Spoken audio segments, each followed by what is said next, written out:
Pat?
Beams of light cutting through absolute darkness.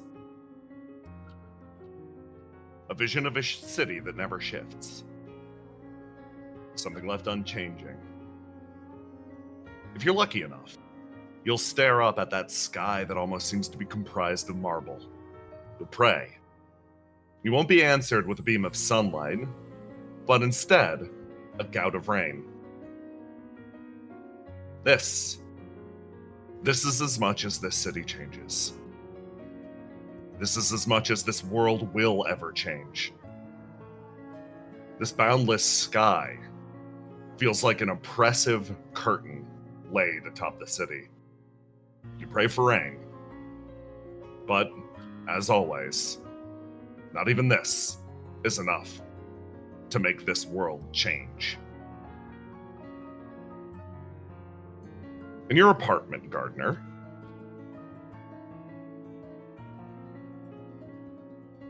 you stare straight ahead with anticipation. The one notice you've received that indicates maybe, perhaps, something might be changing has put you on edge. All of the angels who were placed within exile were recalled. Every single one that was within range was returned to the city to prepare for some sort of something. You're not sure what, but the anticipation in the city, in a place that changes so little. You can almost feel it humming in the air. Like little... You look at the TV in front of you. Like discordant sounds of electricity. You hear a knock on your door. He doesn't even get up. He just lets out the same call as always. Come in. From the other side of the room, you hear the door slide open. Coming in. You feel her presence on the far side of the room. She looks back and forth, sort of laughs a little bit. Well, it's a little cleaner over by the door now. Hey. Sorry, I tried to straighten up. This was about all I could manage. Yeah, no problem. Brought over coffees. You want one? Oh yeah, that'd be great. He actually stands up, which is big for him. You pull yourself up onto your feet. She puts one over on the island, sort of starts to move around, notices the level of decay here, focuses on the dishes in the sink for a second and decides briefly, you know what, that's going to be a later issue. She sort of leans over. So, anything happen to you at work? No. I got the notice that I won't be sent out with everyone else, but that's about it. Oh, okay. You immediately cut to the heart of it, get to what she's asking for. That's good then. You worried? He sort of sighs, like this big dramatic sigh, because there's a reality that it's really hard for him to even process what's happening. Like, worry, maybe, that's a kind of strong emotion. But he's like, I spent a couple hours trying to figure out how I feel about it. I guess Are you getting sent out? Yeah, I'll be up near the front, but not fully on it. Should be okay, no matter what. Don't worry about it. She slides you the cup of coffee. If you're going to, she thinks, I think I'm a little more indisposable than you are, so even if everything goes wrong, I know they'll just rebuild me. He sort of grimaces. So...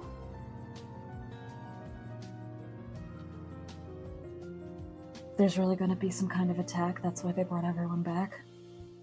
Seems like it. Yeah. She takes her coffee and sort of leans back up against the wall. Do you think it'll be like last time? I don't remember it super well. It was barely manufactured at the time.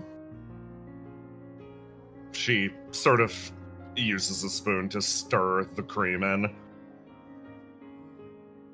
I hope it's not like last time, but it's looking kind of similar, yeah.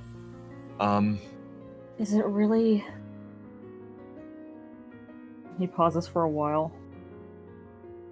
Is it really getting as bad as it was back during the war? I don't think it's that bad yet. I don't know much about the Burning World, but it seems like they have a way to get back at us after we interfere with the installation. She sort of again grips the side of her head, pain visibly running through her face. So all the combat angels are getting sent in a big defensive line to make sure, at the very least, Company Zero isn't destroyed. And I'm going to be backing that one up. But you're a non-combat angel, and even beyond that, I think you perform an important enough function that you shouldn't be at risk. So, Yeah, I think it'll probably be okay. I'll probably head out and go sit over by Innocence's chamber. Probably no good for me being here, right? Yeah, I mean, you could go wherever you want within this big city, so long as, you know, it's not related to work. She says, as you hear a chirping at your side. Gardner, your beeper goes off. He looks at it. You look down at your beeper and you get the same message you do every day. Good morning. It's another wonderful day. It's time to report to work, Angel Gardner. The text slowly crawls its way across the front of the beeper. Looks like it's time for me to go clock in. Are you sure you're gonna be alright? I mean, even if I'm not, it'll be okay. She How says many- somewhat ominously. How many angels are they sending to the front? There's so few of us left to begin with, we could only muster a few dozen. That's what I was worried about. What if He sort of pauses. Are they gonna cut our number in half again like last time?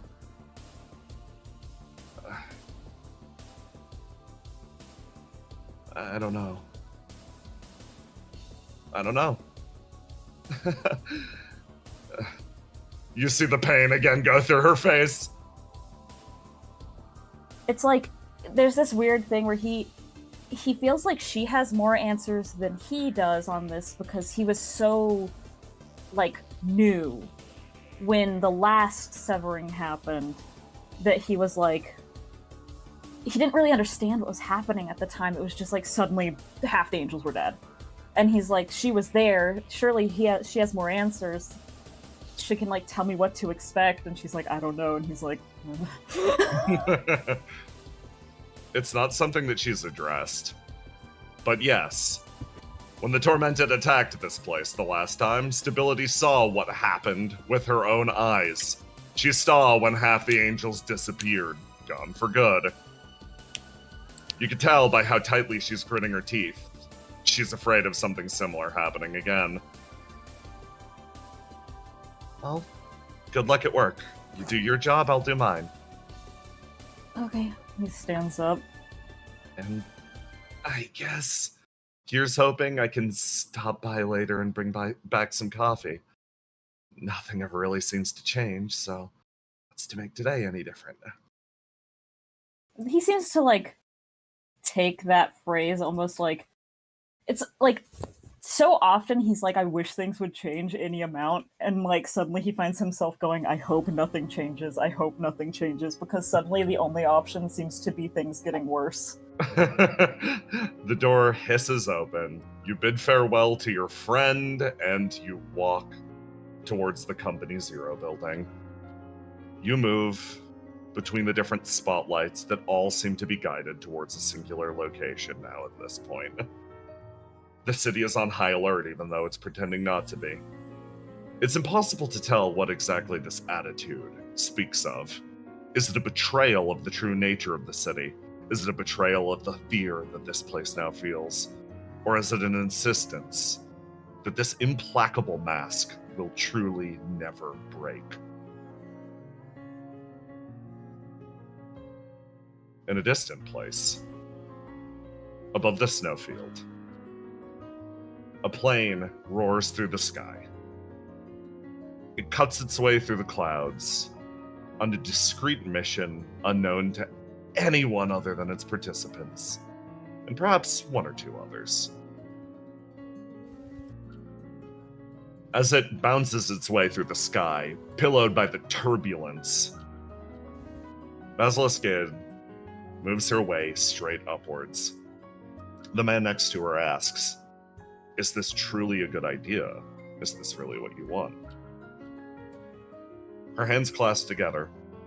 She looks down, looks over at him, and registers, yes, at the very least, Riddle needs more power.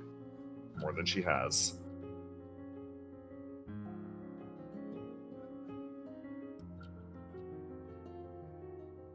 At the top of the Snow Forge, two people stare out into that yawning portal, a connection to another place. Riddle stares over, looks back at Dekka, who just dropped Danger off down below, who is, shockingly not doing too hot. He moves forward up to the portal and stares. Riddle looks over, sort of smiles. Good work back there. I think that only went so smooth because, well, not only the efforts of every agent on our end, but the fact that you jammed your big ability-canceling sword into him. That was quite the effective... She's looking for the right term for it. That last combat could only be described as a slaughter. It was brutally and expertly effective. Dekka sort of closes his eyes. Yeah, it's, no problem, I guess. I didn't do even a fraction of that work. He sort of, like, looks off and away. Your tactician has some real talent. And he clicks his tongue. He's looking for the right word for it. Ace is an exceptionally proactive individual. That's one way of putting it. She laughs. We managed to clear up this snowstorm. Should be gone in a few minutes. Hours at the most. By the time the daylight comes, the snow should start melting. I'm happy. Nothing worse happened to us. The world didn't take another scar. Thank you. His expression sours for a moment. Difficult feelings all dancing across his synapses. You're now more or less at the same point that World 9 was. She sort of tilts her head. We managed to functionally superheat our own deserts to get everything up and running. Make sure that the blizzard actually melted. Oh. She sort of tilts her head a little inquisitively. That would have been useful to know. His expression, similarly, sours in turn. There are still things that are probably you're better off not knowing. Building momentum, he takes a step inwards. Have you seen Trouble? No, not lately. She ducked her way out of the operation and okay. Sort of picks his head down, leans over sideways, whispering to Riddle, look, be careful around her, okay? Riddle tilts her head. This isn't... He pinches the bridge of his nose. This isn't the first time Trouble's fallen in love with someone or fallen in love with the world. We're over here in Exulansis, constantly reminding her of that fact, because we're the ones who have to see her afterwards. After somebody like you dies and disappears. So, be careful. I see that you're still working together. That's still good. He bites down on his lip. I'm worried. Because, he doesn't know how to put it to words. He gets the feeling, the same sense of concern, that each time this happens to Trouble, each time she falls in love with something, someone, it'll be the last time that her heart manages to bounce back from it.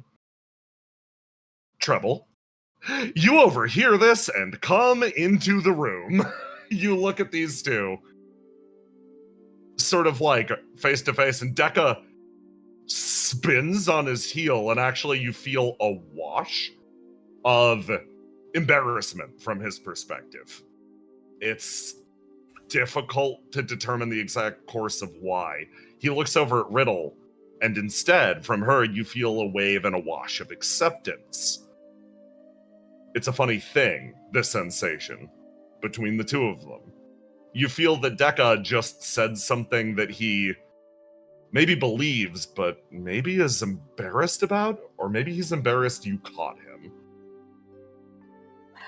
Trouble was sort of listening to this interaction on her way over, and there's almost like she normally would have kind of a caustic reaction to this, where she would scold him or maybe say something, but she's almost just observing, like, this interaction. Like, she's processing a reality that's been slowly processing in the back of her mind for a while. Something she's been thinking about a lot recently, and she sort of observes the two of them and she goes, perfect, the two people I wanted to see. They sort of exchange a look. You take another step closer. You look at Dekka? His own... God. He looks over at you and you feel that concern for you, for your well-being. All of that bubbling to the surface, focusing into a point, and then he suppresses it, binds him up inside of him, and then you look over at Riddle next to him, and she turns over, and you feel an almost sickly sensation as a smile sort of crosses her face.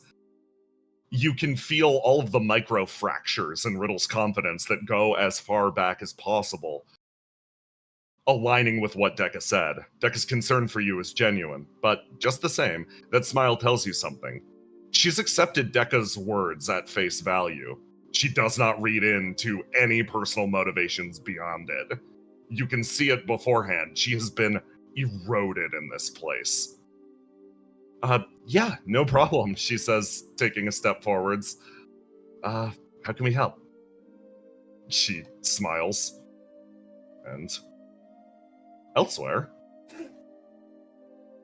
you all are on the beach. After finishing up the last fight, you have been taking your time at this middle location, pretty much waiting for the portal to complete itself, waiting for some kind of signal from the other side. Like this. Breach sort of taps her foot. Don't like waiting like this. I mean, just because you're nervous, just calm down for a second. Smell the ocean waves. It's about momentum. You gotta be able to take a break when you can, you know? Get up and stretch, hydrate. Catch a breather, ride the water slides. Mike says, the water slides are really fun, by the way. Breach makes an annoyed noise as someone hikes her way in. She runs up next to you all. Hey everyone, word from back home. She turns her head back in this direction. We're exiting the tunnel that way. What? We're going back to the Snowforge? What? Breach makes a grinding noise with her mouth. Huh. So we gotta walk across the water, dude? Walk back. Okay, sure. 8 makes her way over to the edge of the beach. She sort of pauses here. Cass like, oh, okay. Yeah, I see the reason why. Cool, okay. One last trip back into the Snowforge. They turn their way over to you. It seems like Riddle wants to slingshot us violently into the other side rather than having us walk. Well, We got a landing strategy? Ace just looks over at Breach. Well, there's your momentum. Quietly curses to herself as you all do find yourselves back in the Snowforge. Pretty much getting prepped over at the cafeteria instead of the middle of Melly's ESP. And OOC, this is the time that I tell you, if there is any character that you want to tag in or bring along into your plan, you can do it now. Ruth is mandatory. Breach will probably be going along. 8 will probably be going along. If this squad's good, that's good. But you're back here. It's on your mind. Mike holds her hand up to her earpiece and is in the middle of a conversation with someone. So what are you going to do with it? Yeah, I'm fine with assassination. Yeah, it's okay. Muttering something off to the side. She's grown up so much. 8 sits her way down over at one of the tables. Ruth is going to sit down too. Cass pauses here similarly. You get Ace, you get a few messages from this one. Just like, beginning the process on God of Flames immediately. Hey, this other machine you got, I'm equipping it with stuff. That okay? I mean, that's probably for the best. Yeah. Okay. Cool. I just don't put something too important on it. It's probably not gonna last that long. Okay, surplus gear only. Got it. Good luck. It'll be done in 5. She clicks off the comms. I don't want to bring a person with me, technically. Yes. Okay. Technically. But I love the sound of this. I bring a water cooler with me for no Yes, reason in you particular. can bring a water cooler with you for no fucking reason in particular.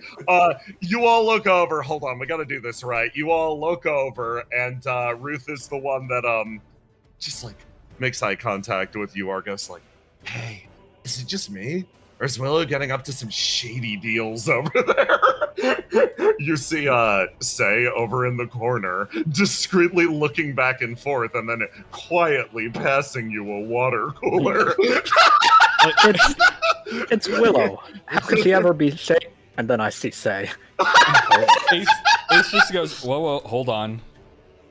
Willow has like 20 million elements or some shit. Maybe drinking water lowers her burn, and this is just some crazy strategy. Cam fucking wishes. Say nods repeatedly and then retreats back into her stash. Willow nods, looks left and right, and puts it under her cloak. That's my fucking goat. So, Willow? Oh, hey guys. You thirsty? I What do noticed you mean you're by that? twice the size as usual. Oh, you mean yeah, I got thirsty on the mission. You know? I thought the saying was 3 meals a day, not 20 gallons a day. I'm trying a new exercise diet thing, okay? Don't worry about it. And from down here, Treble, you walk into the... No, you'd come from up here because you were at the platform. So yeah, you walk in from the edge of the map with a very determined step. She actually is over here because she sees Say first. Oh yeah, and they whisper something discreetly too, and then Say nods and genuinely disappears into the pile of shit. Hey, why is everyone using my stranger? You're not using them? Yeah, when was the last time you even spoke to her? She's her own demon. I threw her in a trash can. Well, There she Wait, stays. that's why she lives in a box? one man's trash is another man's treasure. Anyway, you two. She points at Willow and Argos. Come with me. Oh, sure. Okay. Argos, I need your help with something. Willow, I need to talk to you. Okay. Okay. Okay. Castinate, come with me. Okay. He's wanting to feel special. Ruth like... You can come if you want, Ruth. Mike, do you want to come? Okay, Willow, check your comms. I'm going to forward you some information. Oh, okay. Don't show it to anyone. Argos, me and Mike have worked out a deal, and I need your help with Fate Weaver, if it's okay with you. Okay. What can I do for you? Well, I can't really go into heaven as myself, you see. And Right. at that point, we cut away from you guys, leaving it to the dramatic surprise. Your squad similarly moves off in this direction to discuss strategy. Nothing. Yeah, no, literally nothing. You guys move your way off in your own direction, and time passes.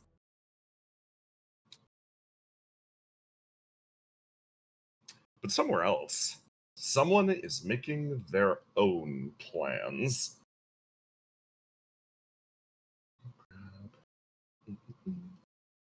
I gotta get this locked and loaded. It is crucially important.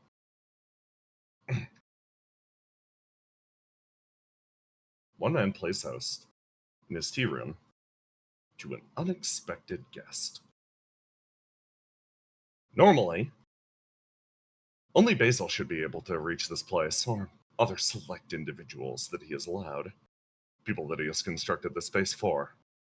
The man in front of him is frankly unacceptable.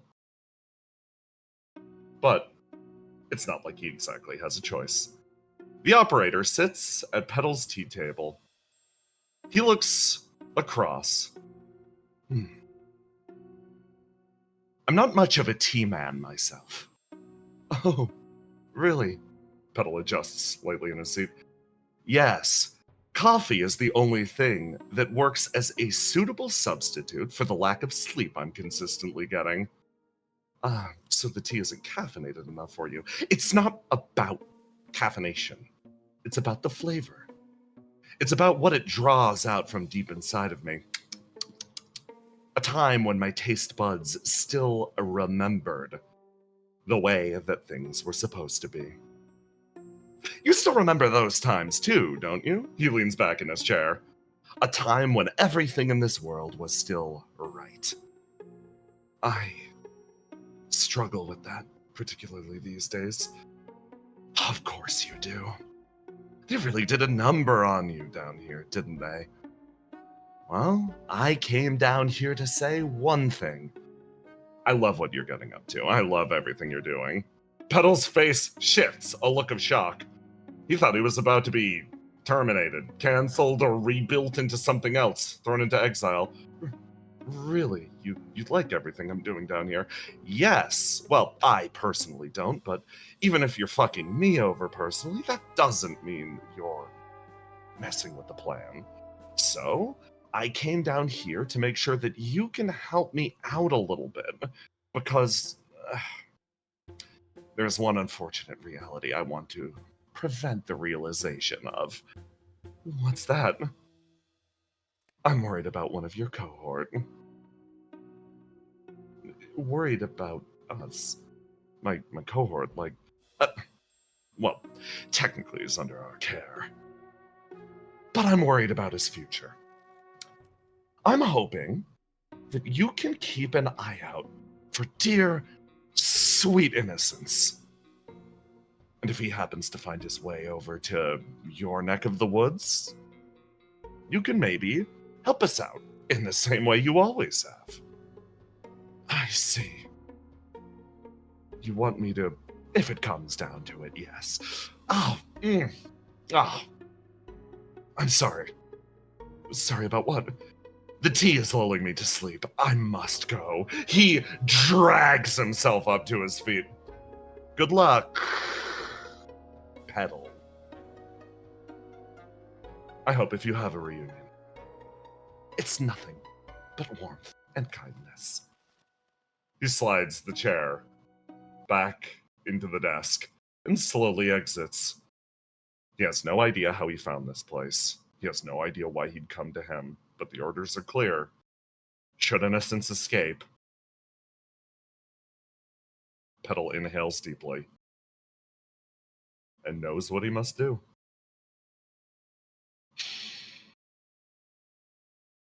Elsewhere.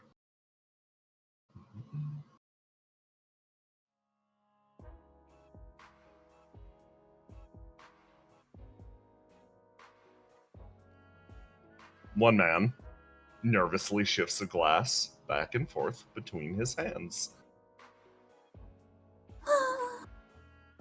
Why are you making that noise?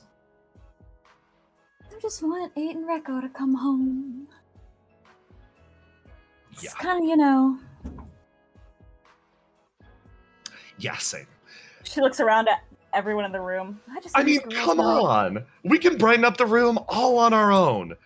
It's if you need me to, I can have as much personality to fill the gaps that exist in the silence. What do you want me to do or say? I'll sing a song if you want me to.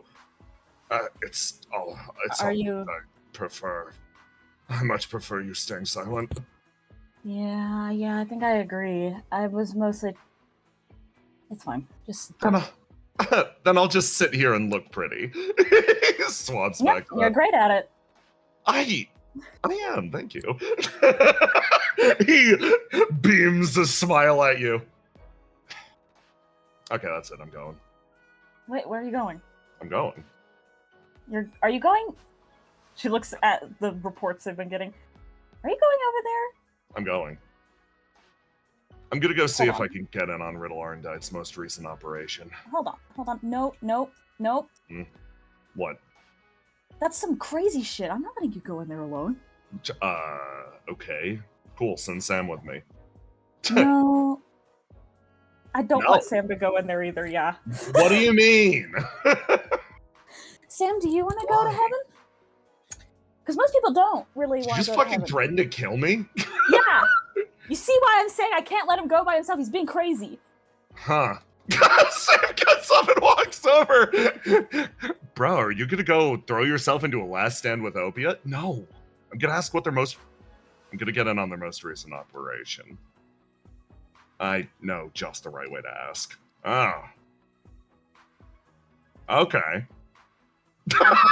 I'm coming with you. You start to trail these two behind. I think Sam is just like kind of talking in the back. He's like, "You want a bodyguard?" Sure, why not? Whatever. Stop He's gonna bugging me, die. let's go. He's gonna die if we don't go with him. We gotta go with him. Okay.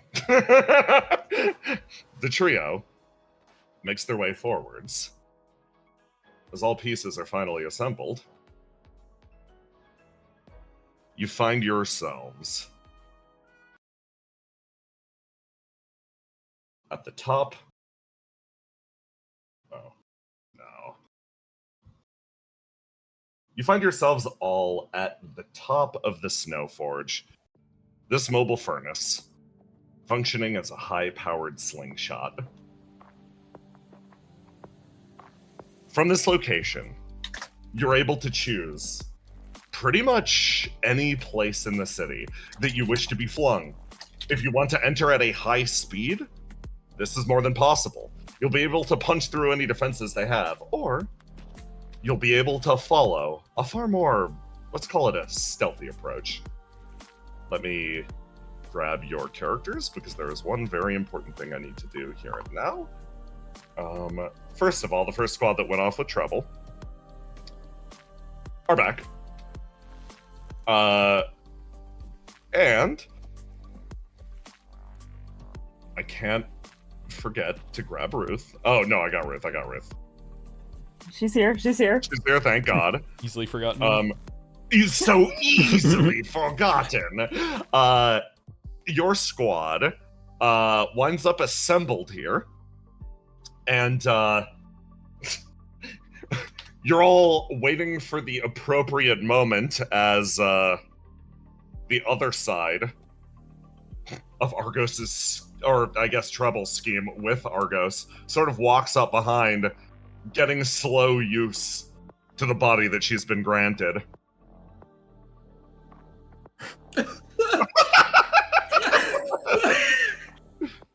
Trouble. Treble walks up in Mike's old body. Did you really take your time to do her makeup too?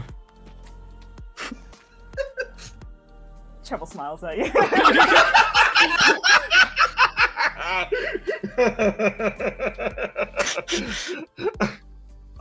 Mike is like, so that's surreal.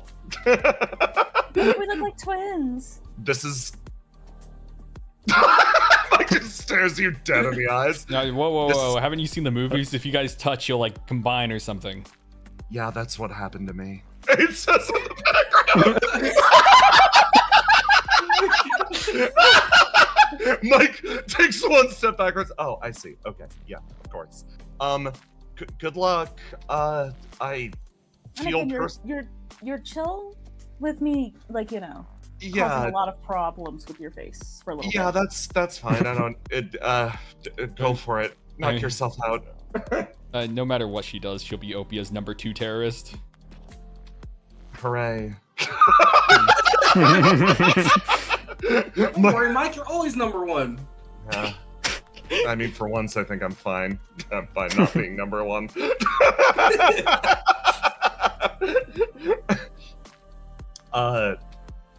Ruth looks over at Argos and Willow. Okay, so we're heading up the Company Zero building, right? That's right. Are we going in loud or are we going in quiet?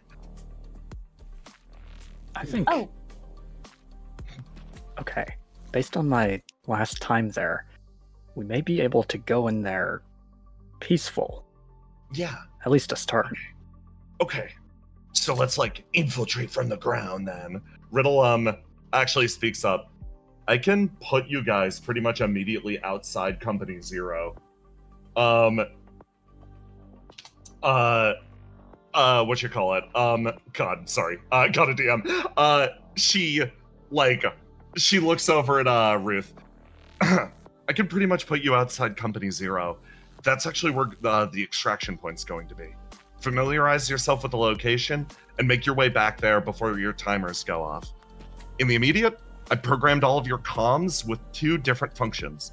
One, it is an app that is going to functionally report back the time that you need to start running.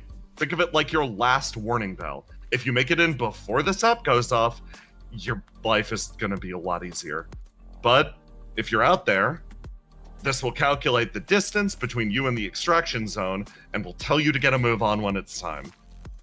She taps the side of her head. And a second thing, there's a remote beacon on everyone's, pretty much on everyone's communicators. If you need backup for any reason, feel free to hit it. The signal will go out to everyone. And I have a few people on standby that can be called into your location should you need it. So just keep that in mind. The warning alarm. Everyone? Yeah. Oh, where's everyone heading? I'm heading to Company 5. Mike Company 0. pats you on the shoulder, Race, and then moves their way up. Mike's like, I'm gonna be staying here, at least for now. If you need backup, give me a call. Yeah. And then God, somebody is going to walk up from the snowfields. He makes his way forwards. Sorry to interrupt the meeting. He looks. You? Hi! Trouble smiles really big at him. How can I help you? He looks down, double checks his notes, shakes his head a few times, and then hands you a sack. Oh, thank you. Actually, I needed this. He sort of nods, glad to help. Good luck out there, everyone. Thumbs up. Makes his way backwards. Is that part of the plan? Part of the secrets? Oh yeah, this is part of my plan. Okay. Trouble reaches her hand reaches Mike's hand into the bag, pulls something out. I'll puts grab it the on I'll her grab shoulder. I'll grab the skull. What is placed immediately on you, I gotta remember what the fuck I said this file as.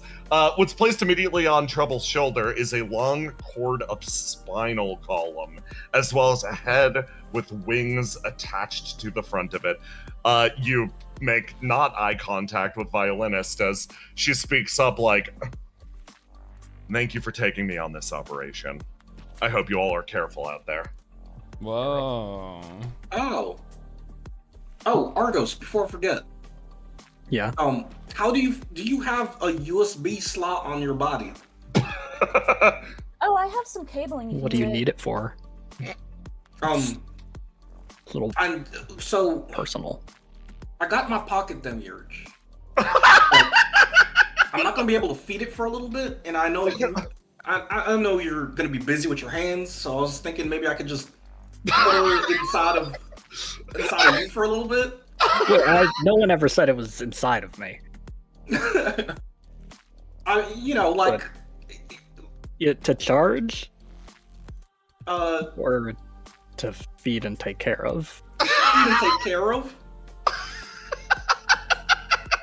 It's gonna be like a little hologram, you know? It's harmless, I think.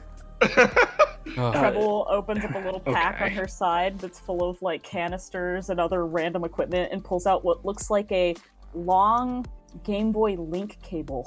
That is like, I actually have a flame connecting cable if you want to, I don't know, connect it.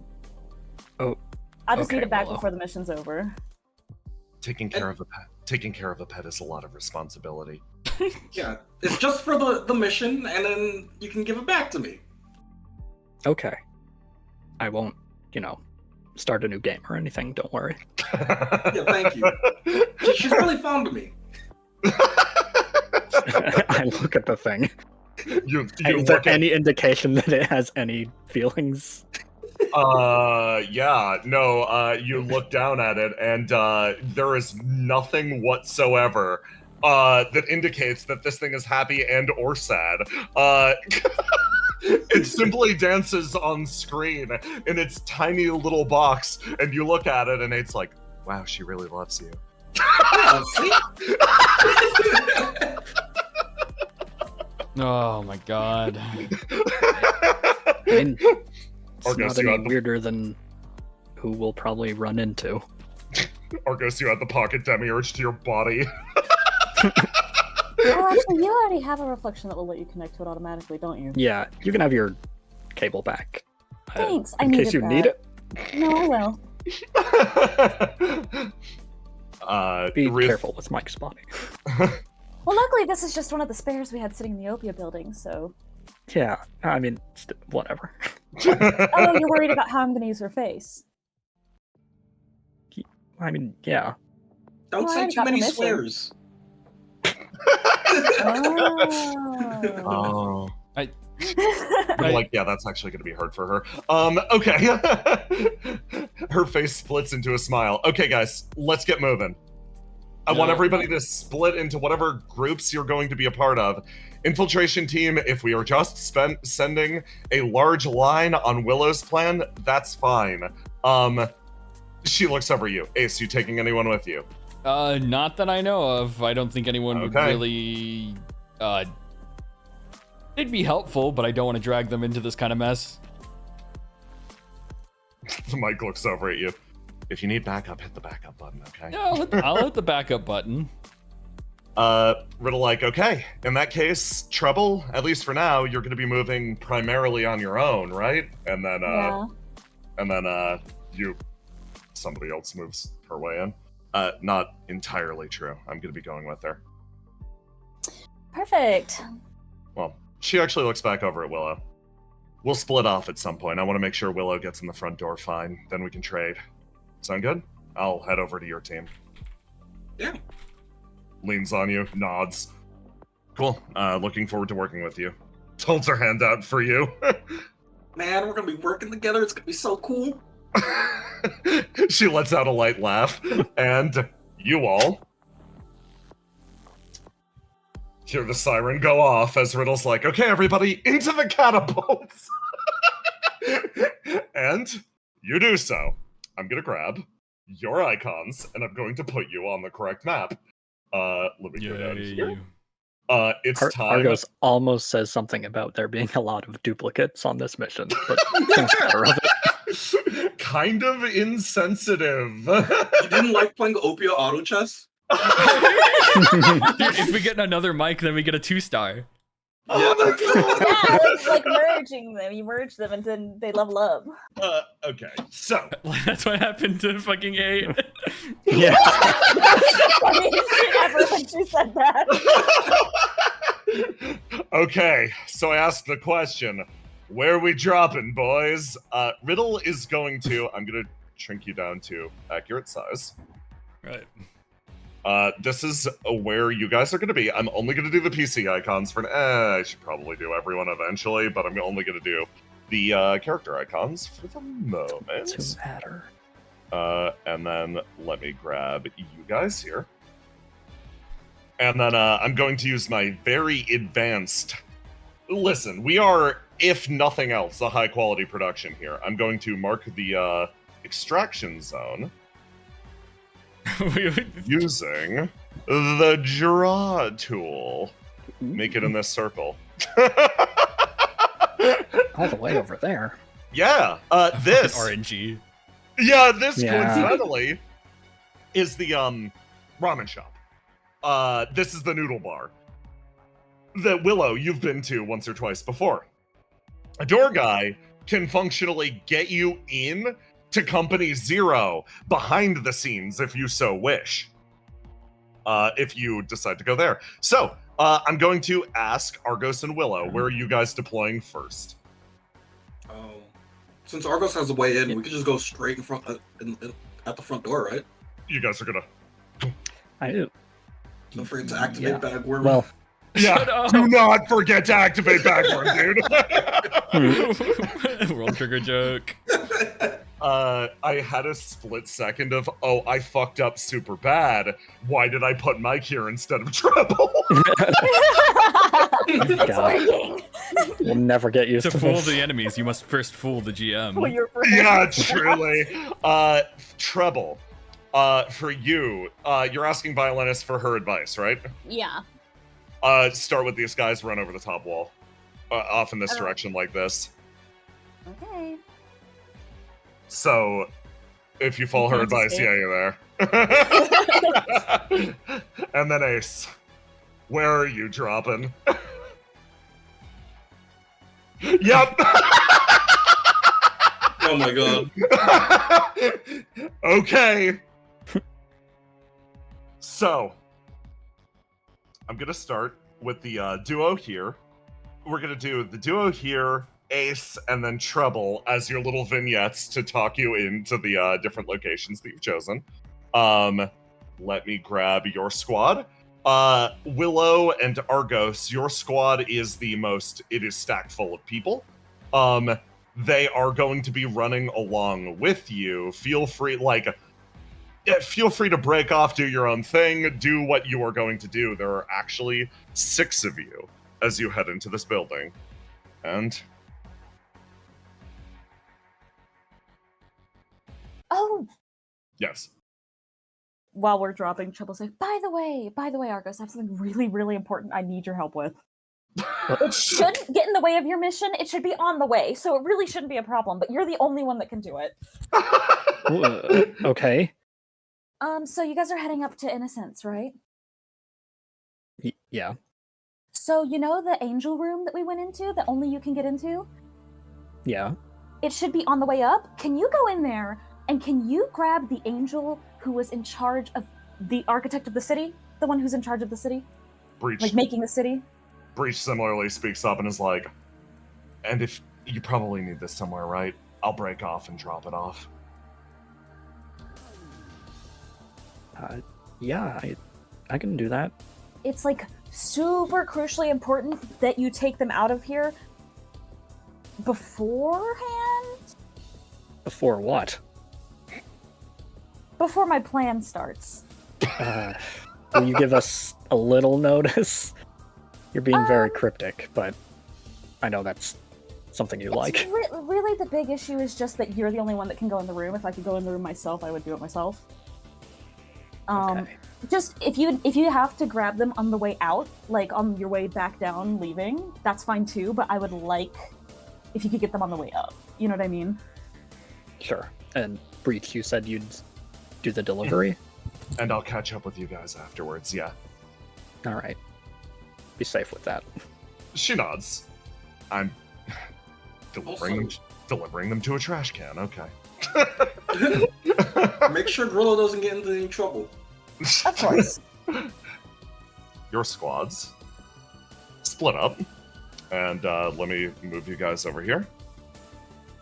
You end up taking the circuitous route that you know back up through the judge's chambers.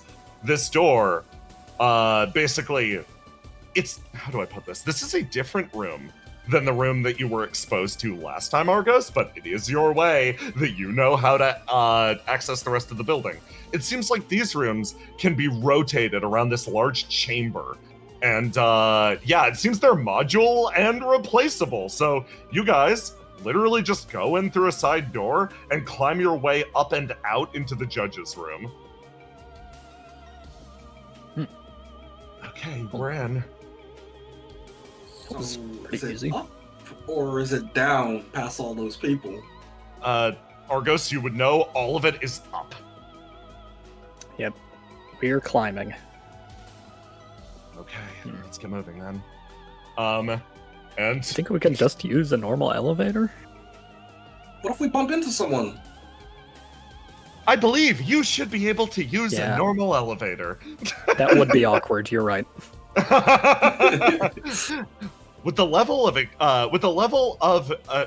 With your conditional pass, you should be able to rise to whatever floor you wish.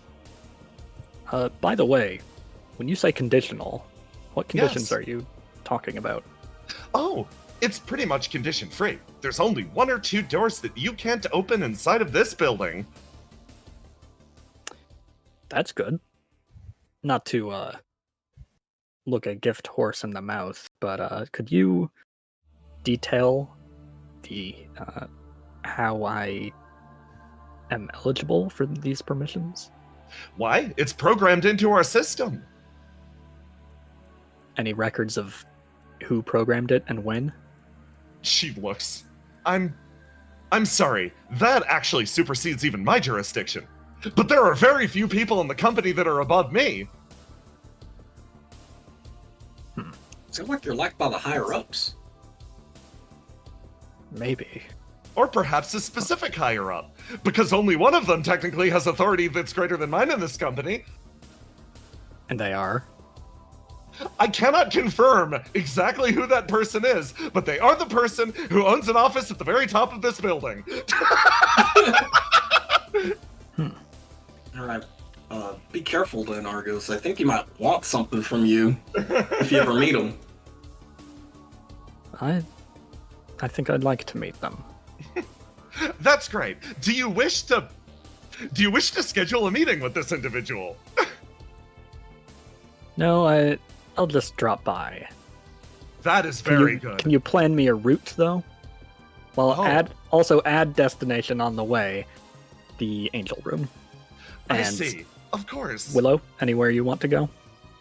Innocence's jail cell. I see. He will be exceptionally happy to see you once again. Also, I should correct you. It is not a jail cell. It is a company-mandated, closed-room greenhouse. Of course, yeah, the closed room greenhouse that he can never leave. Correct. She chimes in happily afterwards. Well, Charting your course now. Please proceed to the elevator. We will be making 2 stops along the way. Holy fuck. I just realized something. Oh. I gotta. all right. Yeah. you're Let's get you're going. having moments. Okay, you guys head out. And over here. Ace. Yeah.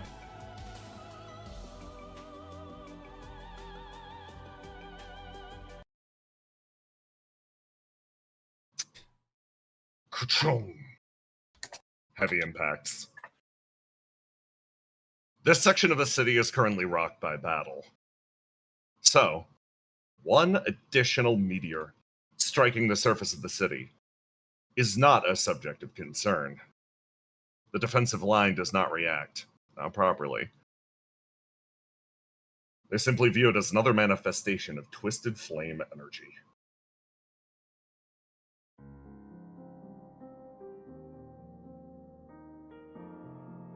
A woman waits at the front lines, watching as angels, the only flame-immune beings in the area, engage properly with the Queen of Flames. This infection made manifest is absolutely the greatest threat that this city has, well, second greatest threat that this city has ever faced. She does her best to organize the battle lines, and she watches as they start to fall, one by one. Around her, somebody runs up. A diminutive angel in what appears to be a marching band uniform. It's kind of rough out there, but at the same time, we're holding ground pretty well. Something really weird's happening. Oh? What seems to be the matter, Majorette? Well, it's whenever any of our guys go down, they aren't, like, destroyed. It's like she's turning them off. You asked me to retrieve any wings, but for the most part, nobody's been destroyed bad enough that I feel like I need to take them. It's like she's collecting a big ball of angels. That is deeply concerning. Thank you for the report. Yeah, no problem. And are you sure you want to stay here? She turns over and looks. The woman next to her grips the side of her head, concern causing racking shivers through her body. It's fine. It's fine. Things are going better this time. I think they are, yes. She looks back over at the battlefield. But while our fight off in the distance seems to be going better than expected, Seems something unusual is happening here. What? They look over as ka-chung, ka-chung, ka-chung. Something clears through the back of their battle line. One awkward hand slowly reaches one finger over the other. They lock in place. And this construction, this monstrosity, this beacon of infection from the burning world rises into the battlefield. Ace, you clear the rooftop, and you see all of the ants gathered before you. There is a scream, a yell, as they start to fall back from your machine. That's good. So, I don't have like control of this burner yet. Oh yeah, of course. Represents Ace. There you go. Yeah. Go for it. So, as Ace clambers forward, this machine a lot more awkward to use than the more advanced God of Flames, but he'll make do. This thing won't last long, but that's fine. It'll do the job it needs to do. As he looks at all these tinier people running away, he's going to raise the assault rifle up in the air and then just fire a few rounds and say, "Enforcer! Where are you at?" All of them freeze over here. Turn, look at Cantella, whose expression actually changes. Oh, he knows my work name. Well, that actually simplifies things a little bit. Her face splits into a big smile as she steps up, pats Stability on the shoulder, who runs off in this direction. She runs her way forwards, places one boot, causing her dress to billow out over the barricade behind her. She lets out a big yell like, "I'm right here. Thank you for coming directly to me. That's going to make things far simpler. And far more exciting. You see a normal rifle aimed at your giant robot. As the mass duck to either side, you have a clear line of fire to her and her to you. And over here.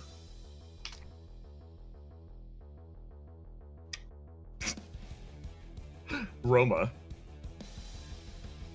Yes. Treble walks her way. Oh, that's not this one.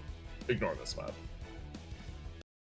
Treble walks her way through the city.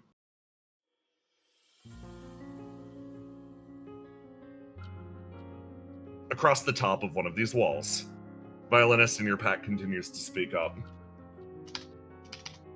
So this is the Please grab it. fastest course of action through here? It's the most discreet at the very least. Okay. Well, I can teleport, I make so... you tiny. Yeah. I can teleport, so we can be a little bit more discreet than average, but I can't long-range teleport, so...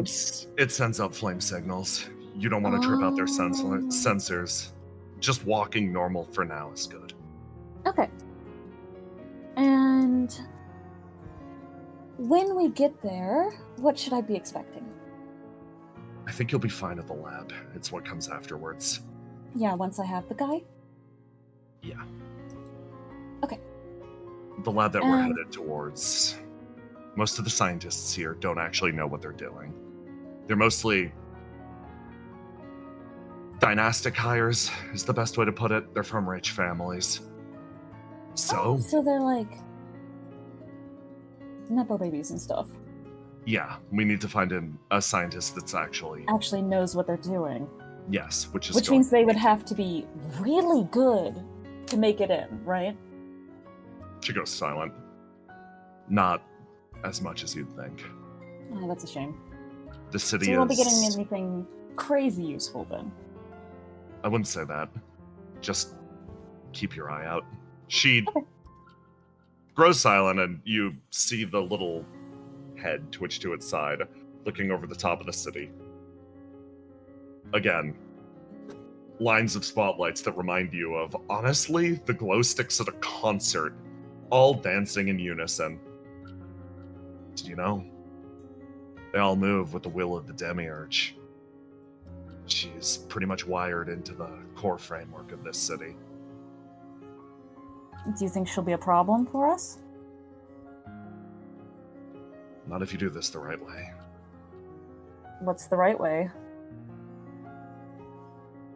She goes silent. Until you're ready.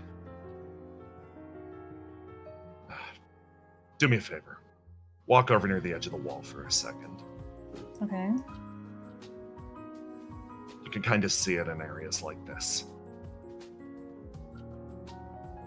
This city where the fog and the darkness grow so absolute. A sight like this only reminds you of one thing. It reminds you that the world resting beneath that fog is little more than an illusion. You want to know how to not cause trouble? If the city is contained within the reflection on the surface of a pond, don't throw the rock in until you're ready to deal with what's lurking underneath. Stay quiet, stay discreet, and when you're ready to disrupt the city's shockingly fragile peace, you be ready for the hell that's gonna come with it. Okay. Trouble sort of looks it over again, like, well, I can't really stop the others from doing something like that, but it's not in my plans today. She looks back over at the distant battle line. That's good. That's good. Here's If hoping anything, you probably were about to say the same thing I was. Hopefully someone else will take the heat. No. Here's hoping that something actually changes. And with that, we were going to take our first break. Yippee. Everybody please, vibe. Yay! Hello, chat. Yahoo! Yahoo! It's My fellow time. players, do you want to see all the angel designs? Do you want to see them?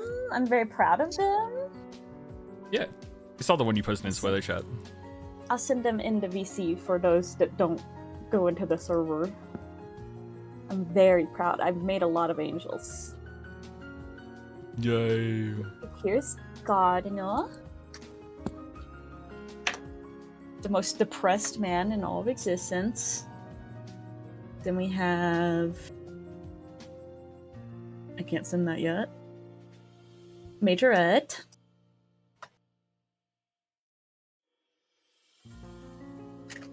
I love Majorette's design. I based her on a, you know those melon sodas? The green ones? But because she's an angel, she can't wear bright red, so she has to have pink. Yippee! Because they can only Her wear hair certain looks color delicious. ranges. Right? That was my goal. Put a straw in her, drink it up. And then here is this ability. You know her, you love her. I think I've already sent her reference to you guys, but I will send it again.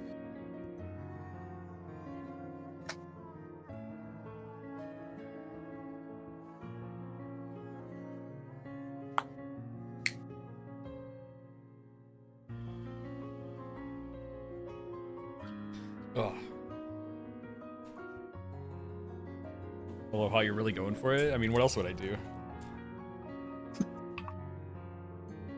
Sometimes you just gotta go crazy. Everyone's going crazy. I'm just, you know. For Ace, it's always sometimes. Yeah. Does Gardner bear 9 in depression? What does that mean? Beat 9, I think, is what they meant to say. Beat 9? I mean, 9 is doing better nowadays.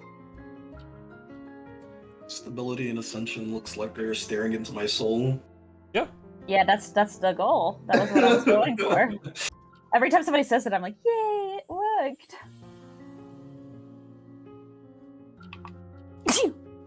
Let's see. Bless. Sneezing. Man, I'm about to let the animal out of the cage. Yeah, you're the real crazy fucker. What am I gonna do? I don't know, man. It's part of my arc. I have to. Look, this game is all about fucking around and then finding out. You're in the fuck around stage. Finding out is the fun part. Is that what it's about? Yeah, man. Have you not been doing it? Argus has only been finding out, he's never fucked around. That's so true, though. I had a realization that was so horrible. Because, like, there was an interaction me and Jay had the other day where he was like, yeah, I just got this icon back. And I was like, oh, really? Who drew it? And he refused to tell me or show me the icon. And I had a slow, dawning horror moment as I realized probably why he wouldn't let me know that information. I'm scared, chat. I'm scared. Oh no. I'm scared. We might peer too deep soon today. Today might be the day we peer too deep and we can't go back, and I don't want to see it. I don't want to look. If it ends up being a problem, it's only a problem for those companies, and we just leave. Yeah, man. We just leave. Yeah, man. It won't follow us. Bro, Tiny, you've never missed extraction. True. Dude, it's the last boat of the map, bro. We gotta jump down.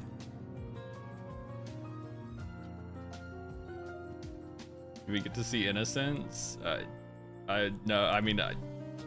Maybe. That'll depend, right? That'll depend on how good of a job Willow does. No, I haven't seen them yet. I don't even know if they have I'm an very icon. proud. What made me decide to do Mike's old icons? It's funny. It's funny. I went into this week and I still needed to do like 3 character icons, and I was like, oh my god, I don't know if I'm gonna make it in time. I don't know if I'm gonna get all these icons done. And then I finished them in the first 2 days of the week, and I was like, well, shit. I guess I can just fuck around and do whatever I want now. And so I just had extra time, and I was like, yeah, I'll make Cunty Mike. I'm back. Yeah, I'll just kill some people with Trouble Mike. I'll just do that. She said she was okay with the assassinations. Yeah. I meant kill the people who look at it. Seagazer is not in this Slash episode for a positive. reason. I told Jay to put her in front of me. That would have been really funny. Listen. I'm gonna say this. Articulate jargon. First of all, thank you for the sub. Second of all, this is not the last episode of the phase. Next episode's the last episode of the phase.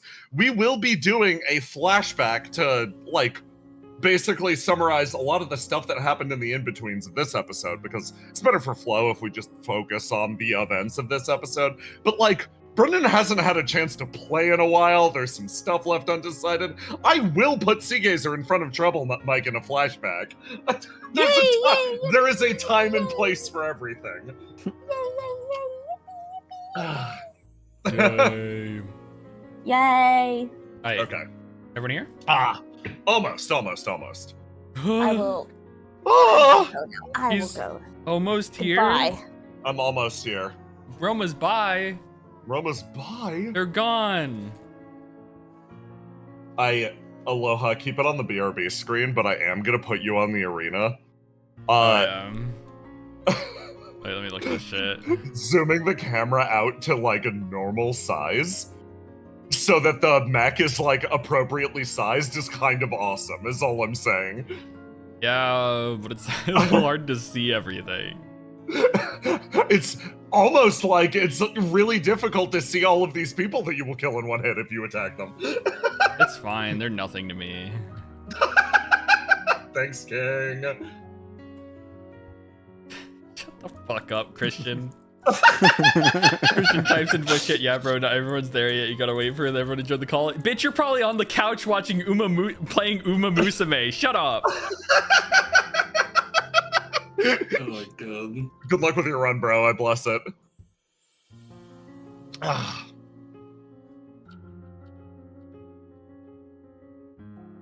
Okay. Deciding lightly what order I'm gonna do shit in. Yeah, okay.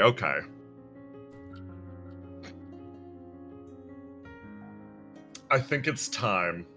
Oh, also, did you guys like the operator's wonderful theme that we finally heard the full thing of? by the wonderful M. Curly. Oh, that was an M. Curly track? That was So good, an actually. M. Curly. Oh, Yeah. yeah. M. Curly strikes again. Okay. We'll start with Ace, then we'll do Argus and Willow. We will literally pick up exactly where we left off. Okay. Sure. Ace gets to go first because he's Ace murdering does people. get to go first. Even though Roma's gone, I do not feel bad because this is going to be combat going straight ahead. Let's go. Let's go. Okay, straight into it. Mm-hmm.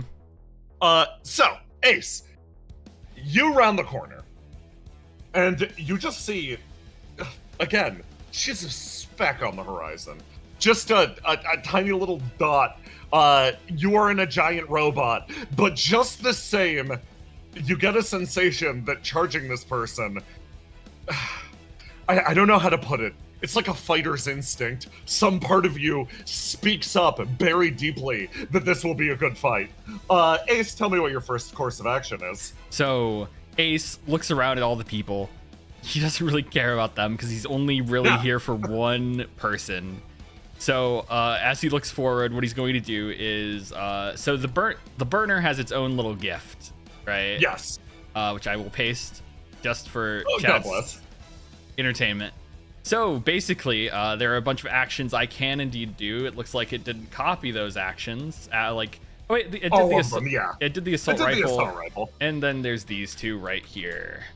So pretty much, these are the actions. I assume that the assault rifle and zip wires are both action, right? Yes, exactly. Yeah. Okay. So what Ace is going to do is he is going to quickly move. I'm just gonna first roll the die. Yeah. All right, let me drop that. Yeah, of course. Because, funny stuff. Drop swing. Roll to die. Okay, lock in blue.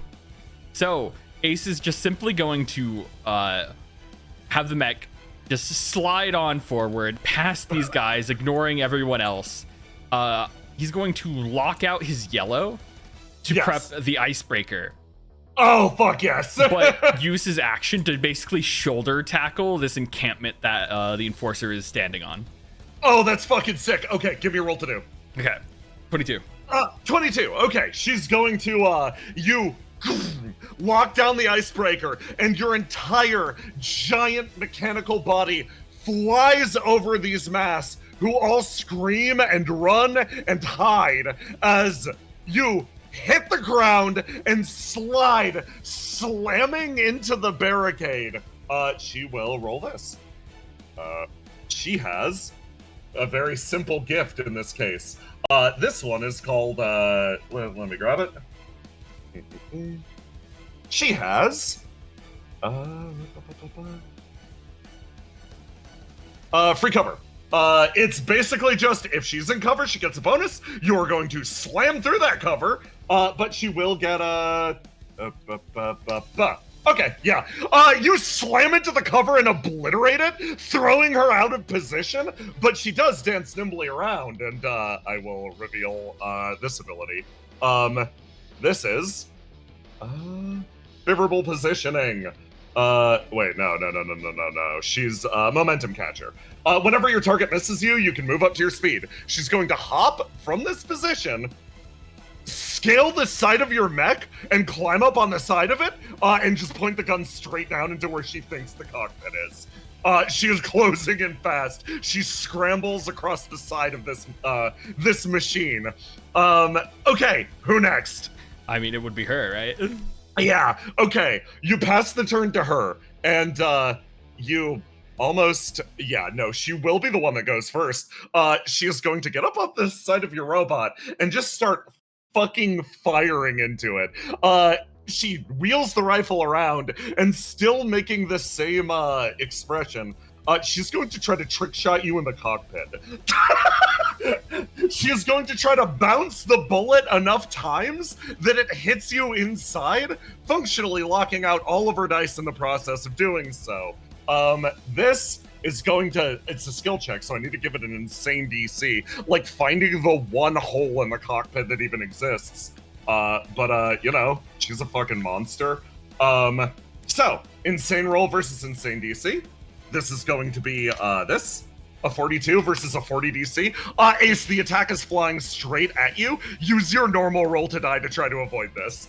My normal roll to die to try to avoid Yeah. it. Yeah. God. I don't think, because I'm locked out of dice, so I'd only You're really get locked out of 2d6. dice. So I'm just gonna choose to fail to get a free block. Understandable. You just take the bullet as you watch maybe the single most impressive piece of marksmanship you've seen in your entire life. As she pings a bullet off of the hard carapace, it damn. bounces throughout the entire machine, flies through, and actually strikes you hard in the gut. That will be 15 damage, my friend. 15 damage, minus minus one, 1, 14. so 14. Yeah, 14. That hits my character Your- health bar. Your pilot health bar, yes, not your Mac health bar. Okay, I'm just gonna use different bars for this. So my Yeah. my main HP is this because it's insane 95. Yeah. So that's 95 minus Minus 14. Oh wait, fucking 95. There we go, and then enter minus 15. Bam. Wait, fuck. I do it like Plus 1. fucking. I'm trying to get the macro to work because Oh yeah. it's been a while. So I think jump gate might have broken it. Also, no, there we go. Okay, and then Oh, okay, mech okay. has 50 HP. So yeah, now I'm at 80 HP. Okay.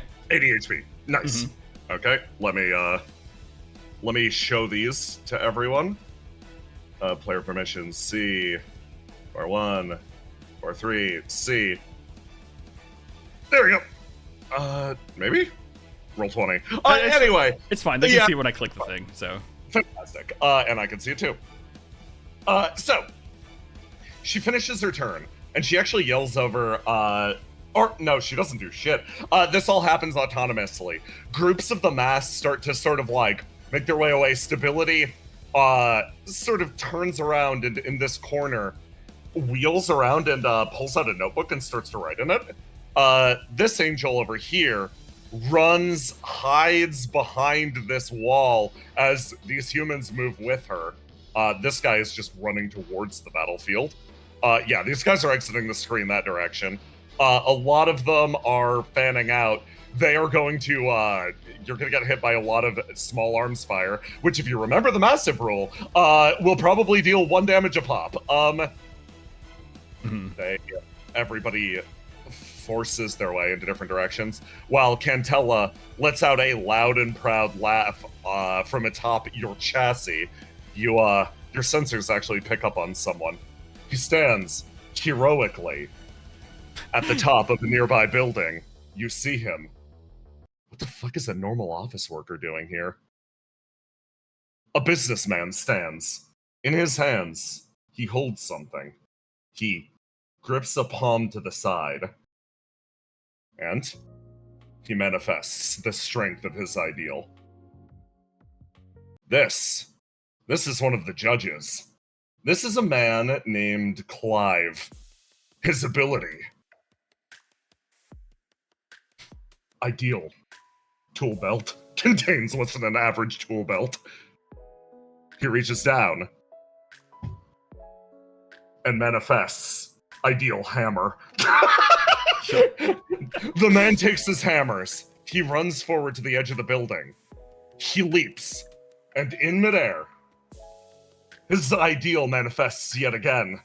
Bungee cords fly out to either side. And he sweeps through the sky, closing in on top of your cockpit as well. He's gonna try to hit you with the hammer. I fucking hate That should this. not be a +9.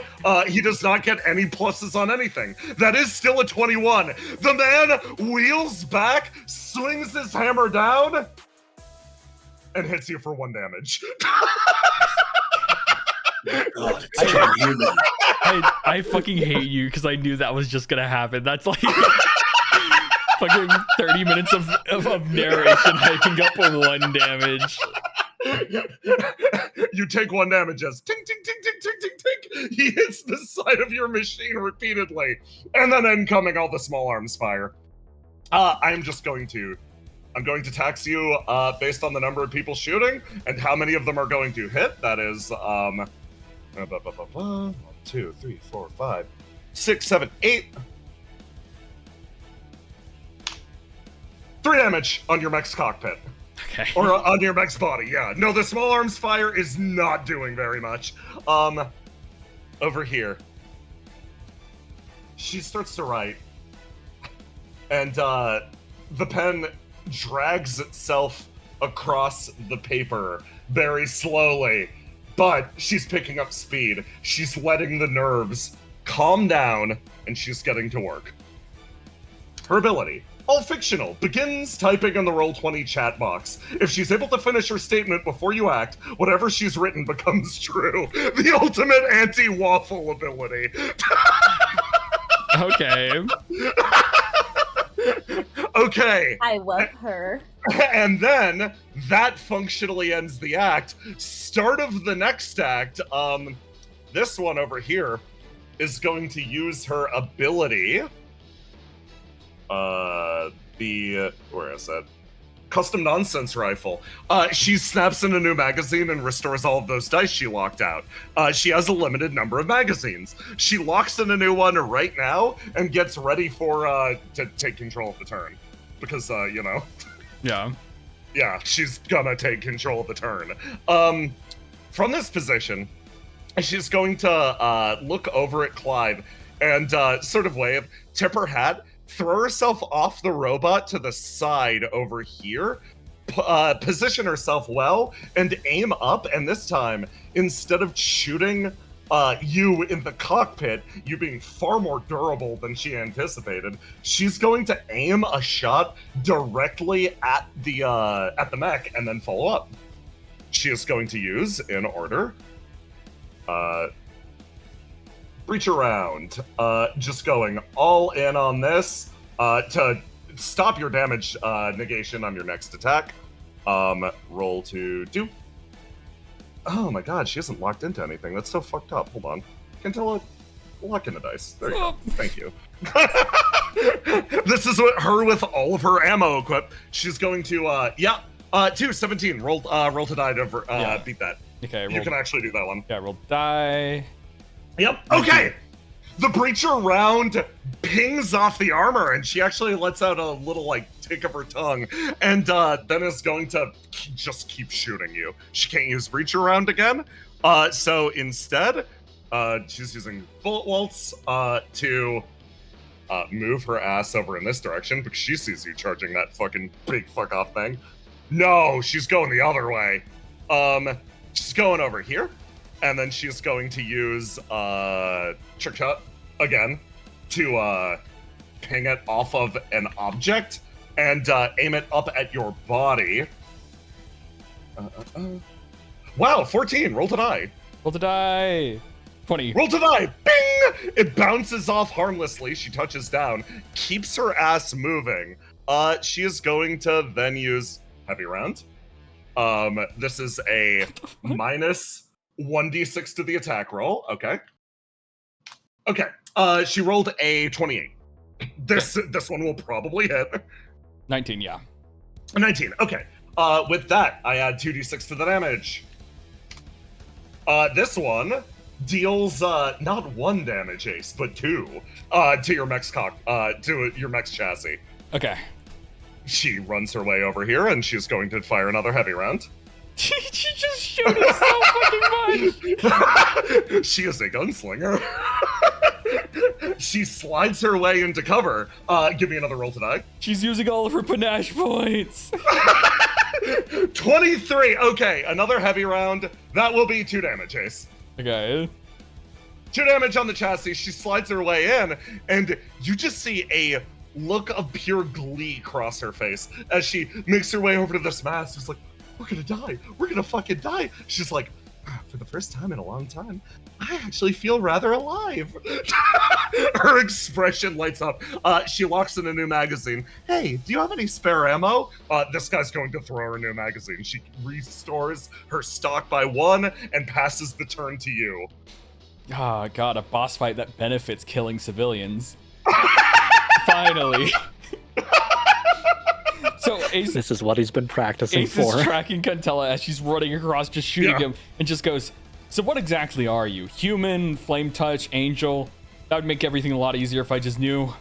She actually peeks her head up over the side. I love this because I started typing her ability. It's basically during OOC downtime she's allowed to type, but no, you RP'd at me instantly, so I have to put the keyboard down and instead have her peek out from behind cover. I was human once, a very long time ago, but I've been forever altered into what these people call an executor. I am no longer human. Closer to alien is the best way to put it. Does that help? Does that narrow it down at all? Not at all. Okay, Ace runs over and is just gonna slam down Icebreaker. Let's go. Give me a roll to do. Yeah, roll to do. 18. 18. Okay. She has knocked in her new thing. Yep.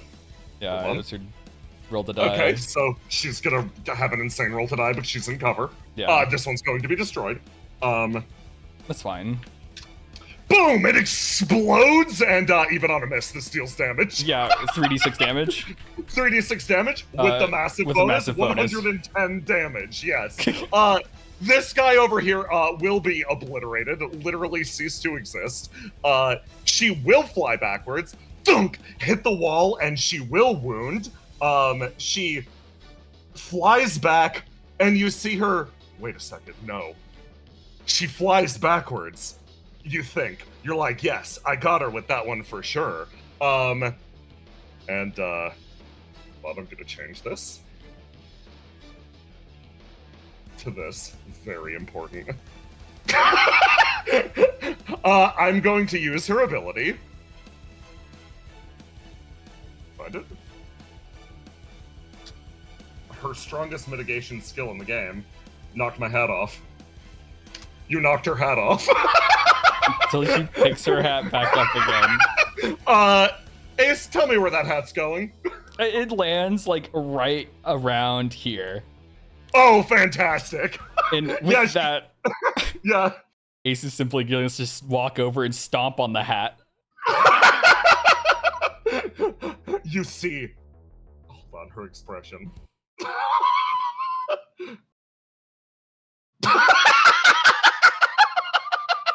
As he flicks his wrist, the icebreaker reloading as I ignite another dice in order to reinstall one. Do you know how long I've had that hat? Hey. Yeah. Sorry to break it to you. I don't care. Oh, is that so? Is that the case? You don't care? I'm about to make you care.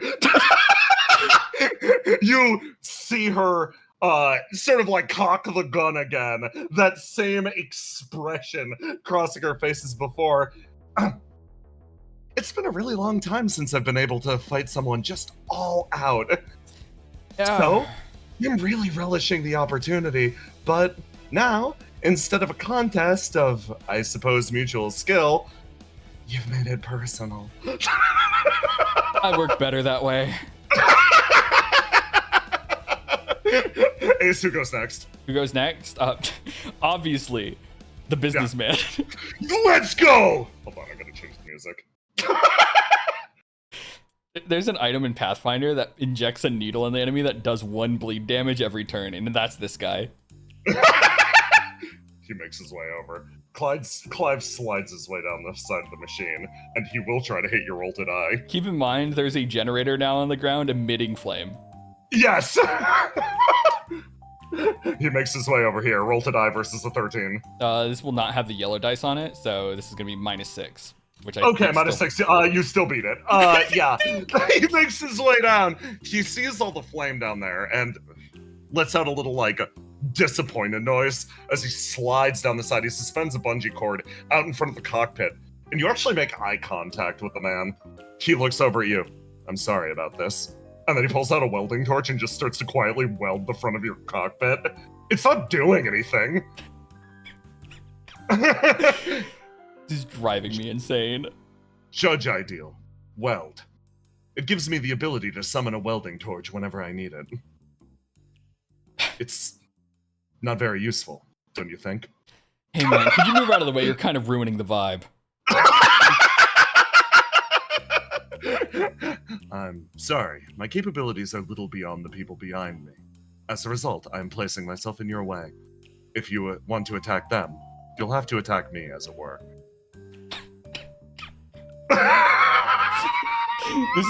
This is an attack against me, the player, specifically. He adjusts his tie and continues welding the front of your device. Okay, then all the small arms fire is gonna hit you. Damn it. All of the normal guys slowly whittling you down. Hold on, let me grab it. There we go. Okay, 1d7 now at this point because you get 7 damage. On the chassis. Whoa, that's a good That's amount. actual real damage. Whoa, the smaller fire is doing something. It's doing something! The machine is indeed being whittled down. Okay, start of the new turn. She isn't going to take one of her magazines. So, give me a roll to die. Roll the die? Okay. It's gonna be minus the yellow because it's still locked out. But it actually would unlock from the guy. So yeah, actually it's 16. That's very funny. He helped me by making me unlock my dice. Okay. Ace, you actually get the first go. I get the first go. You get the first go. I can just icebreaker, right? Yeah. Yeah, bro, just down smash. So Ace, after stepping on the hat, just kind of like grinds it with the foot of the mech a bit just to piss her off a little bit more before bringing Icebreaker down on her again. Give me a roll to do. 32. Oh my god! Yeah, so roll out the 66 damage. Oh, does it hit? Yes, because she spent all of her bullets shooting you. 280 damage as you just hit her with the full force of this machine. And you send her flying backwards. She wheels end over end, and you know for a fact it isn't enough to kill her, but she just flies into the distance, a splattered speck on the ground. I believe you got her. No, I didn't. It wouldn't be that easy. You see her slowly stand. She picks herself up off the ground. Same annoyed expression as before. She sighs and thinks to herself, this seems like a pretty good opportunity. When else am I going to get a chance? Okay. It seems like I need to take this slightly more seriously, which is a little frustrating. She waves over to you. And you hear her voice pretty clearly in the cockpit. I was planning on busting this out against the person who's encroaching from the wall, but instead it looks like I'm gonna have to use this here. I'd say you should be considered honored, but honestly, I'm the honored one in this situation. After all, when was the last time that I got to show off? She snaps her fingers, and you expect some sort of transformation, a gout of power, some other ability.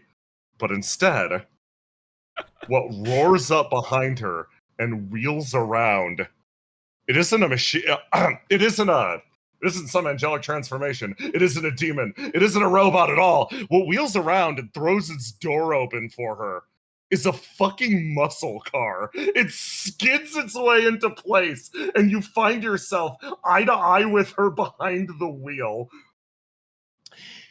It's been a while since I've been able to show off my sick wheels. You hear her start to rev the engine, and Ace, looking at this thing in front of you, you come to a realization. How good This is thing has some pretty good suspension? Yes! I fucking do it. You managed to deplete half of her health bar with that attack, but she is no longer taking the penalty of fighting a massive enemy while she's in this car. She throws the window down, fucking floors it, and aims out the window simultaneously, firing down on you with the rifle. Okay, Ace. Mm-hmm. It's time for you to roll to die. Yeah. So I didn't lock in Icebreaker last time, so this is gonna be a full roll the die. Not like that matters much against fucking whatever she's rolling. Against, okay, so this is going to be the heavy shot. Yeah. Minus 1d6 penalty. Okay, still hits. Thanks to bullet walls, she is able to move again. The car skids forward and aims this way. She continues making her way forwards. That will be 2 damage on you. 2 damage, okay. She is literally just gonna go in on this. That's a nat 20. Yeah. Roll to die. Roll the Heavy die. shot. Just going all in on the heavy shots, dude. Yeah, roll the die. Yeah, I Okay. like I make it. 4 damage. Yeah, 4 damage. Get ready for another one, my friend. Yeah, okay, roll the die. I don't think I can really pass it. Okay. Nope. Okay, 2 damage. 2 damage, okay. She is indeed drifting around you and shooting. Okay, 23. You can beat that one. 23, yeah, okay. Roll the die.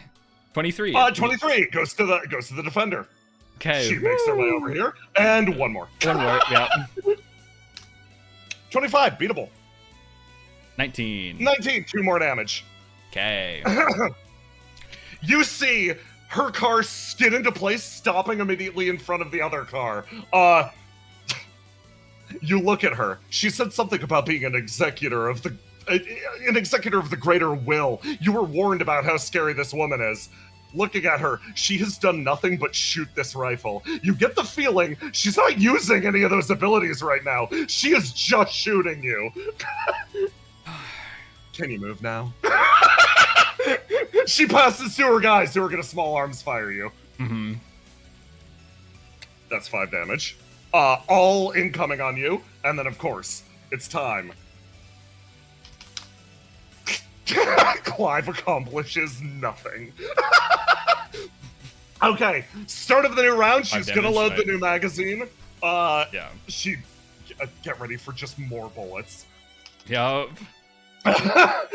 She pops in the new magazine and almost taking a still position. The car holds. The car honestly pauses here. Everyone's watching as This is the first time they've truly seen the Enforcer Cantella fight with whatever her strange technique is. She, again, starts to aim using her car freak abilities. Okay, rolls to die.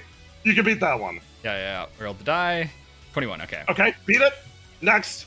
Beat it. Beat it. Next. Yeah, that's hard. 2 damage. 2 damage. Next one. 21, beatable. Beatable. No, 2 damage. Doesn't 2 damage. Another one. And another one! 2 damage. Fucking 2 God. damage! Okay, that's it. She stops shooting, and the rifle burns hot in her hand as she again places her hand on the steering wheel, and those eyes slit open, staring at you. She passes the turn to you. God, I didn't lock in Icebreaker like a silly little boy last time, so I don't have the big boy guns. That's fine. What else do I have in this fucking garbage mech? She fucking has this is the second time I've had to fight a muscle car in this series, by the way. Let me point out. Listen, you gotta understand something. Even the GM is a car freak. Yeah. This is the reality of being a horse girl versus a car guy.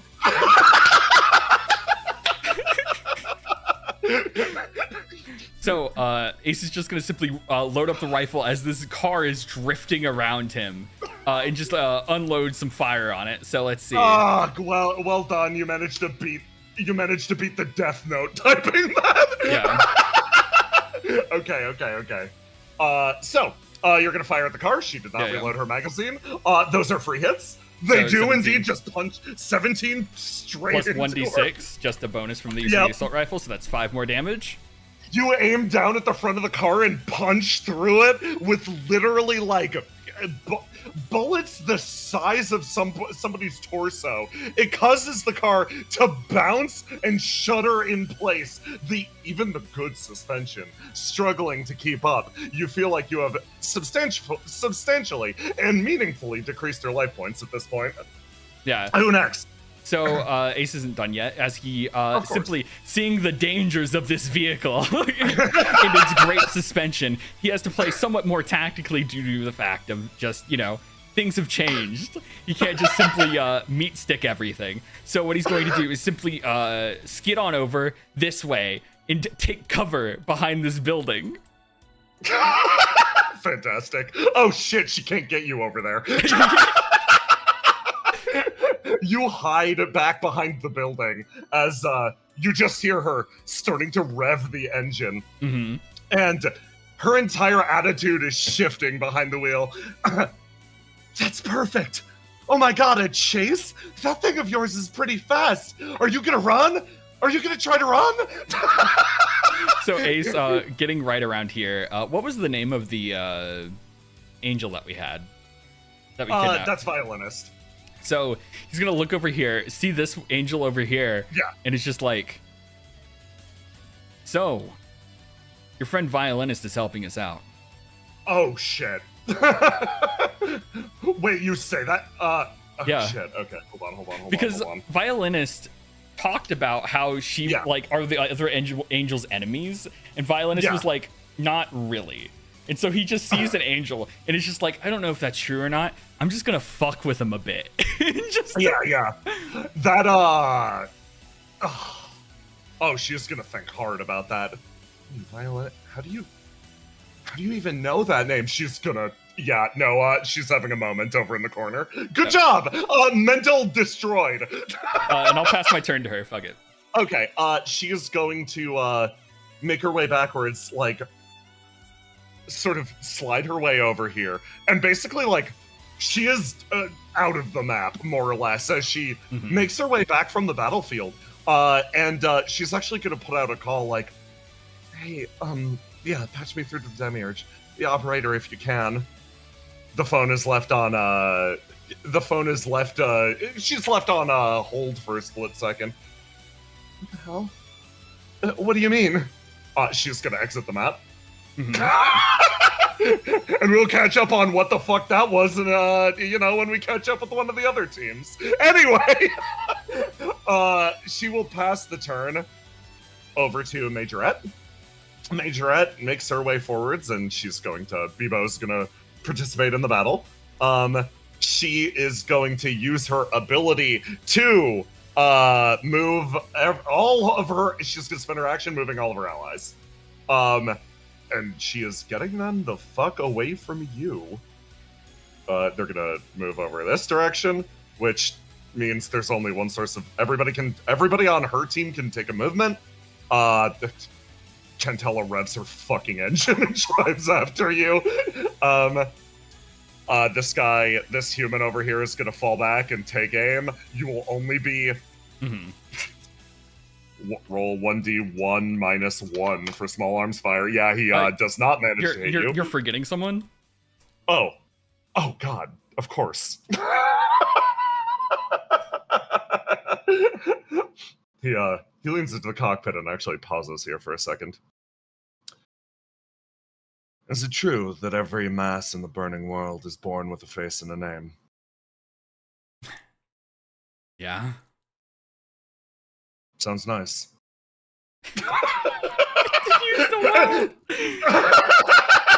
And then he will continue his dark work. His fucking dark work.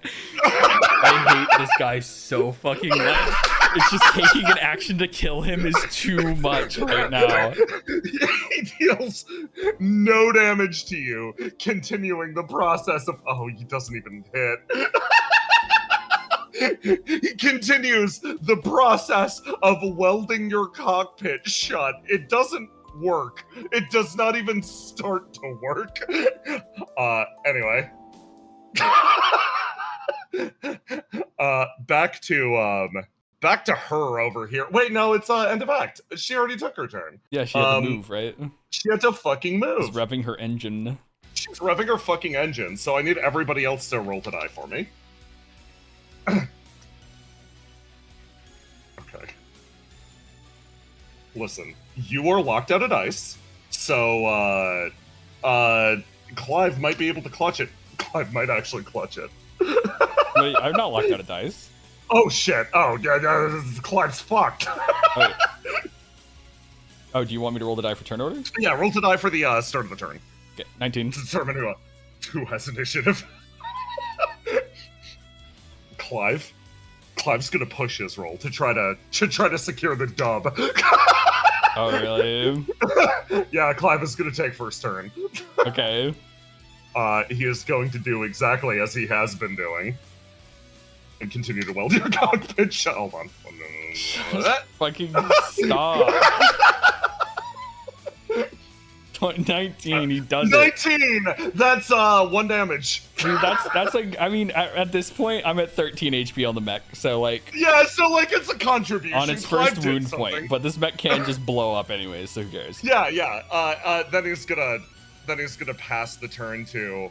He Yeah. thinks. He looks directly at you. He's gonna pass the turn to Majorette.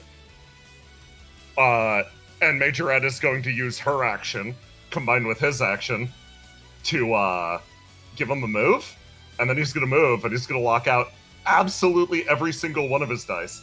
To heroically look at the mech starting to sag to the side, and he realizes now that he's contributed damage to this, his professional obligation to participating in this battle is completed, and he has no reason to be here anymore. He takes his bungee cord, he slides off using his full move, and he's going to Spider-Man his way over here, and then here, and then here, and then use Majorette's move, and go and hide in this car.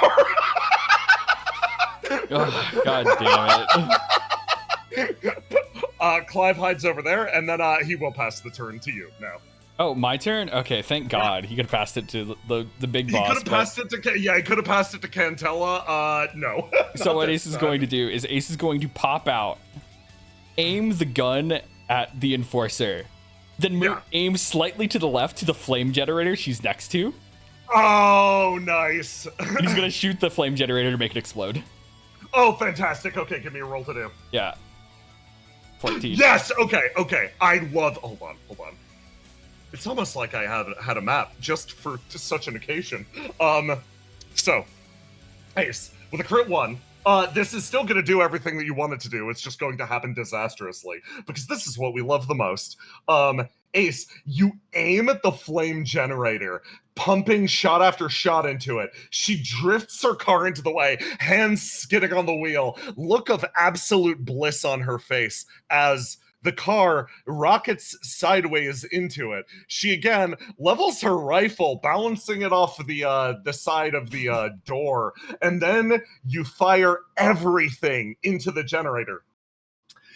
An eruption of flame pours out of it, consuming Cantella in this moment, and causing the topography to shift. You watch as a segment of the city, of an entire function of this place that you were unaware of, flare to life. As this detonation causes the flame drainage system that exists beneath the city to suddenly come to life, causing a massive whirlpool of flame.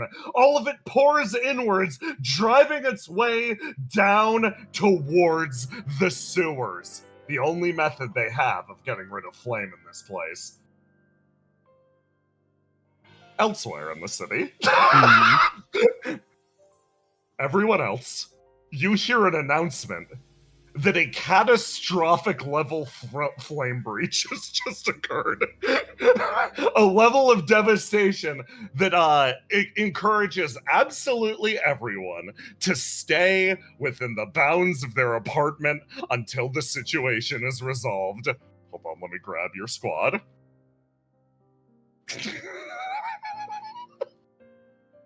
Well, Way to go, Ace.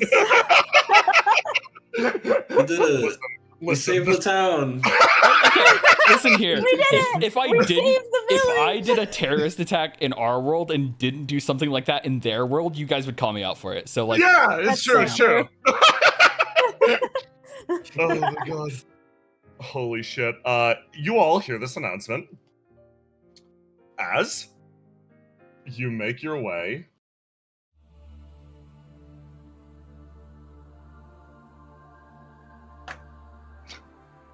over to the angel room. Willow, Argus. Yes. You guys are over here. Angel room up there. 8 moves forward. You actually see a person? Is this the first person we've encountered? Yeah. on our Yeah, way here? this is just a normal office worker. Don't worry, guys. I got this. Willow steps forward. They blink. Look Crazy down Monday, right? Yeah, fucking crazy Monday. You hear about that flame breach? Yeah, I heard about that flame breach. We were just going over to, That's nuts. yeah, are you in HR? I'm, yeah. You know, you guys are using this side of the hallway. I'll just, they start to very, very rapidly walk their way away. Demiurge, Yes. please mute all alarms on this floor. Oh, okay. run. Absolutely sets off the alarm. Infiltration success. Well done, Willow. That was very natural. I'm glad we have a people person with us. They often say this. Who's they? You know, them. All right. It seems that your authorization remains intact. As such, door slides open. Breach like, thanks. Pats you on the shoulder. Moves her way in. Runs in. Stuffs an angel in a sack. Runs back out. Catch you guys later. Is that the right one? Hope so. You didn't ask? Like, I don't know, they were all yelling. Oh, yeah, you know what? Fair.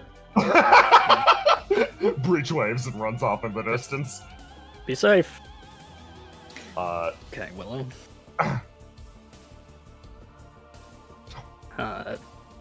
We'll need you for any further interactions we may have. next stop, Innocence's chambers. Yeah.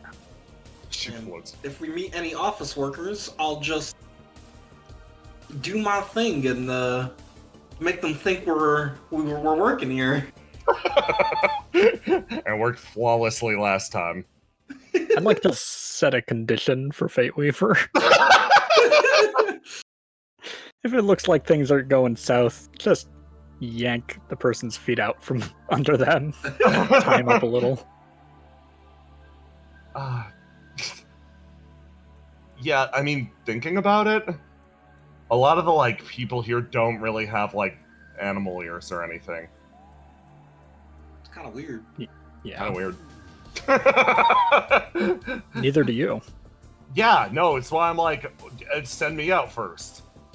Rather than like Aid, who's nothing but fucking ears. You know she can hear that, right? Yeah, I can hear that. Yeah, she can hear everything. Come on. Group is kind of antenna heavy, actually. The antenna kind of helps with certain things, you know? I had been curious. Are they sensory organs? Yeah, you can kind of feel Mine them are. whenever you're, you know, how you get in a car and you kind of bump your head on the top. Aid is looking at your antenna, Argos, and is thinking about grabbing it. They're sensitive. You see how I got these bandages?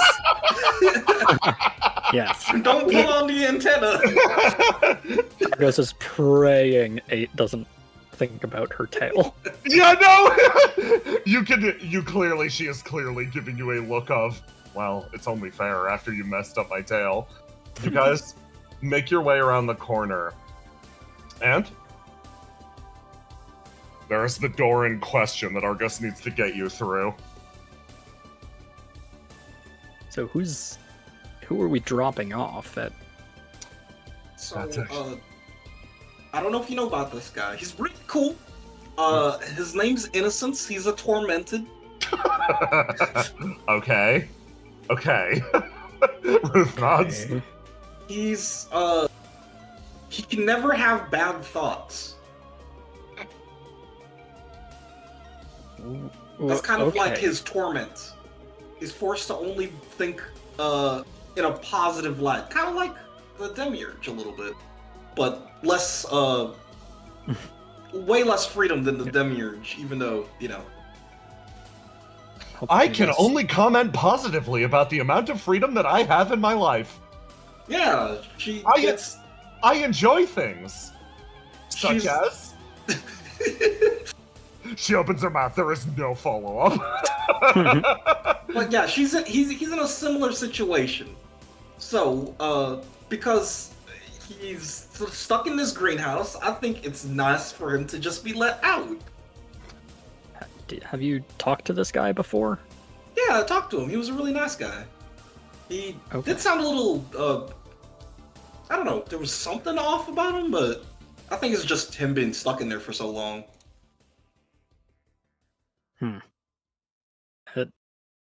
Argos looks at the Demiurge, and when Willow says, "Oh, I can't have bad thoughts," just like the Demiurge, looming darkness behind her. He's like worrying. Are you going to need help with this? Nah, if he freaks out, I can handle it. I suppose wants- that is a good question at this point. Yeah. Who's staying here to help with Innocence, and who is looking over at Argos going with you? Are you going to leave directly after you collect him, Willow? Or Willow. will you rejoin us? Grillo nods. I believe that is the plan. Yeah. If you do need help from me, let me know, but otherwise I'm gonna be heading to the extraction after this. Okay. Oh, and also, you're going to meet the guy at the top of this company, right? That's the goal. If you are, I'm not going to be able to go up there. She gives you the water cooler. Don't ask questions, okay? I'm really serious. I promise to not spill any secrets. Can you put this in their office? The surreptitiously, or is it fine to just toss it in there? Oh, as secretive as you can. It's a 5-foot tall water cooler, Willow. Yeah, but it's an office. No one's gonna notice a new water cooler. I'll do my best. Thank you, Argos. This means a lot, like, actually. I don't see how, but I'll trust you. Eight looks between herself and Ruth. So, are you going with Willow, or are you going with Argos? Oh, huh. They're gonna... You know what? I'm Play gonna... rock, paper, scissors for it. Yeah, they play rock, paper, scissors for it in the background. I'll go with Argos. We got like a team bond thing going on, you know? Me and you, Argos. You and me, Yeah, that team bond, could be a thing. boss. Alright, good Leader. luck, Rue. It's good to have a lackey. Look at that team thing you got with that. Yeah, got over there. yeah.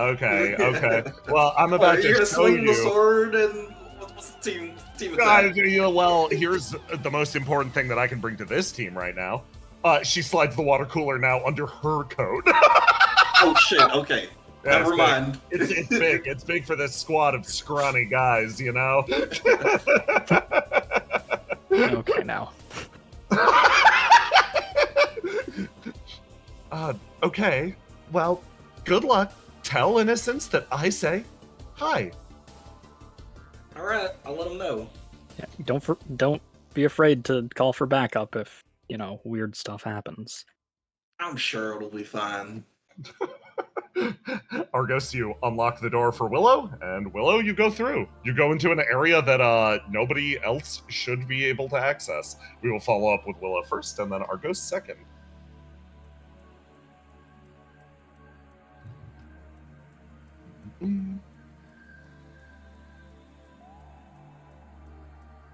in here. You find your way into a very mundane-looking office. The fluorescent lights hum distantly over your head. They speak of very little. This area is covered in a thin layer of dust. Clearly, very few people are allowed back here. Ooh. Round the corner, and in this place, you see someone sitting on the couch.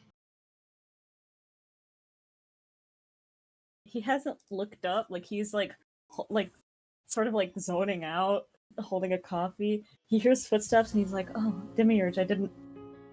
Turns and sees you and goes dead silent. Are you innocent? No. Am I innocent or am I innocent? The first one. No, I'm not innocent. I'm his caretaker. Oh, perfect.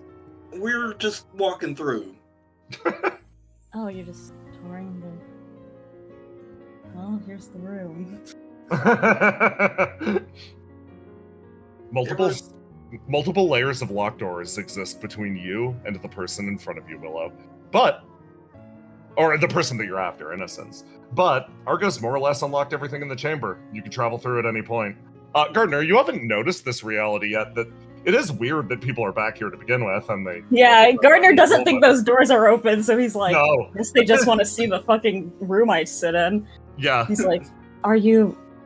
Why... he's brain... He squints at you guys, and he's like, wait a minute. Oh, guys, let's walk quicker. He sort of stands up, comes over, and goes, excuse me, Yeah? who authorized you to come back here? We got special authorization from a friend. Who is your friend? The door opens behind, and Gardner, that is shocking. Actually, I'm sorry. Hold on. Can you tell me what exactly you're doing here? I don't think... He looks at the antenna and the big ears, and he's like, something is very wrong here. You need to be really careful or you'll make him... He sort of does a hand gesture of, like, split. And it will hurt him really badly, so I need to know why you want into that room before you go in, please. Okay. We're in here to let innocents out. What? Yeah, let them out. The one that seems very similar to the first one actually leans back against the wall. It was a direct request on his behalf.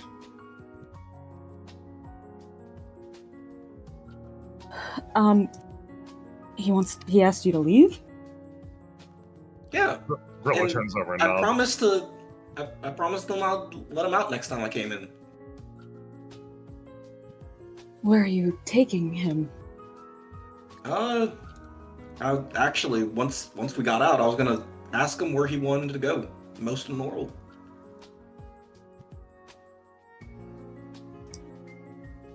Okay, do you know how his torment works? Apparently he's not allowed to have bad thoughts or something? I didn't really understand it. That's a very simple way of putting it. It's a bit more like... Innocence is a being that was created to be given questions or prompts like, how do you end world hunger? And then he would think of all of the ways to do that and hand you the best one.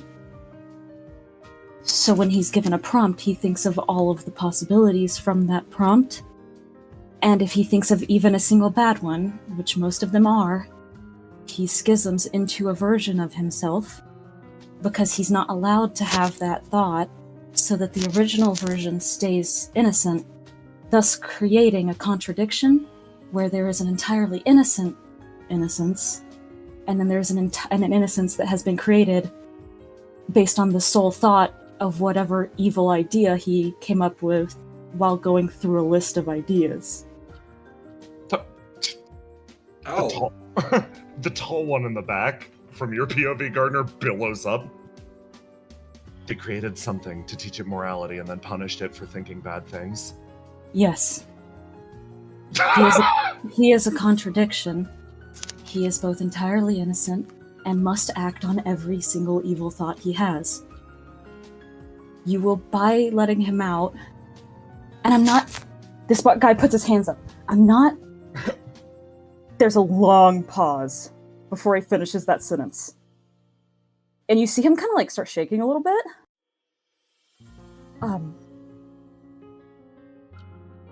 Like he's considering really, really hard how to say this. He's like, who are you people?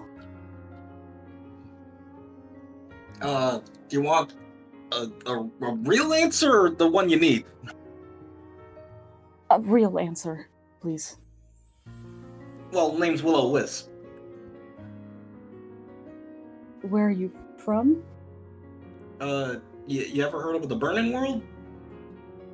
Like the installation? Never heard of that? I'm gonna assume yes. You guys are the ones attacking us on the... He sort of gestures in a direction. That's the direction the Queen of Flames is. Not her. No. No, not really with that person, technically. But they do come from our world. Okay. Do you... He's, like, you see, like, he's thinking really hard.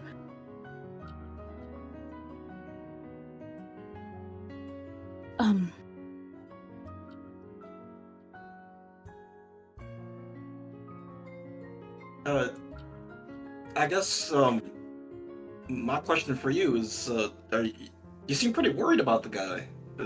Well, assume you're the caretaker. He gets, like, a kind of dead-eyed look in his eyes. Have you ever met an angel before? A couple. They're all kind of messed up, I'm not gonna lie. He gets, like, They're deeply unhappy people. He gets, like, an awful little smile on his face when you say that. Yeah. If innocence is a contradiction, I'm the contradiction that they created to fix that contradiction. So we're just two contradictions sort of set next to each other. My angelic task is I was assigned to take care of him. For a long time I didn't know what that meant. My assignment is to care about and take care of the tormented innocents. When he fractures, it is my job to send off the fractured innocents to be processed. He says that word like he's avoiding saying what actually happens. So yes, I do care about him, but it is also my job to spend the rest of my life killing him over and over and over again. And I can't do anything else. Willow thinks about that for a moment. If you take him out of here, I will have to follow you forever, trying to bring him back. I'm not a combat unit or anything. There's not going to be much I can do to stop you, but I will have to follow you. Well, you don't have to bring him back. You I said do. your job is to take care of him.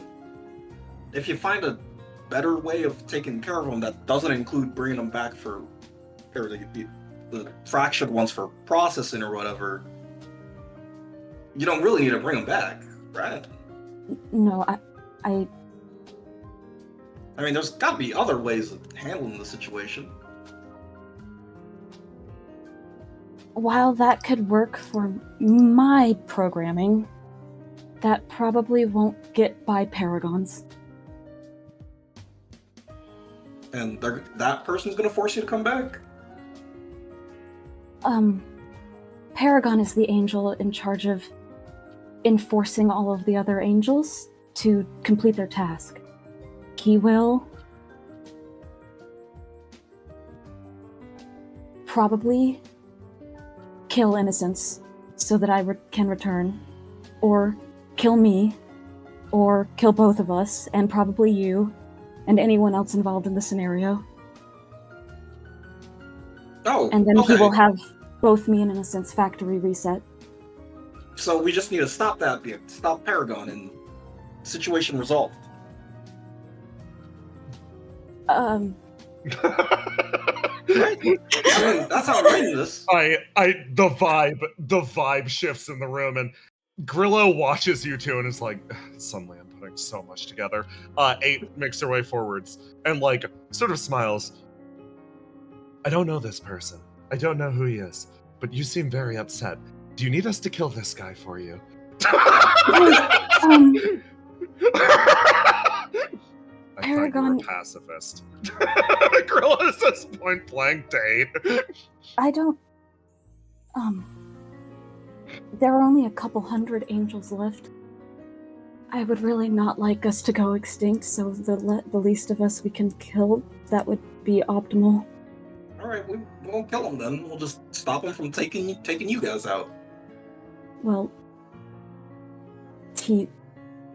the only way you'd be able to stop him from doing that is by killing him. Nah, I'm sure there's another way. We know some really smart people back at OPIA. You know, back there, a bunch of us are doctors, so pretty sure we could find a solution for Innocence and you. Okay, this is a lot of information for him to take in. So, effectively you're saying you want to take Innocence back to your burning world. Yeah. Okay, I cannot come with you if you do that. What? If that's what you're inviting me, I can't go with you. What? I can't come? If you take him, you can't take me. You can really only take one of us, and if you take just me, then Paragon will come and try to kill you to retrieve me, so you can really only take him. I cannot come with you. I will follow you, but I can never... He sort of pauses for a long time.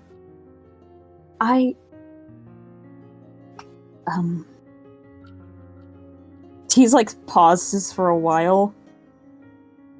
Okay, I think you should take Innocence. Let me ask you this. You say you can't come, but do you want to come? No. Alright. He asked you to take him out of here, right? Yeah. Okay. You should go get him. You seem to have the doors opened already. Alright, and Paragon's not gonna hurt you or nothing since you're staying here, right? Well, I'm not a combat unit, so I'm physically incapable of stopping you from doing this. So I probably won't be punished or reset for it. Alright, that's good. I didn't even ask your name. Who are you? I'm Gardner. Oh, for the greenhouse. That's a nice name. He smiles.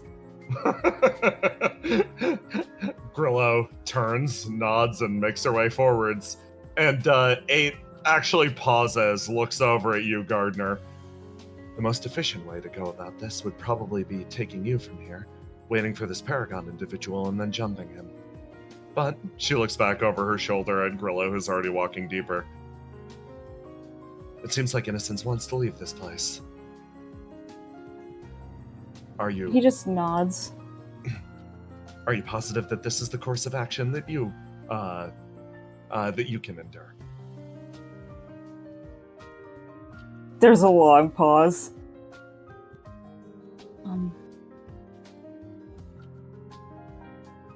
I just actually directly asking him if he can endure what's about to happen to him.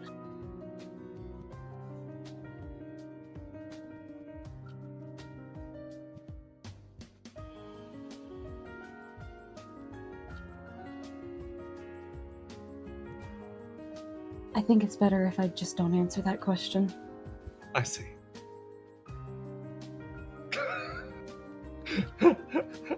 8 pats you on the shoulder, Willow, and starts to walk. Alright. Good luck, Gardner. He just turns around and comes over here. As you make your way into this room, 8 definitely turns over and looks at you, Willow, and is like, it's not too late to knock him out and stuff him in a sack. Don't believe me, I was thinking about it. But at the same time, it seems like it's probably better to take Innocence out of here.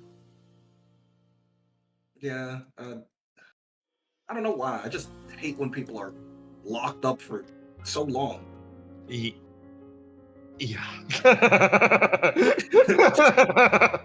She makes the similar face. And you guys make your way to the back room as one by one these doors hiss open. And finally, the last set of quadruple doors, all of these layers of security, all of them laid bare by just an action from Argos.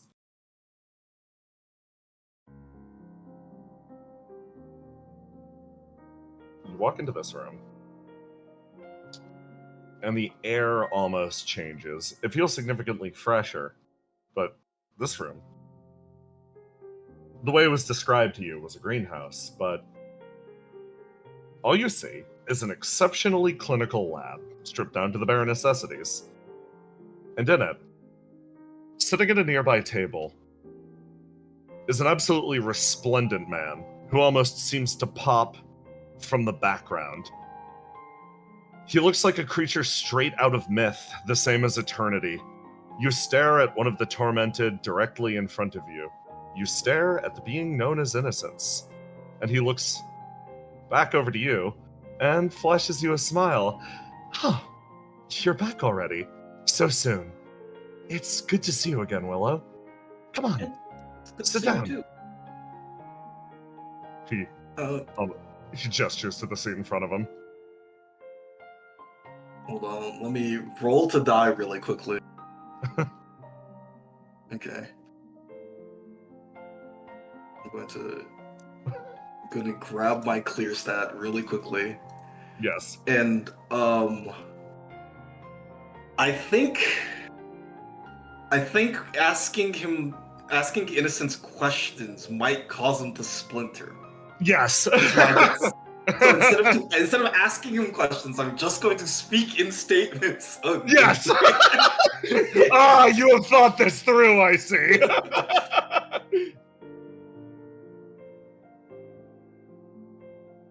Right, Innocence. It's time to go. I see. All right then. You see him briefly almost start to think about asking a question as the way clear. Are we in any danger? How's Gardner doing? Instead, he can only answer very simply, well then, let's go. He flashes you a smile, and your party departs.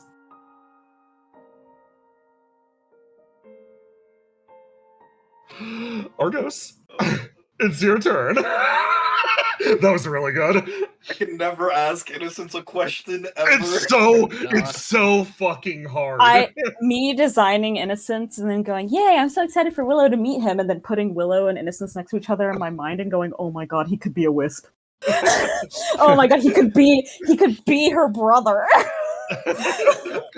Oh my god. Okay, let me swap back to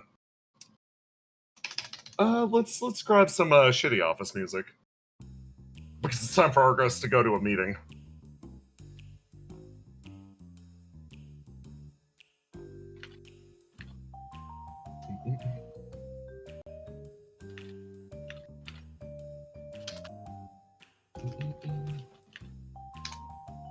Okay. To hide him, all you have to do is fucking attach antennas to his head, bro, and then it's like, you know, it's like, no, dude, he's not a tormented. It's just simply my brother. Okay.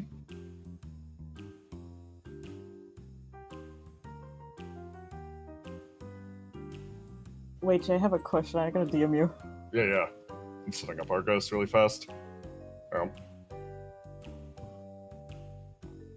Argos, you find yourself face to face. with the demiurge. Popcorn? No thanks. No, that looks really old. Russo's looking over at it. Okay, well, in that case, wonderful visitors, how can I help you? I guess it's not really Prime Month anymore.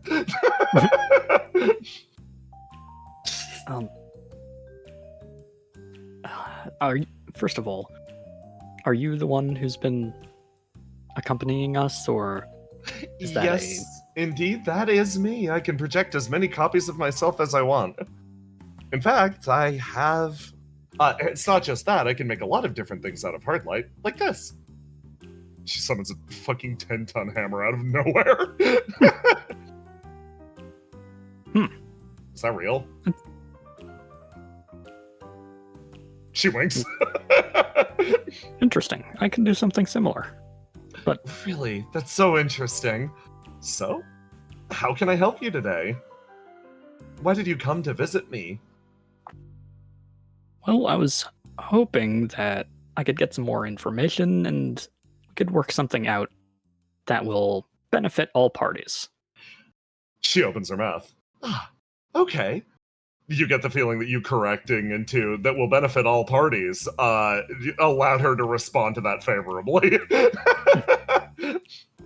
Well, I'm more than currently. The angel that is in charge of synergy between the different companies is occupied in a life or death struggle at the corner of this city. As such, I've been temporarily granted all duties related to not only company synergy, but fostering further cooperation between the various companies. Oh, that's great news. Isn't it? So, you mentioned that you're at the top of the food chain, so to speak, except there is one above you. Yes, indeed. I am at the... The number of functions that I perform for the sake of the city are numerous and granted to an artificial intelligence exclusively of my caliber. There are a lot of plates to spin, so to speak. Sure there are. Well, do you have the authority to make grand sweeping changes to policy? To policy? No, absolutely not. I could never change policy. I can only respond to what's already written. If you have any questions about policy, I'm of course more than happy to help. I do. Let's see, where to start. What's the method for sending apocalypse seeds and gods to the burning world? She thinks.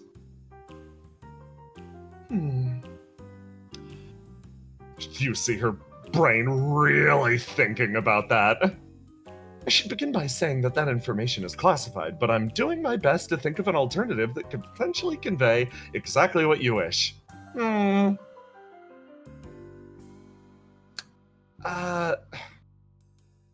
afraid I'll have to leave that one classified for now. Do you have any further questions?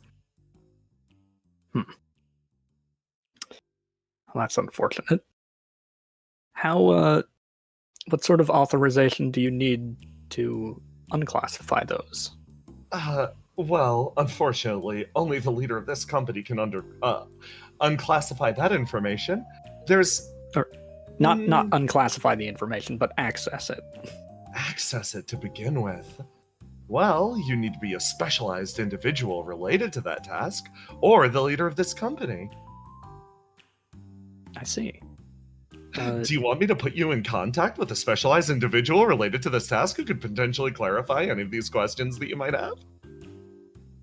Is it possible to just flag me as a specialized outside contractor?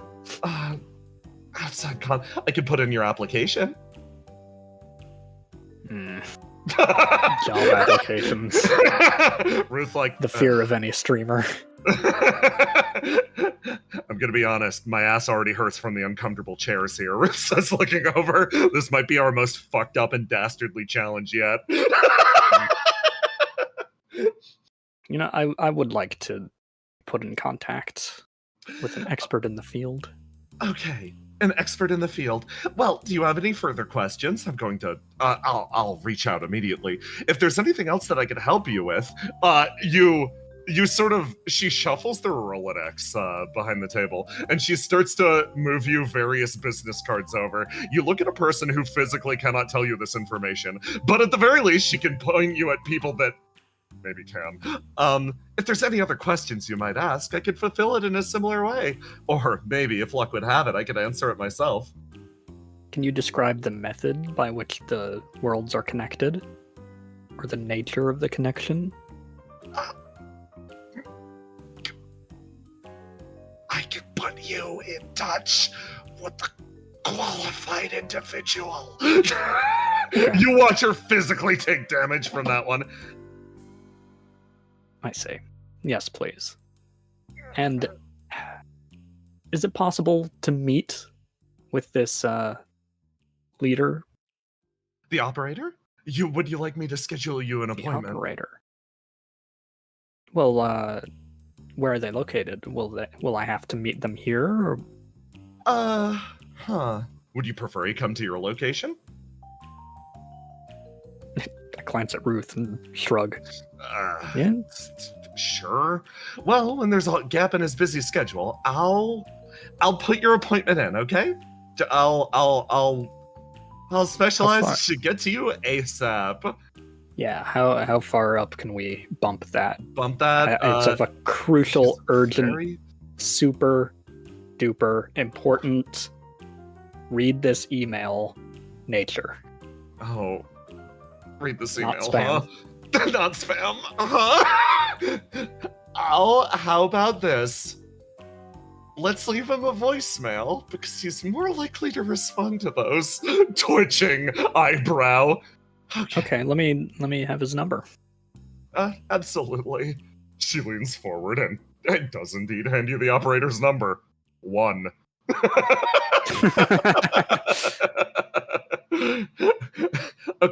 Okay. Is there any other questions that you might need answered here today? Ruth, do you have any? Well, we gotta do something, right? We're gonna just get caught in corporate bureaucracy forever if we're just stuck here. What can we do? What's the thing we can do? You're the one with the big strong brain. Think. Okay. Can this from this facility, can we access some sort of broadcasting system for the city? You see her mouth open up for a split second. Oh! Okay. She takes the card from you. She takes the card from you back and rips it up. She reaches up into her, down into her pocket. She was handing you, you got 3 business cards, and she instead reaches to her pocket, and she's like, from this facility? No. But I can put you in touch with a qualified individual. And where would they be located? Sit right there for a little while longer. I'll bring them to you. She stands up and starts to move off in this direction. Stay sitting. I'm gonna... Ruth stands up. Now's a good time to... The demiurge moves away. Are you going to... Yeah, Argos, you have a moment while she makes a business-related phone call. Yeah. Ruth, let's see if we can find a place to put this. Maybe right behind this big machinery. Let me put the water cooler down for you. I am going to give you control of it. You tactically place the water cooler. Okay. There you go. Put it wherever you want. I'll ask Ruth to carry it, but... That's okay. Let's start moving it. How about there? Yeah, an optimal position. That's where Demiurge takes her smoke breaks. Bomb planted. She's not allowed to smoke. That implies that she needs a vice. Ruth is like, hey, I think I'm gonna spy on her. Okay. there any sort of like computer on the desk? Or There anything? is, yes. It's the same computer that Willow used to avert the fucking apocalypse scene joining. Okay, I'm plugging into that. Definitely. Wow, it's so inconspicuous. She left you alone with that PC. Argos, give me 2 rolls to do. Oh my god. You got the Yes, 1 in please. 120 crit. So yeah, you're gonna hack into this fucking system instantly. And the big thing that you notice is you're like, okay, what actions did she take in response to my questions? Why does she have all the windows in front of her open that she does right now, especially if she's a supercomputer and can probably do this all internally? You look at her pull up a few files. One of the files in question is related to an individual called Stability. Calling it back to this map for a moment. The camera does not focus on Ace. Instead, we go down this narrow hallway where Stability has her back placed to the wall. The Demiurge's phone call comes through. Stability? Yeah, what's up? You're needed back at the Company Zero building. There is a very important VIP that you need to fill in on the full extent of your duties. I'm kind of in the middle of something right now. Stability? Yeah. There is a very important VIP back at the building that you need to fill in on your duties. Oh. Okay. Yeah. She looks back at the battlefield over here, where angels are dying. She looks at the battlefield back over here. A flame breach in motion. Okay, yeah, I'm coming back. She pulls herself together any amount. Breathes heavily and starts to head towards the building. Over by you, Argos. You look at the file related to Stability. There is one angel out there capable of traversing, quote, the outside, the exterior of the city, the chaos. Her name is Stability. There is one other fun factoid. You asked for the method by which apocalypse seeds are induced or communicated into the people in your world. An unnamed facility is pulled up on her computer directly in front of you. There are only a few grainy screenshots back from the day when the Earth was still young. Whatever facility produces the apocalypse seeds is not within the city. It's on the outside, and it seems the Demiurge has negotiated you a ferryman to get there. Wow. Okay. And I don't suppose there's any info on the computer about the operator. oh god, no! That is like, yeah. Sorry, not even with the crit 20. It just does not exist on this computer. She is not allowed to know about him. But yeah, you functionally what a crit 20 with that high roll is. You now know its more or less GPS location. For whatever good that does you, without somebody who's capable of navigating the outside like this one angel is, apparently. But yeah, write that down. Good fucking crit. Good fucking crit. She makes her way back over. I'm back. I've contacted the specialist who is making her way to our location currently. Well, thank you very much. That's Of course. Now all that's left to do is to simply sit and wait.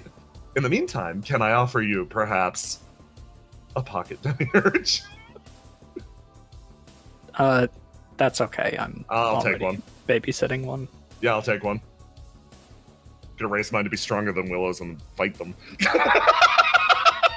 Do you have like a manual or like a strategy guide for those? Oh, of course. all the angels love the pocket demiurge. As a result, there's actually extensive documentation about what can and can't happen with them. I'll pass you a download. Oh, right. Yeah, you're going to need a download of this. You're not connected to our network after all. Yeah, I'm not. Did you know that the pocket demiurge also functions as a Wi-Fi hotspot? Oh, no kidding. It's very convenient like that. Well, luckily for a few years now, I've had a great deal with i7 VPN. They've been sponsoring me. So I'm just gonna throw that up. Oh, wow, okay.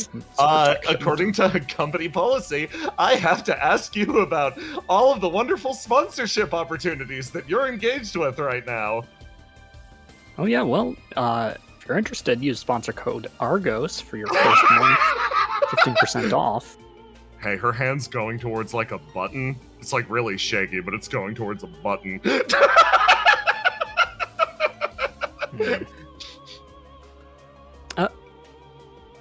One more thing. Very important. I'd like some popcorn, please. Oh, of course. I would love to serve you some popcorn. She makes her way over and starts to... Good save. Ruth whispers as walking into the building. You see one of the angels rush in and catch up. Hey, Demiurge, what's... she kind of looks over at the two of you out front. You guys are the special guests, huh? Yes. I believe that they they are interested in knowing your area of expertise, Stability. A pointed glare. One that almost immediately drives its way home into the panicking person behind you. She. Yeah, of course. Well, in that case, they're also curious about communications. Communications.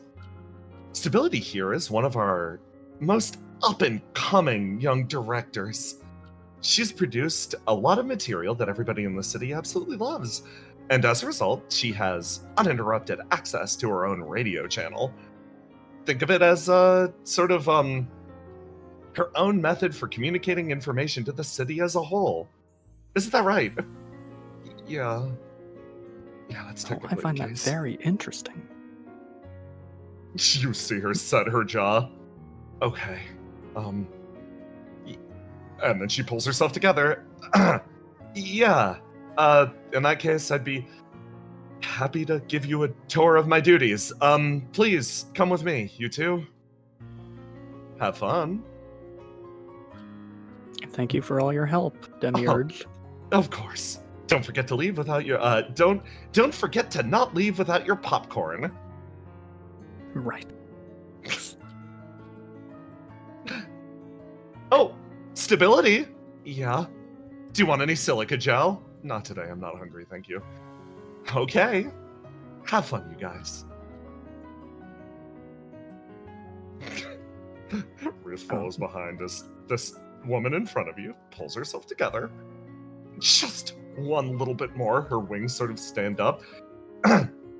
So, you all are VIPs from outside the city. As a result, it's my job to show you what makes our city so great. Please follow along. Argos, who is exceptional at, pushing his emotions out of the way when he needs to perform, recognizes someone who isn't so good at it.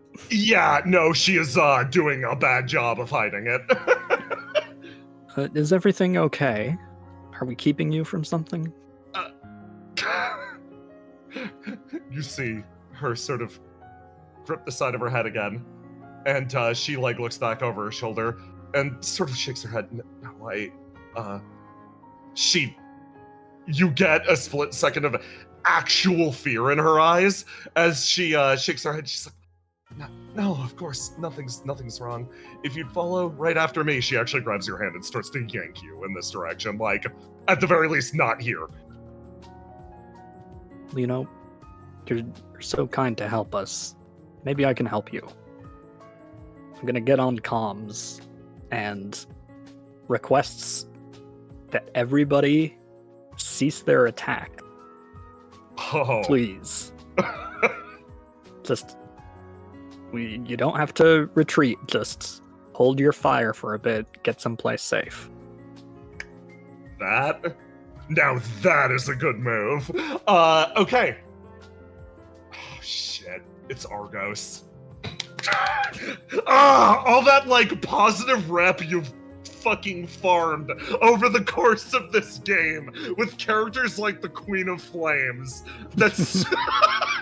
I'm like, who could ask this and they'd listen? And I look at this dude and I'm like, damn it! There's one I'm a little concerned about, but... we'll catch up with him in a sec, but, this one. I'll have you catch up with her, actually. When you send up the stop attacking, you manage to contact the angelic front. The one where most of the angels are being fought. And the Queen of Flames actually patches into your line.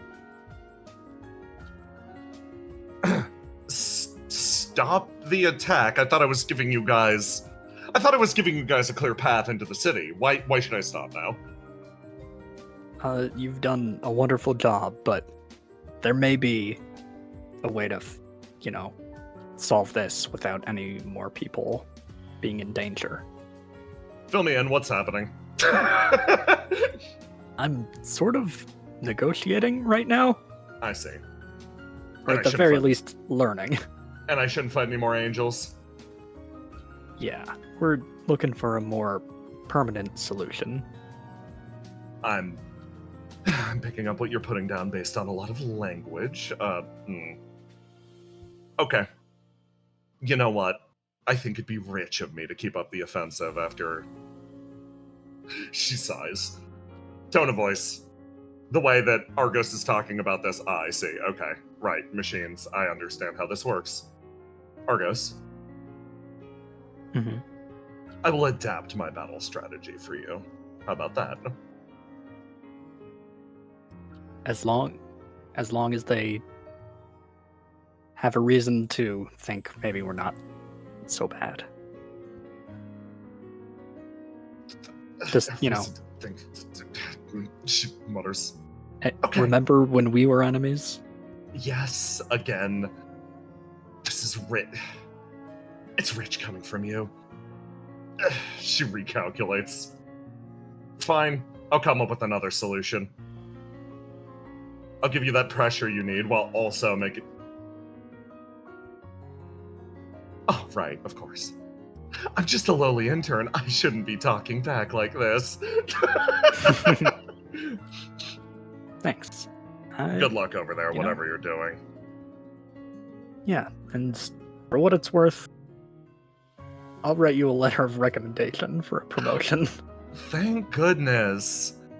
Oh, you're in Company Zero right now. Please tell me what their bureaucratic policy is like. I'm sure I'd love them as a company.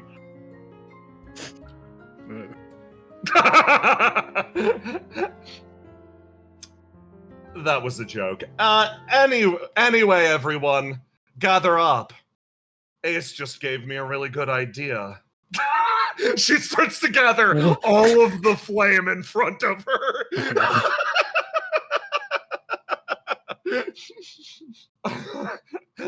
And Argos will choose to trust her even though she just said something really worrying.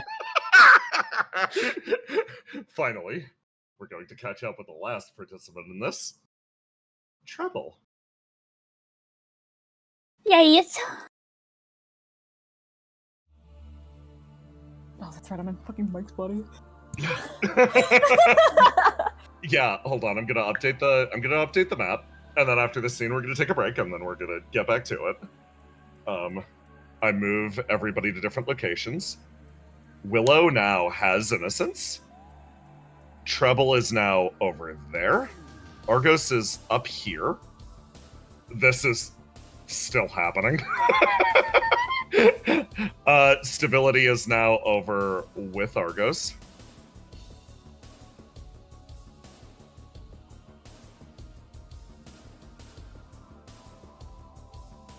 And we then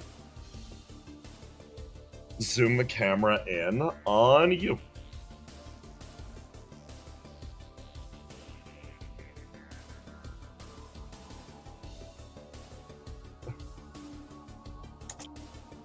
You find your way into the depths of Company 5.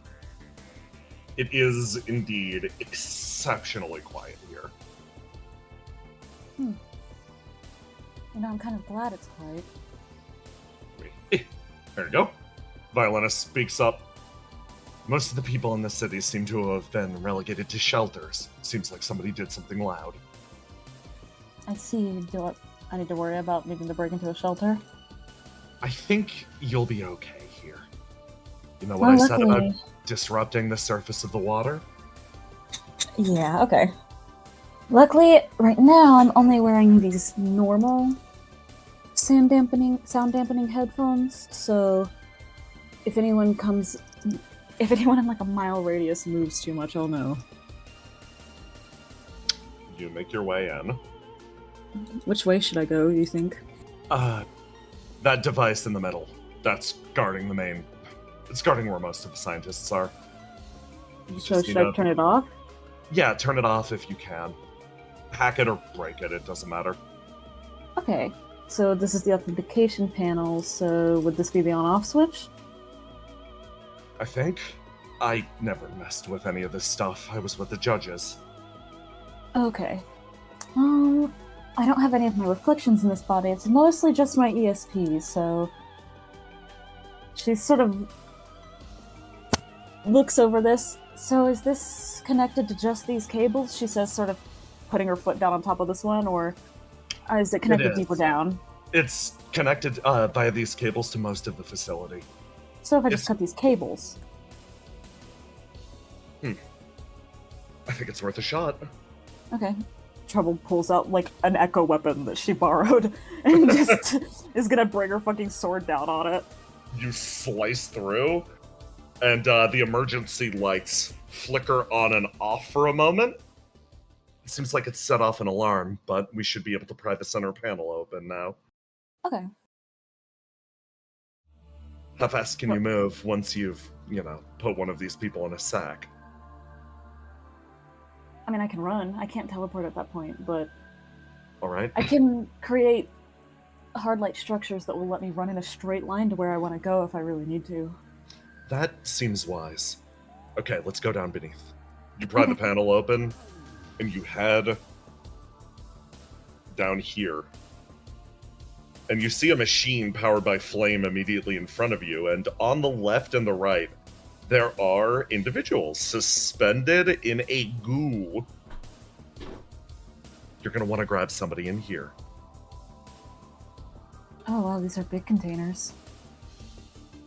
Do they have names on them? They do, yes. Treble, it's time for you to roll the scientist gotcha. Great! Roll 1d20. My gotcha luck. Your gotcha luck. You can roll 1d20 It's kinda 3 mid. times. Do again. Okay.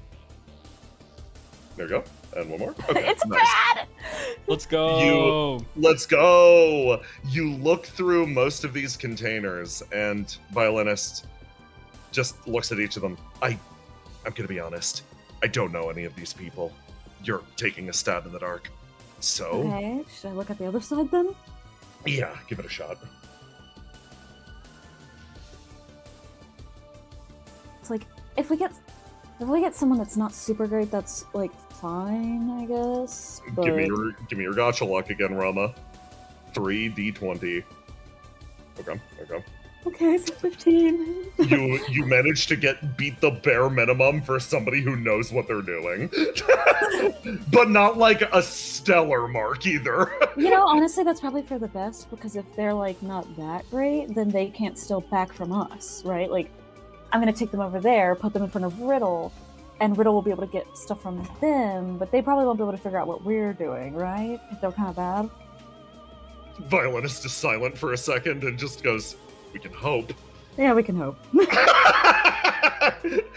Okay, I'm gonna walk you through depressurizing the chamber. Just get ready with the bag. Okay, Your I already partner dumped out- isolated it, correct? yeah, I already dumped everything else that we needed out over in the... Yeah, and the various other districts, yes. The sack is Yeah. now simply empty. Yeah. Okay. You make your way in, and you stuff this human in a sack. Okay, now I just gotta get out. Now you need to get out. Remember, if the bag ruptures for any reason, this person will become infected. Yeah, but they don't need to know that. Like, obviously I don't want that to happen, but they don't need to know that. Trouble, you start to make your way away, and normally this is the part where I'd ambush you with a bunch of people on the outside, but Ace causing a flame disaster means that most of the guards are now in shelters. So you Trouble double simply peace sign. walk out of the room because they are now elsewhere. Thank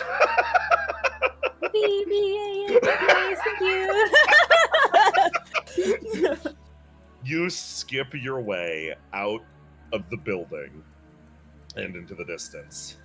As when I said that we were going to go BRB, I lied. Oh. Yes. Willow? Yes. You split off from Grillo, both of you heading in your own separate directions. And you and 8 travel.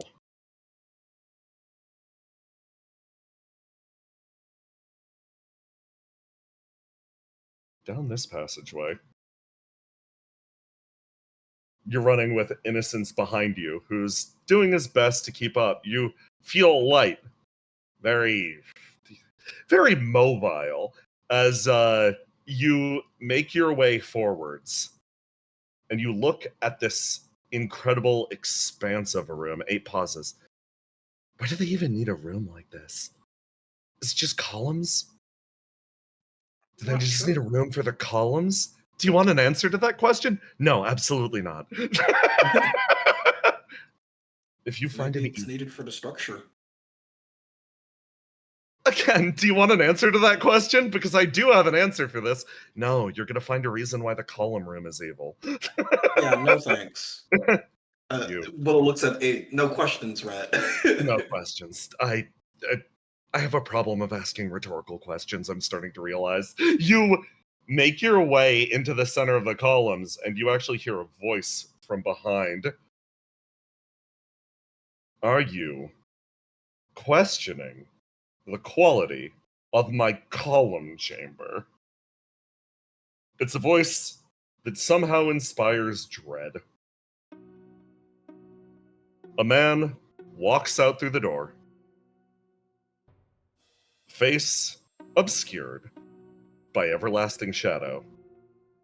But you feel this presence before you can even properly see it. This man is staring at you and judging the weight of your soul. He takes one step forward after the other, driving his way down the hallway. I see you've taken Innocence for a walk. Very considerate of you. I'm sure he's gotten very bored in that room. Crap.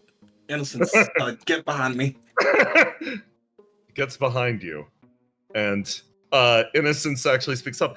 Oh, operator, it's so good to see you again. It's been quite some time since you last visited me in my greenhouse. Has it? Or do you simply not remember? I've communicated with you countless times, and it always results in something very similar happening. You always seem to break apart. Innocence, 8 pulls you back another pace. But I am curious. I thought I understood every chess piece that was placed on the board. So what are you two? He looks over between the two of you. Something unexpected has found its way into the formula. His eyes settle on you, Willow. What is your name? My name? You can call me Will-O-Wisp. I see. Looks over at Subject 8. Subject 8 is good enough. She continues to pull you backwards just a little bit more. Wonderful. I like to remember names. I like to write them down on cards, and I like to collect them. It's so rare that I meet someone, truly face to face like this. So I like to keep a little Rolodex of absolutely every face I've encountered. A little thank you for the memories. He taps the side of his face. I'll do my best to remember yours. He taps the side of his head, and Willow, you feel the world almost around you distort. Your eyes go blank. You feel fucking lost. As Willow, I place you here. Willow, it's minigame time. Uh-oh. Oh no. Place yourself within the cube. I want you to take your hand and I want you to put it on your keyboard. I want you to put it on the on your fucking directional keys.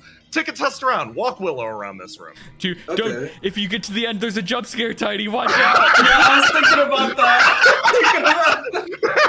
I would never do this to you. Okay, take a quick test of the room.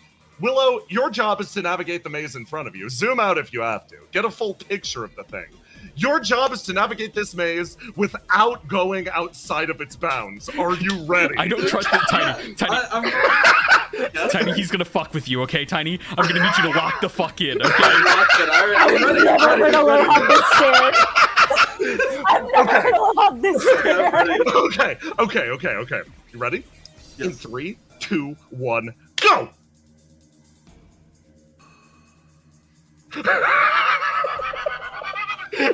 I'm in. Willow, He's you moving circumnavigate. so fast. Willow, you circumnavigate the maze with literally no issue. This is as simple as fucking breathing. For somebody like you, emotion like this, yes, you might not be the strongest in the entire world, but when it comes to dodging with speed, dodging something like this, you duck to the ground, and an attack cleaves high over your Nate's heads. Both of you throw themselves to the ground, dragging Innocence with. You hit the dirt. Eight looks over at you. Run. All right. Innocent, stay in front of me. Okay. I'll do my best. Wow, that could have cut me in half. It could have. Luckily, you're quick. You guys charge your way down here. And Willow, you turn and you look at 8. It's 8. It's 8. She's gonna pull out her knife and fucking charge this guy. She sprints at him, and that you sort of watch as Willow, you make it over to this point, and all you hear is a click as the man behind you reaches for his briefcase, and he takes one of the locks on the top of it, and he unclicks it. You get the feeling if that briefcase opens, it's all over. 8 is going to close the distance. And she rolls in and engages the operator. You and Innocence keep fucking running. You're gonna make it here, and sort of you pause as Willow, you feel that same presence on the back of your neck. All of your hair standing up, as even hiding behind the fountain, the man raises one of his hands. And he swings it. Oh no. Willow, I'm gonna need you to get yourself ready. The beams are coming, Tiny! I'm just gonna put this on me. I'm just gonna put this on me. Willow, I'm gonna need you to lock the fuck in for this one. You're on this map. Zoom the fuck out if you need to. No. Dude, it's actually the jump scare map.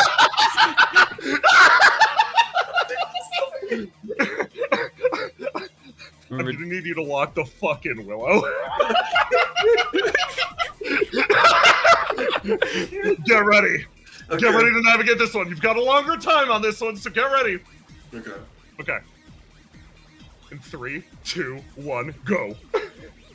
Remember, It loads slower for us, chat, Yeah. so you won't be able to see Tiny actually make it. But just know that he's trying his fucking hardest.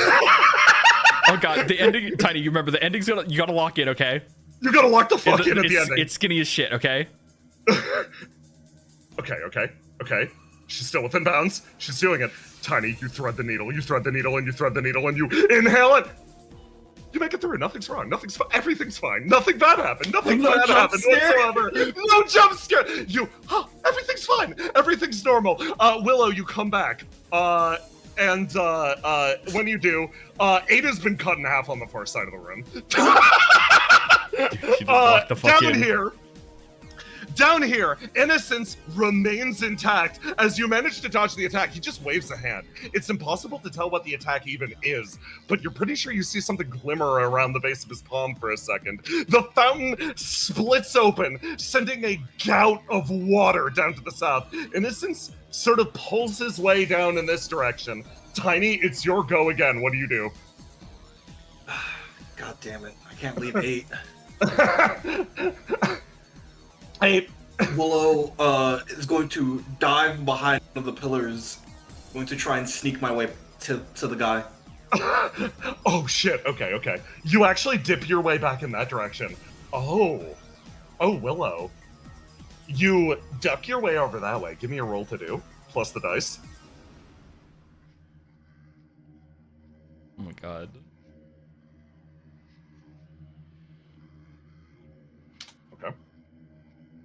Okay. That's a really good fucking roll. Willow, you surreptitiously slide into the shadow of the column to get an image of what this man's doing. 8 has been bisected and has basically been thrown to the side. Her legs are over there. Her upper body is over here. But you remember, 8, it's got a reflection that should be able to help her out with this. As the man strides his way forwards, you notice somebody else actually catch up with your group. Oh no! She moves her way in and sort of reaches a hand out, gesturing for Innocence to close in on her, and functionally acts as his escort while you are back here. You remain stealthed as the man walks his way forwards, and as you get close to him, you again hear his voice. These ones, quiet muttering to himself as he looks across and he goes, frustrating. I don't recognize that face. He flips through all of his cards rapidly. His Rolodex turns one over to the other. It's annoying. Who is that? Why are they here?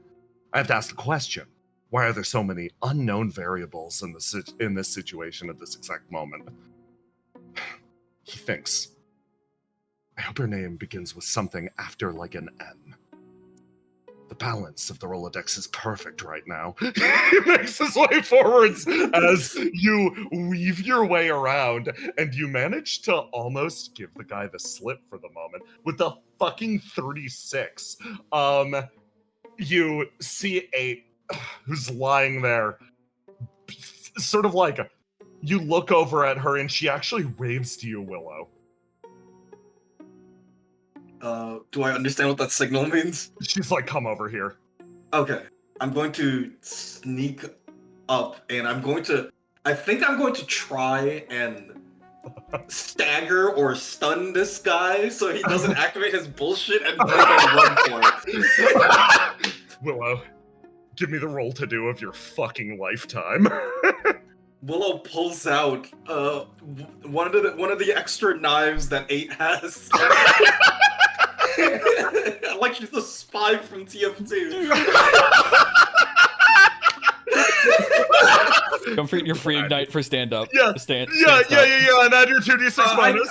I don't want to use the stand-up bonus.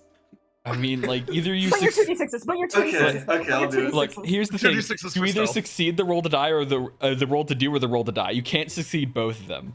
So if you succeed the roll to do, you won't have to make the roll to die in the first place. Can you pop it after he rolls his roll to die? His face turns, and Willow, you look over. Give me a roll to die, just immediately. Alright. I gotta know how this goes.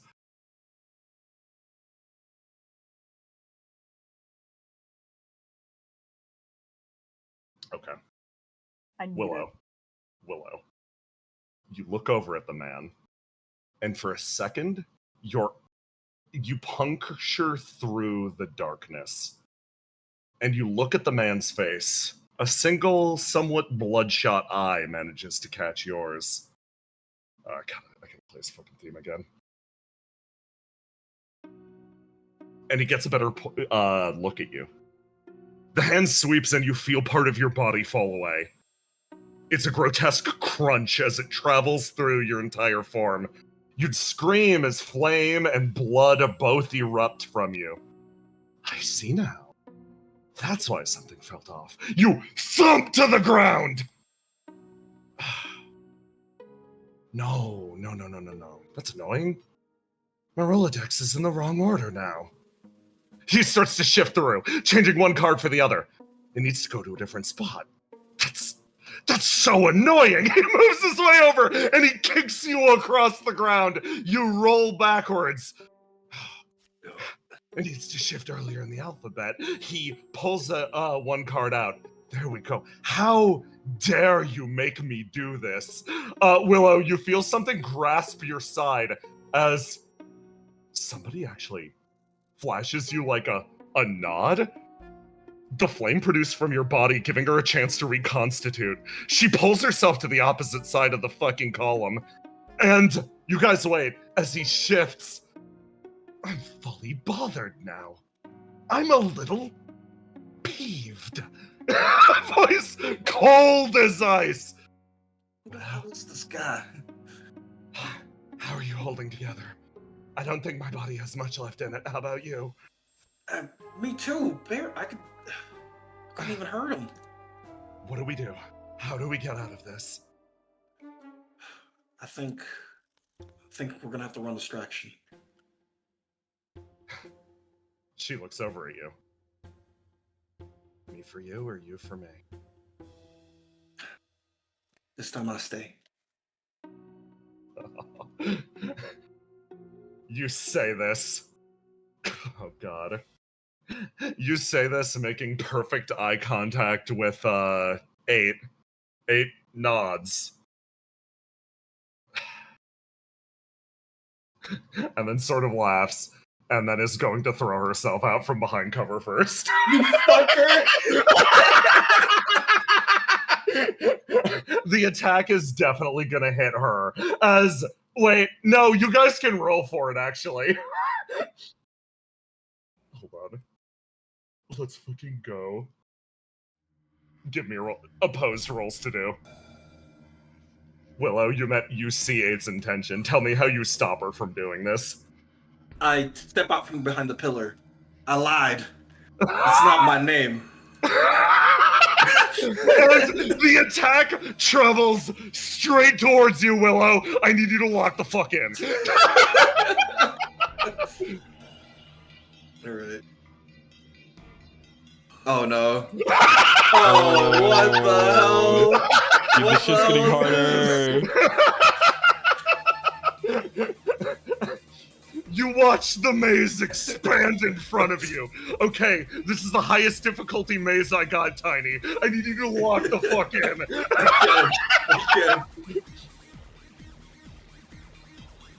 Okay. Right, I'm ready.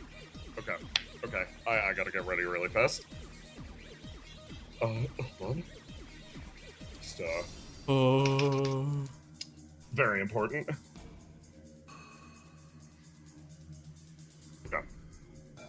Okay, ready in 3, 2, 1! You navigate, charging around the corners, and then something manifests immediately in front of you! You gotta dodge! Oh, fuck! Willow, you charge corner to corner, and you make it to the end as the operators attack. You can see him now. The attack travels past, cutting through the ground and disrupting, causing the stained glass windows to shatter. You watch as that attack manages to miss, 8 darting around and forwards. She turns In this moment, something connects in her brain. She intended to sacrifice herself for you, and instead turns on the operator, turns her head. No, this time, we're both getting out. She runs, she grabs you, and then leaps out the fucking window. My goat. The man remains motionless. He looks down at the suitcase. One lock still left intact. A little frustrated. What caused him to pause in this moment was a mix-up in his labeling structure, primarily. His hands too busy with his Rolodex to engage with the case, he was unable to throw it open. But this man does not realize that that was his downfall in that moment. A recognition of the difference of priority. Instead, he turns and he looks, and he rationalizes as he always does. Plans can be adjusted, and given time. I believe this too can be turned in my advantage. He moves his way forwards. I'll let you live today, he says to the open window, as if to grant himself some level of personal satisfaction, dusts himself off, and then looks at the column. He runs a hand down the side of it. At least I managed to miss you, my beautiful, beautiful columns. And he walks to the other side of the chamber and back upstairs with a hiss. And that is where we're going to take our break.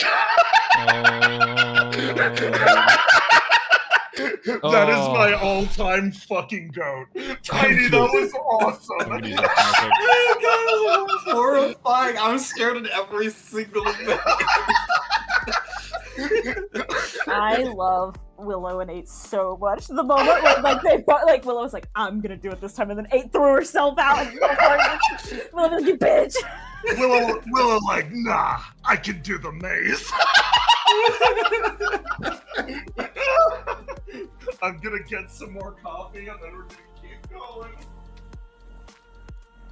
I love this session. This session is awesome. That was great. This is a good one. Every heaven raid, I'm like, this one's awesome. Willow, do you like Innocence? Do you like him? I like him a poggers. lot. I think he's very poggers.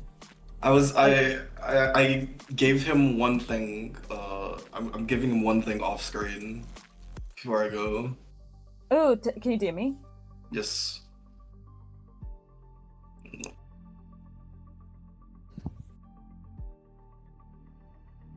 I'm happy that Ace decided to blow up a whole section of their city, so I didn't have to do the annoying parts of my part of the mission.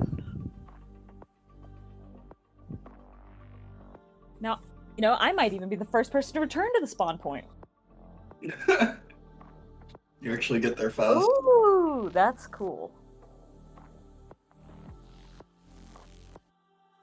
Treble's big issue is that she just has to walk across the entire fucking place. Like, you know? And there's no cabs in this city. 0 out of 10 city. It's not like she could take one anyway. They would register her as a mass, and they're like second-class citizens. She has no fucking money. The Treble's not giving anything up either, so like... Yeah, I'm back. Oh, welcome back. Like, Dude, the operator's probably my favorite fucking thing ever. why was the operator so sauced? He had so much aura. Jay turned something that was a joke into something very, very good and serious, and I like it. It's still a joke, Bro had but so like, much aura. but it's like, I feel like every time we've seen the operator till this point has just been a stupid joke to piss me off, but this is finally a character I can appreciate. He did the fucking Toby, like, am I sweating? No. It's actually the rain. It's actually the rain, clearly. These fools could never make me sweat. I'll let you live today, Will-O-Wisp. God, that's great. He was in the fucking Sans the Skeleton hallway? Yes. Maps, dude, you made a fucking Undertale-ass fight with amazing. He was literally weighing the weight of my soul. Oh my god. I'm Breach clutching so up, happy. Breach clutching up and getting a sense out of there is kind of pog. Yeah, no, I'm like, oh my god, she came back. You're right. You guys set up for this. Okay. I'm going, I hope her name starts with something below an M, because my Rolodex is perfectly balanced right now, like, Perfectly Jesus. balanced. Oh my god, that's my goat. Jay, I must ask you a question now. Yes. You know, it's the big question, because does he organize the Rolodex by first name or last name is the big question, right? Yeah. Obviously, it didn't matter for Will-O-Wisp because I fucking knew it! Personally Sorry. speaking, I think there are merits to both.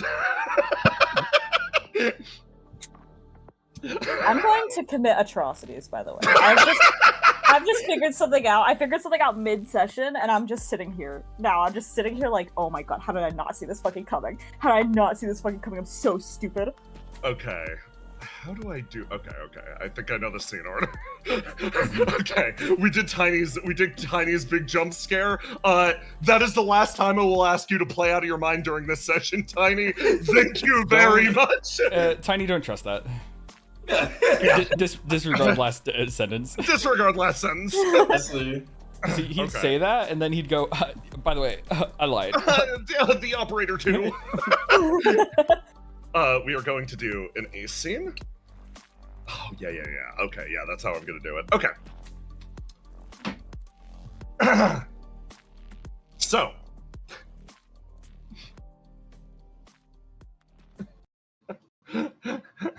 We're gonna pick up where we left off, then we're gonna do a little ace, then we're gonna do some Arcos, and then we're gonna do more Gardner and Trobo, and yeah. Okay. Here's how this goes. Oh, I also have one other thing I need to ask.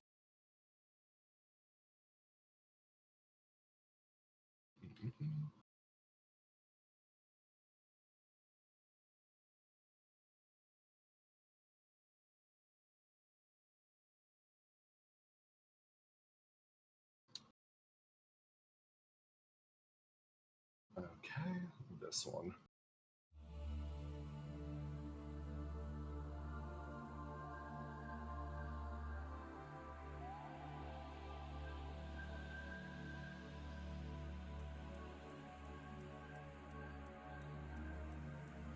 A man at the edge of the city watches as the battle unfolds in the area immediately next to his grand tower.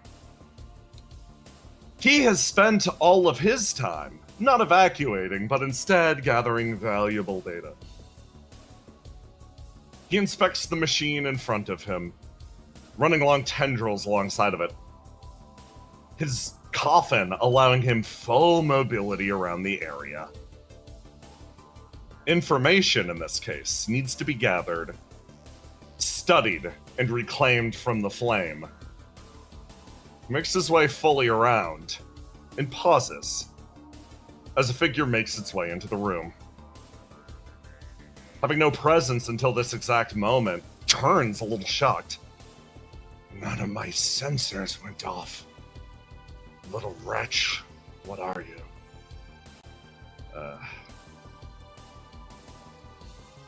Guy a little in over his head. He scratches the back of his neck. So, is the big nerve tower at the center of all this, huh? No, you're looking for Company Zero if you want the nerve tower. No, this is where all the information flows to and from. Check out this. Should buy us a little breathing room, right? He twists his way around, coming face to face with the man. Oh, you're one of them. One of the mass. I see. Well, if you think you can rip this place down with just your bare hands, that's fine. Pauses. Eye almost periscoping out of his head freely. Oh, but there's actually something far more interesting on you, isn't there? If this is the first time I've ever seen one in the flesh. The thing in your pocket, please show it to me. Visionary looks down, sort of laughs. Oh, this thing? Yeah. Okay, Sure. Seems like everything everybody's interested in. He pulls it out and holds the reflection crystal that Ace handed him. It's always, do you have a reflection this, reflection that? Hey, if you really want to see this thing, I've got terrible news for you, my man. What? What do you mean? He holds his hand up and presses his fingers into the corners of it. Sorry. Every single one of these things always turns me down. Not whatever hero you're looking for. The reflection doesn't bind. Instead, it just pauses, almost confused. Surface tension's broken for a moment. This one owes Ace a favor, but it has some hesitance with this man. It's further than I've ever gotten it before, I guess. The figure looks at him. You're unarmed, then. I am. His eyes open, calmly. For a little while, I thought this would actually be difficult for me. Thought I'd need backup. But you're exactly the type of guy that I actually do pretty good against. He starts to tap his foot on the ground. The hell's that? Sorry, man. Just taking this a little too seriously. He pulls his hat down. And elsewhere, Ace. We catch up with your situation. Circuit waiting outside the door like a punished puppy. I've got a question. Yeah. Flame detonation in the middle of the arena. Coursing damage as flame is pulled into the underground of this area. You have 1 moment to react to the... Oh, you know what? I'm gonna throw you and her in your vehicles in the flame disaster, and you've got to make a decision right now. What's the plan? So, right over here. as the geyser is kind of in between them, Ace gets the message from Argos telling him to stand down.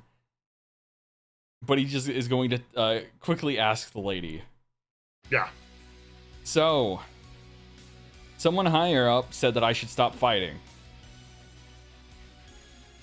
You think he's concerned about, like, casualties of your men and everything like that. So how about a little deal? I get out of my mech, you get out of your car, call off your men. It's just me and you, because once in your hag life, a man has finally come for only you. Her expression shifted a few dozen times, and over the course of that conversation, shock, anger, you really do have a way with words, huh? How positively charming. She looks over. So, your guys have been given the order to stand down? Sure. For now. Why not? For now. She is going to, basically, you guys are being, your mech, as well as this car, are being pulled downwards into this whirlpool. Are you going to try to abandon ship? Yeah, I'm just going to get out of the mech and abandon it. Yeah, she is also going to, try to get out of her car. And let me, fucking down back over here. Ace, you hit the escape hatch, and you feel just blood rush to your head in this one moment as it's stuck. Motherfucker stuck. And then you remember is this man on the front of your cockpit welding that shit shut. And you're like, I see. Ace is just gonna take Garnius. Yeah. And just cut his way out. You take your hand and drive it forwards into the front of your mech. And a line is cut through it as she abandons her muscle car and lets it simply fly into the flame induction device that sucks everything inside. And Ace, I will let you out after that frustrating moment. Yeah, I thought of it as soon as you fucking said it. So funny. My actual fucking goat. I move us over here. I abandon mech. Mm-hmm. I abandon car. Those are pulled into the world below. She is going to tell her men to stand back. And I drop Ace.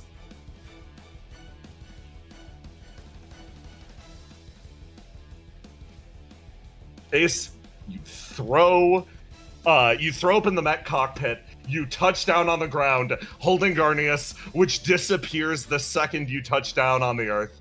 She throws herself out of the car, and she gets herself ready yet again, leveling that rifle. Every single one of the angels, every single one of the mass, actually do sort of... They pull back, but not fully. It seems like they are, at the very least, interested in watching how this fight is going to go. Mm-hmm. So Ace just kind of walks in front. Very Western Showdown style. Yeah. Of just two people just standing in front of each other. Hold on, I'm gonna change the music. This is very important. Her with her rifle, you with your weapon. So I got wild arms in here. Hold up. Very important.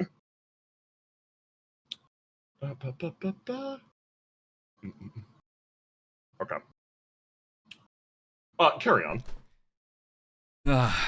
Ace kind of stretches a bit. The burner being extremely uncomfortable. Good to be finally out of that thing, though. Seems like a fault with the design of your ride.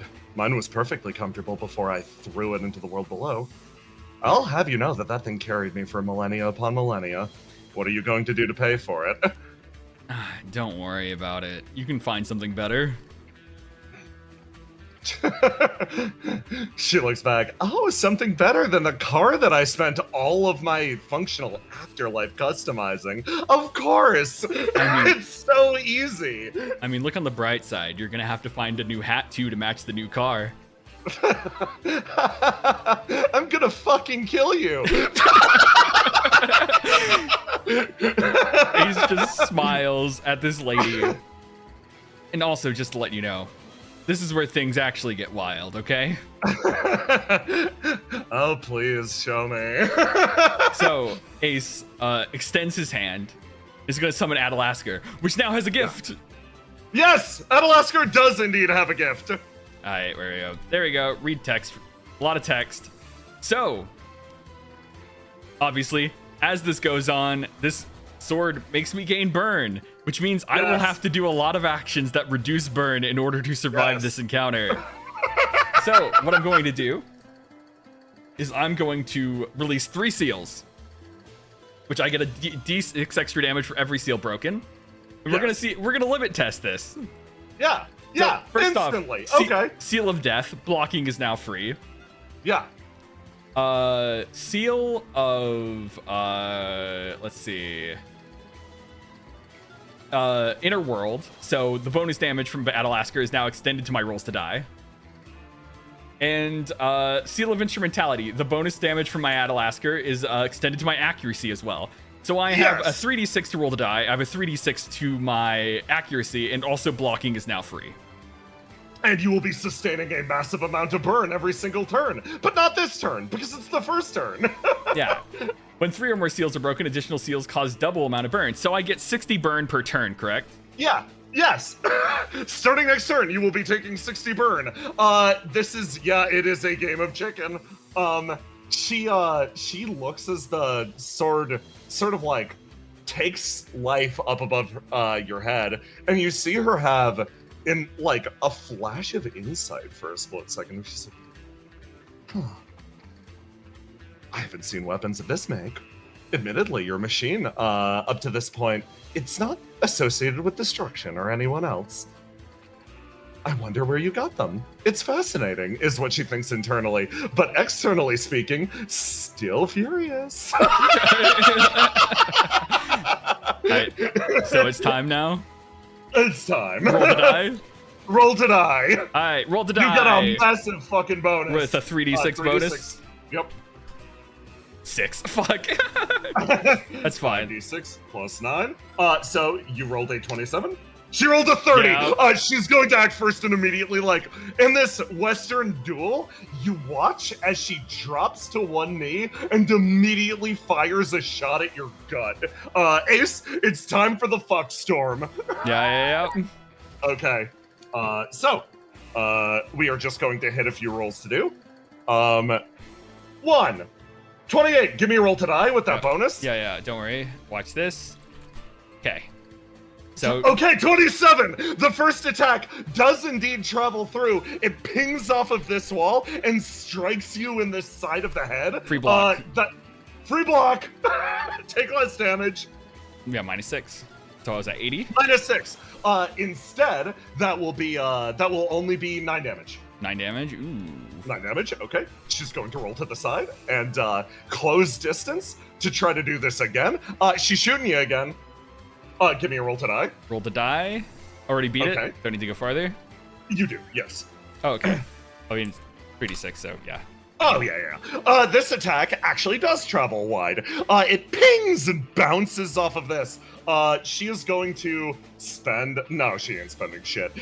She's letting that one go. She can continue to ricochet it until it hits you, but instead sends that one flying over here. This one, she is going to move her way over here. And this one is going to be the fucking crit 20. Give me a roll to die. 16, 3d6. I do not think that's enough, so. Okay, that will be. Yeah. I gotta add the fucking damage. That is. 3. Yeah, the free block is very important Yeah. here, as 13 plus 9, 22, double 44 damage. As she slugs you in the fucking gut, throws open the window. This is only going to be you guys dealing literally insane amounts of damage to each other. Give me another roll to die. Plus 3d6. Another one? Fuck. All right. 3d6. She got one more coming after this. Yeah. 10, so Okay. yeah, 29. Avoids it. And finally, one last attack as she makes her way over in this direction. Roll to die. Okay, roll to die. Boop. 3d6. So, okay, yeah. Yep, okay. You dodge the last bullet as she literally just wheels an arc around you. To describe what happened, all of that happened over over about a period of 3 seconds. She rushed, shot, threw herself out the window, rolled across the ground, fired 2 more times. God, ow! Your go. Okay, so. She's locking in her new clip, obviously. Yeah. She's got a kind of mag dump on you right now. So this is the fun part. So what Ace is going to do, Ace is going to quickly close the gap, rushing this gunman down while she's reloading. And Take 60 burn. 60 bird acquired. That's fine. So, right now, Ace rushes forward and simply Cantella looks at this man. This man is enjoying himself so much. Yeah. This is what he lives for. This kind of shenanigans of just chasing someone down, pissing them off to an extreme is kind of just his MO. That's why he makes so many rivals, as he pulls out his sword and swings. You see, when Ace entered, all those masks were running screaming away. Did I get afterglow from that? Oh, bra fucking vo, yes. So roll for damage, just for the thing. Yeah, so roll to do. me. Alright, this is 3d6 of bonus damage. You're gonna spend the afterglow from the horror. Oh my god, that's almost max. Your attack travels through, and it is going to, in fact, wound her. As you slice through her body, she actually gives you this look of, oh, I get it now. You're a bad person, aren't you? She flies backwards, hits this, rolls across the ground, and resets on her, basically like on her knees. She picks herself back up, braces with the gun, and Ace, for that 60 burn, for not only for the horror, for the thrill, for the exhilaration of it, I'm going to hit the random burn heal. This would be heal yourself, 4d6 burn. Okay, let me roll it. Roll good. You're all good. 46. Yep. 15. 15. Okay. Will you die next turn? I was gonna deactivate Okay. one of them. I was gonna Okay. deactivate the damage one. So I only have 2 active. Fucking standable. You close one of the seals, having driven the attack home. You, yeah, yeah, of course. You, vroom, bring it to a close and actually set yourself up pretty good. As you can tell, you're not going to basically go over cap at this point. Fantastic. It's her go. Get ready for the fuck storm. Okay. Okay, here we go. Keeping that defense buff up is very good. First, heavy shot. Miss. Okay. Just a miss. You're fine. Okay. She's going to climb up on the roof now. Take another shot. Mm-hmm. 27. Give me a roll. 27. Give me a roll? This. Wait. Yep. Roll the die. 2d6. This. 2d6. This is the damage. Okay, you win. Yeah. That was the DR shot. She's gonna run up on this roof right here. Take another shot. This one's traveling straight at you. Yeah, I don't think I can really pass that, but I'll try. So, You can give it a shot. 2d6. No. Okay. No. Okay. This shot bounces off the ground, pings up, and again hits you in the forehead. If your head wasn't so damn hard, you could tell all of these are headshots. She is not fucking around. You take 6 less damage. Okay, 9 more damage. Yeah, 9 more damage. Okay. She rolls her way over here, and is going to take another shot.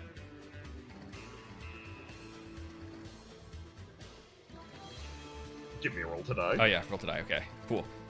2d6. Okay. 2d6. 5. Okay. Not enough. Oh, not enough. I'm Okay, gonna another ignite shot. to push it. Okay, excellent. I think that's a good use of it. So this is gonna be Yeah. 1d6. 5. Okay. 5. Okay, nice. You managed to tell me how you ignite to get out of the way of this absolute storm of bullets. So how Ace is going to ignite for this one specifically, it's different from marking cover, but seeing that the bullets are all coming to the same place, it becomes a little bit more predictable. So what he's going to do is simply stomp on the end of this piece of metal to make it fling in front of his face for a second, blocking one of the bullets. The attack travels off, and she, almost taking advantage of this, is going to fire a last shot, and we're going to see if it works out. Yeah, you pick it up, and you catch the bullet, and in midair, she actually manages to fire one additional shot at the sheet metal, and it pings off as if she anticipated this too, and it hits you in the exact same spot as the last I'm going to bullets. just assume, I'm just going to take, not even going to roll, Yeah. choose to fail it, so I get an additional block, so I have Additional block, so 2d6. 2d6, yes. 4. Fuck. 4, okay. Minus, that will only be minus 11 HP. Minus 11 HP? Oh, God. Oh, it's looking bad, gamer. She locks in an additional magazine. Those were some pretty impressive moves, actually. I can't think of the last time that somebody stood up to that many bullets. Good job. She clicks it closed. I'm kind of used to being shot, so... Oh my god, have you been micro-dosing gunshot wounds? You know that doesn't work, right? I mean, I'm proof that it does. Ace, it's your go. Okay.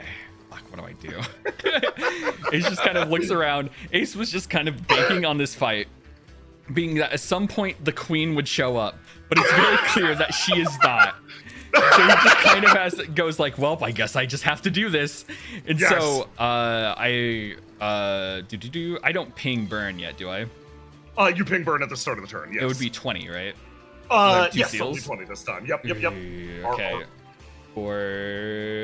So that's 65, right? That's fine. Yes.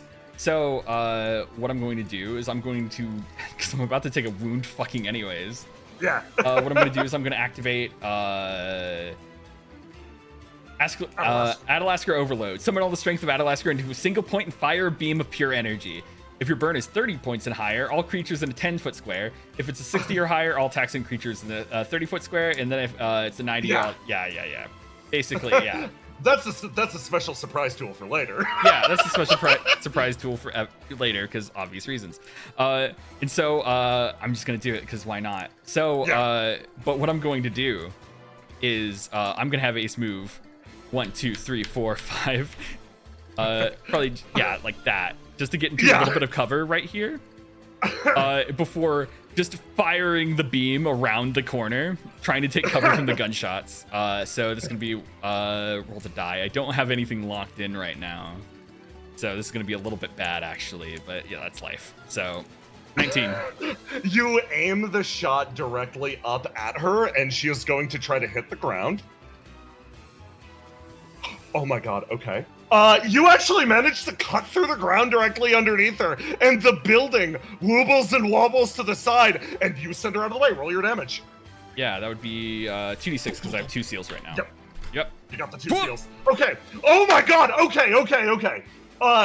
The attack hits her. The battle round ends, and she, again, you hear, and you both are kind of breathing heavy. Everyone's just been watching this, and like slowly, one by one, all of the mass, and all of the like angels, all the humans, even Clive, have worked their way over, and are like watching, just like they formed a ring around you, and oh god, yeah, I got to decide what happens now. Silence sort of kicks in for a moment as you realize you're surrounded. You're bleeding heavily, but so is she. She actually continues to smile. It's a strange energy. It seems like she's getting a lot of joy from actively disliking you, but seems to also be enjoying the fight herself. A big smile crosses her face, and she goes, "You know?" And then from all around, you hear another voice cut through of, it seems like things are wrapping up over there. Everyone open fire. And Ace, you see your ESP flare to life. As you can tell, this entire area has just been made hostile to you. The operator sends out one order, and it seems like everybody's dead set on execution. Your blood freezes. So what Ace is going to do is before that call goes off, he desummons Adalasker. It disappears. He's going to quickly sprint up to Executioner.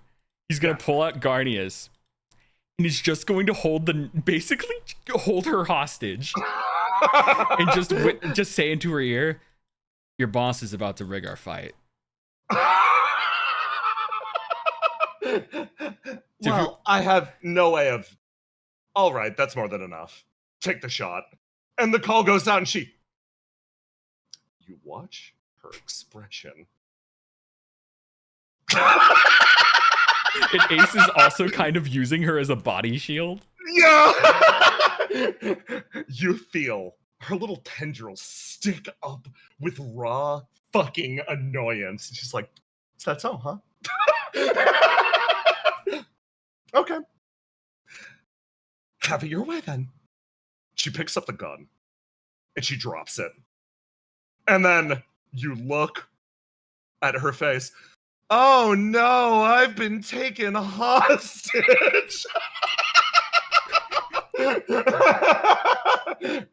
Who could have thought? Now nobody can shoot me. Visibly, extremely angry. Okay, let's start. Yeah, Ace is gonna start walking this way with her. Listen, everybody in this city is under his orders. Everybody except for me. Now, I figured the reason I'm killing you instead of him is the fact that if I killed him, someone like you would just be in charge. Pretty much.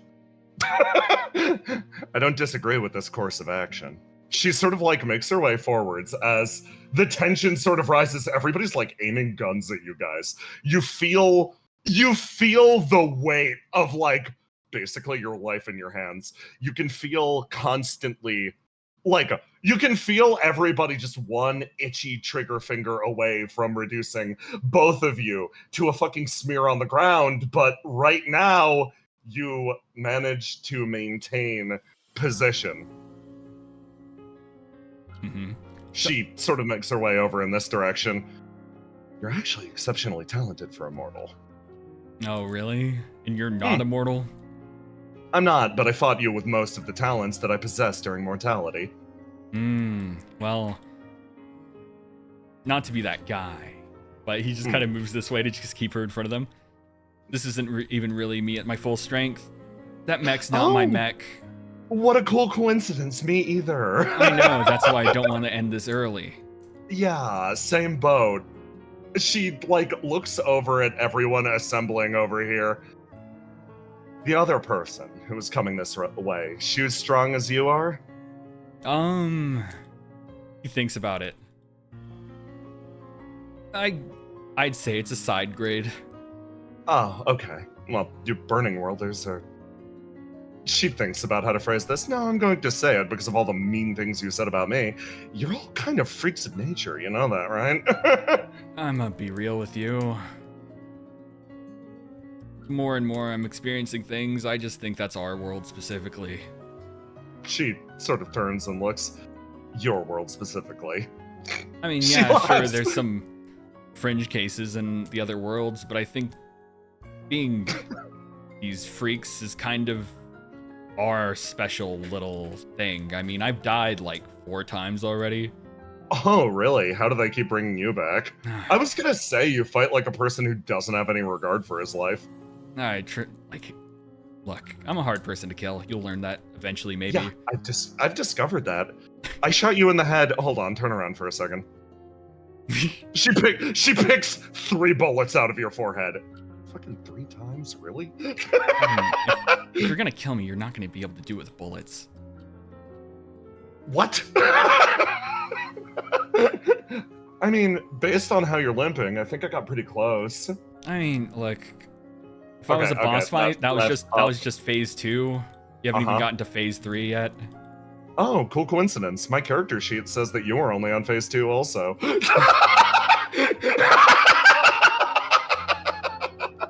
Look, the reason I came after you is Violinist said you're the biggest freak here. Of course she did. Great. Wonderful. Yeah. Well, I'm happy at the very least that she sent you my way instead of somewhere else. I think it would have been less fun if you'd gone up against the operator.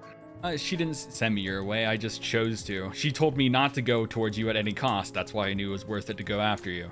Oh, and you're the type of person that listens to that? Oh, I wondered when Violinist got over her cop streak. She makes her way forwards, and as you sort of round this corner, you get another flash of, it's fucking weird. You get another flash of ESP. These people are following you every single step of the way. They continue to walk behind you as you casually make your way forwards. And, you see the weirdest fucking sight. Somebody is providing you cover? It seems like they have their sniper pointed at those guys down there. And you sort of look up and over, and you realize the reason that vision stopped happening. If violence happens, there is somebody here who is actually covering the route of your escape. You see the flash of a muzzle, and for a split second you think it's pointed at you. And then you can see it's pointed at the crowd behind you, as somebody actually sights you in, waving. Ace looks at this guy. He's definitely doing this so Ace won't kill him later. Yes. So, what I'm going to do is, sadly, this is where we're going to part. I'm going to kick you to the ground. You're going to fall frailly and weakly, and I'm going to start sprinting off in that direction, okay? Yeah, you better start fucking running.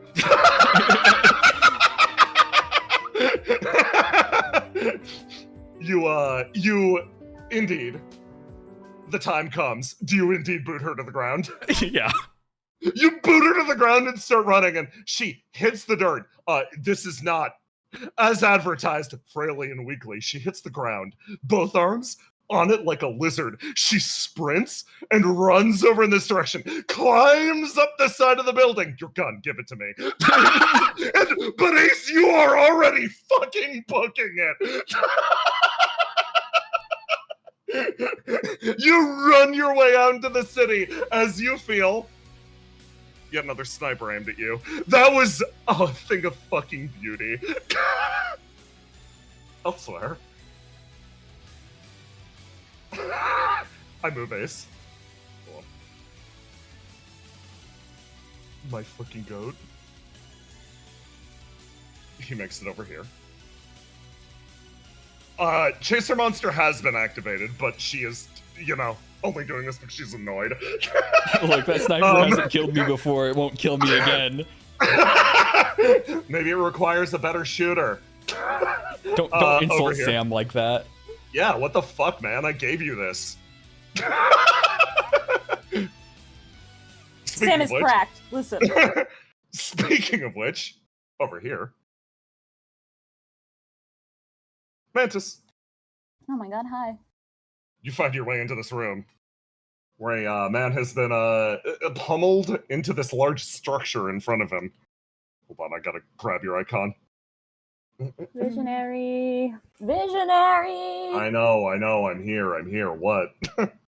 Well, it's just that, Sam ran off to help Ace, and I gave I'm getting bored.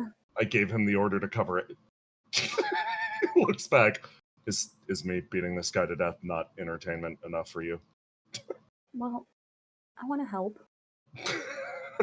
Sorry, didn't save you much. Pats you on the shoulder.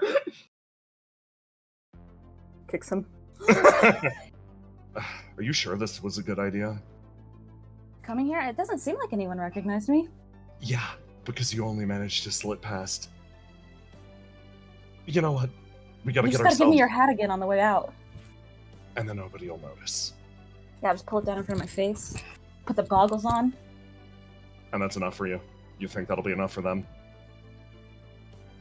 Just distract them again. How? I don't know, I didn't think this through before I came here. I was really worried about you, I was gonna be fine. Look, long time ago, Lafadel came here when he touched the Flame of Creation. Yeah, I figured. And he learned shit from this library. So, yeah. can you look something up for me? For little old me? Could you look something up for me? Why? What do you want? Well, you see, there's something I really, really, really, really want to do. I have my mentor? Yeah. Well, she's got something she needs to do here, and I think in order for her to do that, we just need to, to blow up the dome. Can you see if there's anything in there about how to disable the dome? I can try. How do you make this about you? Looks at the console. That's my specialty. And starts typing at it. Okay, sure. Look, if your thing's more important, then I can figure my thing out on my end. What are you even looking up? You don't want to explore my tortured backstory? We can explore your tortured backstory. I was giving you an out. Nah, we're doing yours now. He makes his way over to this device and starts working on it. What were you gonna look up? I wanted to know what Lafadel did here during his visit. There's got to be records. He came here. That's probably. Well, I think both of these things are important. Yeah. Yeah. Okay. Well, if you show me how to do it, I can look up my thing while you look up your thing. You know what? Deal. I am a hacker, Deal. He looks over, and then the app starts to go off. Oh, shit. Okay, we gotta go fast. Oh, dang it. Go. I'll show you how to do it. Come here. Okay. You make your way over. This would be so much easier if I still had a supercomputer brain. Hey Sam, how are things going? Hey Sam, how are things going on your end? Stole my fucking gun. Okay, he's doing great. Elsewhere, we catch up with our boy. With him, hostilities have definitely decreased thanks to Ace's actions. Let me grab Argos. Good luck, Argos. Go over here.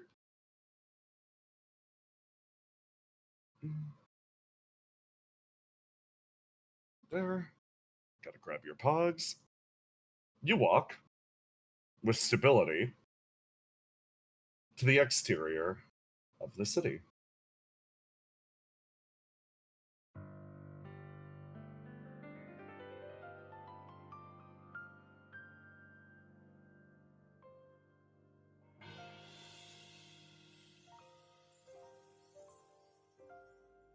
Ruth walks alongside you, looking back and forth. She's like, whoa. Okay. This place is pretty quiet. Yeah. Welcome to the edge of the city. It's, not the best place for a tour, but I've already showed you. You watched as Stability walked you across the top of the walls. She told you about this wonderful place that carries everybody in the world that she knows and loves. On occasion, her face would split into an actual genuine smile as she talked about, well, one of the various districts where the angels live, how the mass live, how this city thrives in her eyes. But all you saw on all sides was this rubble and decay. The edge of the city is an interesting location, but I have your... Not many people are allowed past here. In fact, most angels are not allowed beyond this point unless they've been exiled. An angel is only exiled if they cannot perform their duties. Let's say, for example, they've been given the duty to save a rare breed of penguin. If that penguin goes extinct, it would be a massive waste to just dismantle them for failure. So instead, they're sent into exile and are given another equally important job. What's preventing anyone from going out here? Mostly, it'll get easier if I show you, actually. Hey, you two! A human and a mask guard the gate. Hey, Stability, using the back door, huh? Okay, cool. Ooh, guests. Do you have permission for this? I do. The Demiurge gave it to me. Huh. Oh, shit. Wait a second. This guy over here. Hey, you, come closer. Sort of gesturing at, like, you and Ruth. Yeah. You guys are like from the installation, right? Yes. So interesting. It's just... You look... look really human. How much do you know about the installation? Do you know This what's human going on there? leans back. You look at the breathing tubes attached to this person's body and face. This is a person infected with the flameborne disease. I hear it's all made out of flame, and it's like kind of a nightmare world right now. If we go there, it'll be bad. Everybody will get infected, so they're trying to clean it up. I see. It's, Let's go. Yeah. You walk your way outside the city, and the door opens. You see more of the same immediately as you exit. But something about it is slightly different. You notice Stability writing in her book as she travels. Huh. You look back and forth, and it feels different here. Less oppressive. Like you're out from under that great sky. She turns. Not many people here know what it's like to live in the burning world. From their perspective. From my perspective. I was around before the burning world existed. I was around before all this happened to Earth. She gestures around. I saw what the flame did to people. The reason a lot of people are kinda jumpy about the flame is they saw how infectious it was. Imagine you're somebody living in the world. And then some from their perspective, parasite from space comes in, consumes your loved one, and then produces an exact and perfect duplicate of them. It's nightmarish. Huh. So why not quarantine the burning world? Why still have anything to do with it? Oh, she looks, she points. Each of the companies, 1 through 6, each has a different philosophy on what should be done with the burning world. They forge our political parties, more or less. One of the parties actually agrees with you. It's too much of a waste of resources to go out there and try to bulldoze it and turn it into something usable.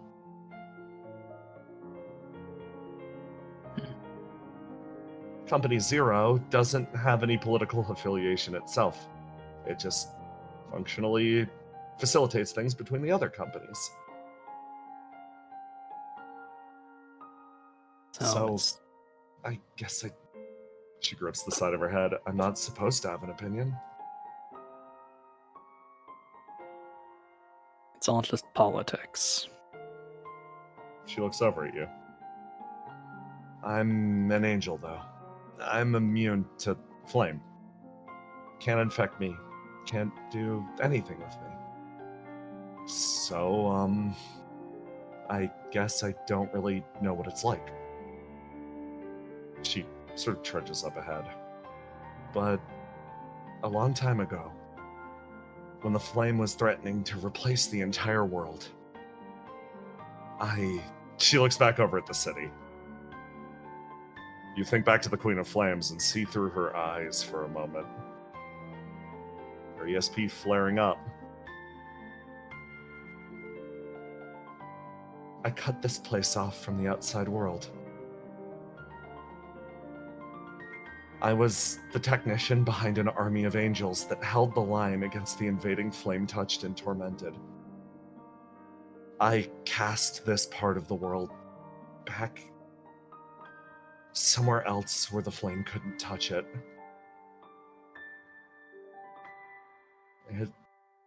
This place really used to be beautiful, you know?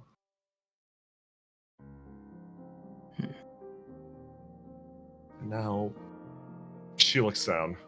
She holds her hands out, and she stops writing. Something about what this angel specifically can do stops interfering with the area around you. And you watch as it starts to garble and glitch away in front of your eyes. The entire world almost bleeding away into a chaotic nothing. Unless I'm here, traversing the outside's almost impossible. What happens to the ones exiled, then? Cantella mostly leads them. Oh, right. She sort of starts to move forwards. There are pockets still, where everything still makes sense, where the world hasn't been devoured completely. So I shepherd people between those places. You know, our world was beautiful too, is beautiful. We also have corruption going on there that jumbles everything up, full of hostile creatures. Yeah. Doesn't the distortion here kind of remind you of the Coda? Ruth says, looking over to you, Argos. Yeah. Oh. She looks back over at you. That. Her expression falls. She looks straight ahead. When the flame closed in on the world, that's what they made. An appeal to the greater will. If monsters and deities were invading, why not make our own? She mutters to herself, traveling straight ahead. Ruth sort of tilts her head lightly to the side. And you guys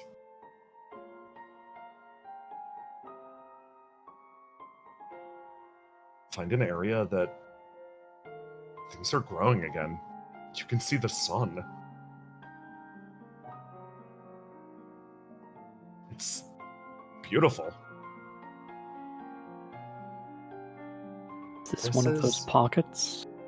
She shakes her head no. This is still just in the chaos, same as everything else. It only looks like this when I'm here, but it's still here. It still exists. Are you obscuring the chaos or temporarily healing it? I think healing it is the better word. I remember what it's supposed to look like, so I can write it down. And then it'll look that way. So that means there's hope, right? For restoring your world? Restoring. She, sort of looks over at you. What do you mean? Well, I mean, if you're capable of changing it, maybe the process by which it's done can be applied on a larger scale. I mean, we've come a long way in the burning world, and people we thought were our enemies and places we thought were lost causes, just the ruin of other worlds. And even the people who died there, we've made huge strides in reclaiming them and rejuvenating them. She sort of freezes. You see her holding her head tight. And it's funny. This person's attitude stands out to you. Just a little bit. It's so... This person can tell something's wrong.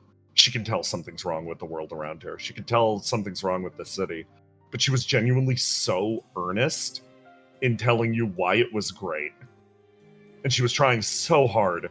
You believe on some level she might be trying to lie to herself. But when you use those words, when you try to give her hope, you could tell that that's the very same thing she's been fed up to this point. And her expression relaxes. I really want to believe that. I really do. I really, really do. If this world was capable of being restored, She smiles. I feel like all the angels that gave their lives to save the city, it might have been worth it. Painful words that slip from her mouth. You and her walk. I'm just going to scenery change you because I got lots of maps for this.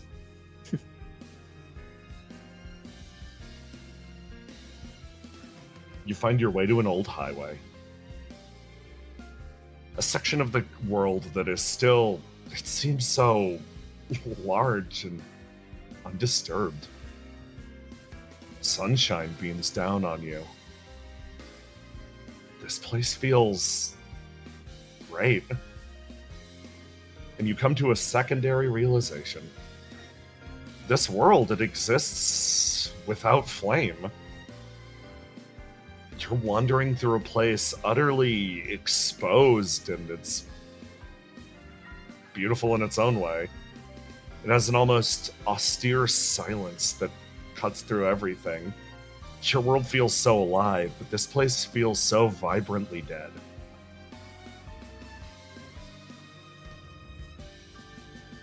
She sort of stops.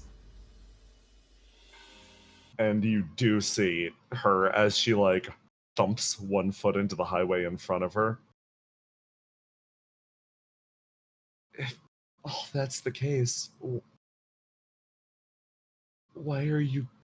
She thinks about how to phrase this. Why are you here to... Why are we fighting each other? Why are you killing us? There are so few of us left. The tears start to fall. It's sudden, immediate. It felt like giving her that bit of hope uncorked something. You watch as all of the, like, literally all of this pent up sadness and frustration starts to pour out of her fucking face. I can't speak for everyone in my world, but I don't want to be. I don't know how much you know about what's been going on, what they've been doing to us and the installation, but I think a lot of people on my side are feeling the same as you are. Attacked, afraid, and clearly we're not as different as a lot of people would say. Ruth makes her way over, sort of sits down on the rock, looks at the person in front of her. She actually thinks, you don't know fucking anything, do you? Stability looks over at Ruth. No, I didn't mean that to come out so harsh. Argos is right. You don't know what's happening to us over there. Just the same as... Clearly didn't know what was happening over here until this exact moment. You didn't want to give this tour, did you? You'd watch her sort of collapse. I should be out there fighting. There are... She grips her head again. Less than 100 angels left. They're all going to be gone when I go back. The fighting is stopped for now. I told everybody to stop. So... Jury's out on how much they're going to follow that order, but Argos's word does hold weight. She sort of like continues rocking on her feet. Sort of calms down a little bit. I'm sorry. Let's focus. Okay. She breathes. I look around and kind of take in the scenery. I know you felt forced to do this, but thank you for sharing your worlds with us. I can see why it matters so much to you. You get the same look and then back to crying instantly. Ruth double checks her her watch. Argus, it's almost time. Right. You said you could do communications. Does that... She with nods. everyone in the city, does that support video? Yeah, it's just a little further. She sort of leads you down the highway. And you guys travel out. Move Argos again. I need him for teleportation purposes.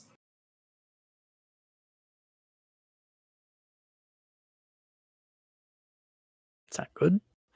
Yes. Fantastic. You walk your way down the highway and find yourself settling in as the sun sets. And she makes her way over to basically this little shack and like sort of leads you inside. Ruth sits outside. And she sort of goes, okay, go ahead. Okay. I plug in. You plug in. Ruth continues to like sort of jiggle her leg, bouncing in place with anticipation. As You're connected to the rest of the city. Argus, what do you say? Well, first I say, you showed me your world. Now I want to show you mine. Oh. And Oh, Argos damn. loads up a prepared video that he's put together. From its moments, he's been streaming and recording video the entire time he's been in OPIA. And so he has the records of everything that they've done. And before he got big, he had to make clips of himself.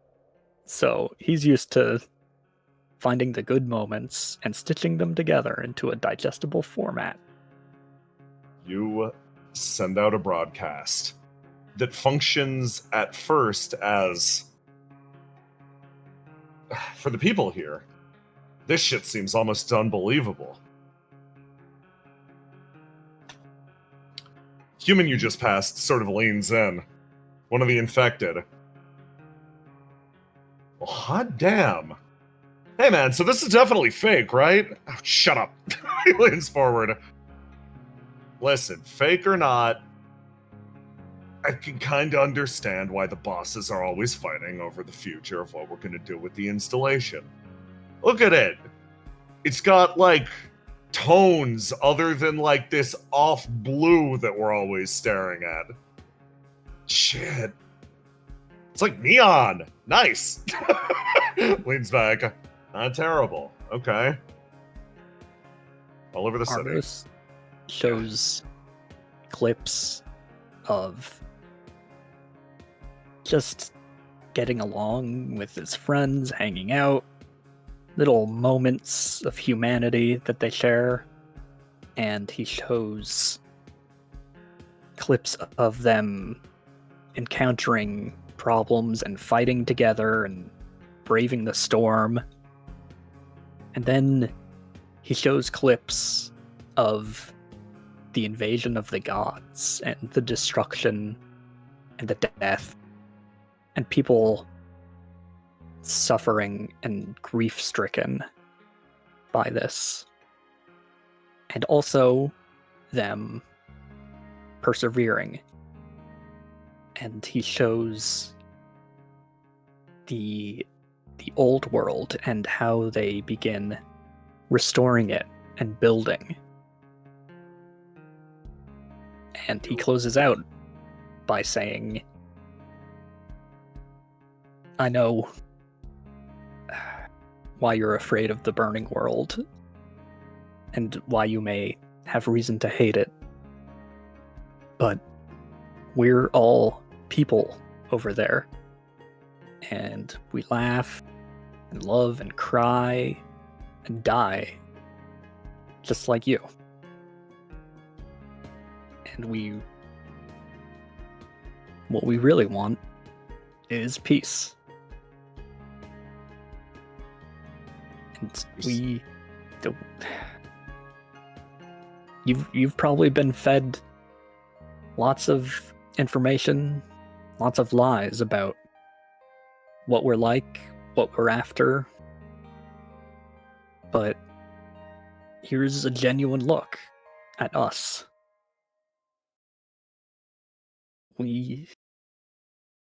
So reject those things you've been told that they've been feeding you.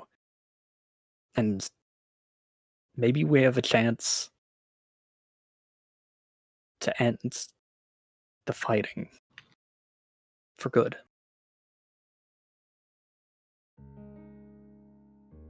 These words spread out. And in this moment, they have an effect. Perhaps not the effect that was directly expected or anticipated as you skid into home plate with somebody, chasing you down. But that's fine. What happens over next to you, Willow? To everybody listening to this. You see that shit? I did. Very interesting. They Street guy actually turns over and looks at you. Yo, that broadcast, so, that's how the mass live over in the burning world, huh? Yeah. Okay. Fuck, man, that looks so much fucking better. They sort of lean in. Guy at the noodle stand makes his way down to the end. We've been told time and time again that the mass are over there, and getting sent to the installation is like garbage, like it's trash. Like you guys are over there suffering forever. Then you come over here and you got like names, faces, and you guys look like you're full of enough flame to like remember things and develop identity and shit like that. We're borderline bled dry over here. So it's not a hellscape. It's not utter garbage. It's definitely not garbage. It's really nice. It's not bad. I can tell you a million different little things about my home. And probably not even get close to everything that is cool about it. Huh. Methinks, sort of clicking his tongue. Well, over here, most people don't really not given the chance to see much else other than the city. So if it's actually like that, drums, fingers on counter. Okay. So guys, yeah, we're fed a hot load of horse shit. Yeah. Makes his way down the counter. You guys just got to realize something. For us, that was the worst case scenario. The idea of getting sent out to the installation was like certain death and endless suffering. Yeah, that does exist also over there. What the fuck? Over here, we're given safe lives and are allowed to pretty much carry on as long as you want. Breach sort of like leans her hands in. Yeah, but are you living? And is it safe? Safer than you guys. You're set to get bulldozed, right? We're fighting back against the bulldozers, it says quietly next to you.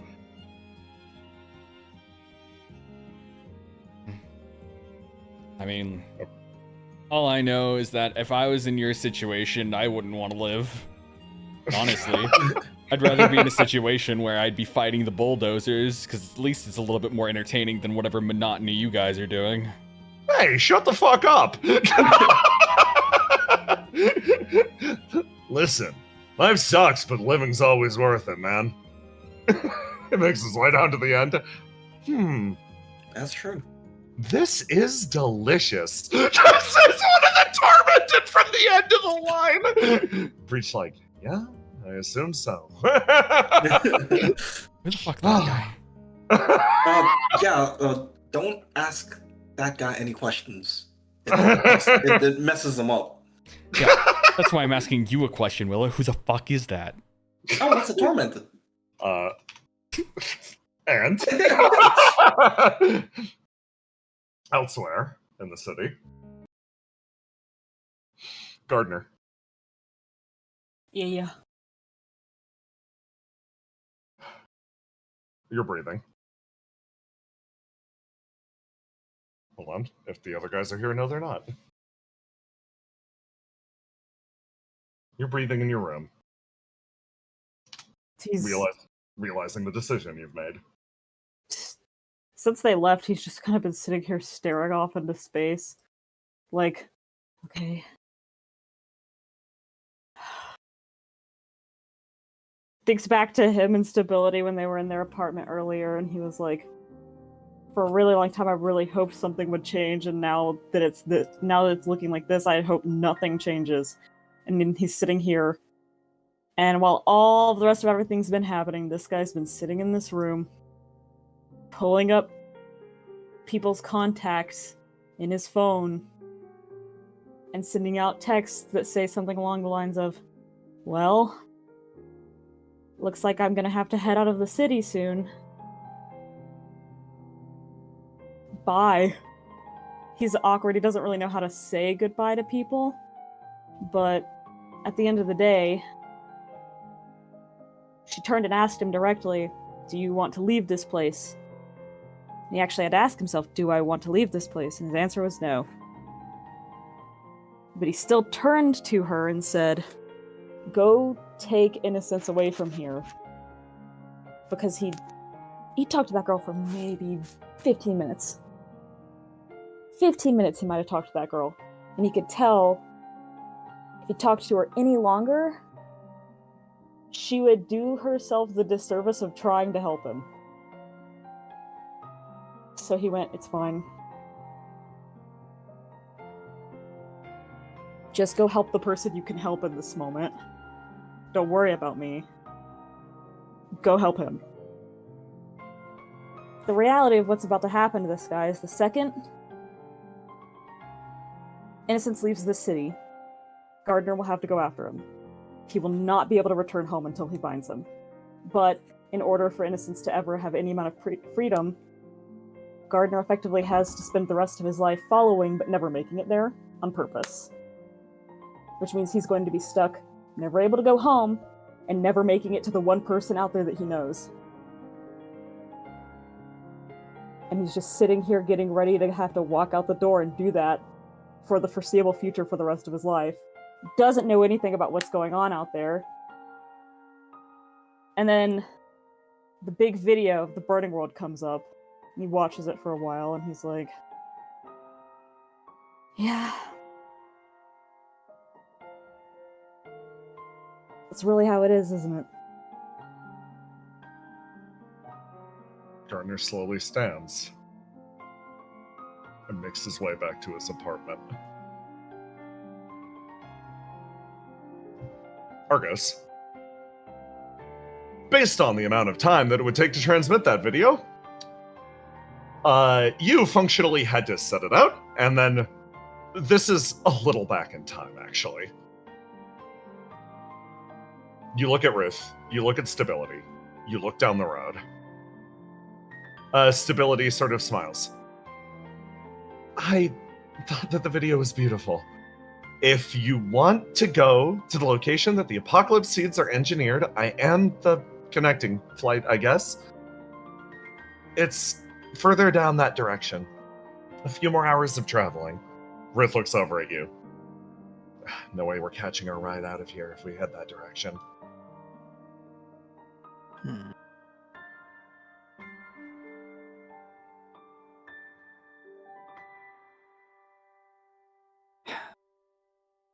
It's not really what we came here to do, but I've gotten my message out. She smiles. Oh, are we going back then?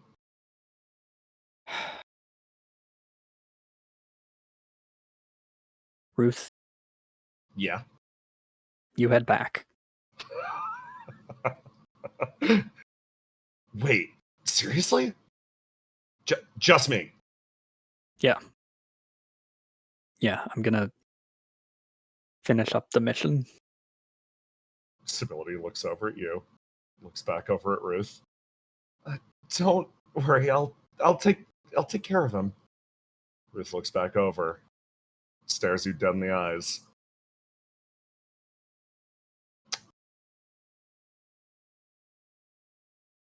Moves over, puts both of her hands on your shoulders. If you don't come back in the next month. She thinks about what she can say in this moment. I will... Say it. What Say it. rose to her mind first. Say it. She does not say it because you got her to bond 10. What she wants to say with her entire soul is, if you don't come back in the next month, I'm going to ask Mike out. And that is a threat for you. But instead, she sighs. Don't make me apologize to them for you, okay? Okay. But Can you deliver a message instead? Sure. Come save me. Pats you on the shoulder. Turns. Good luck, you two. Waves. And walks the long highway home.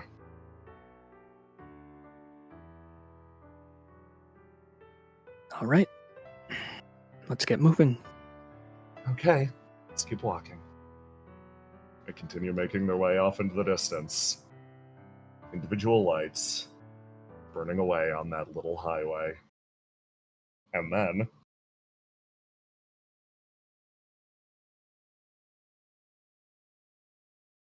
you watch as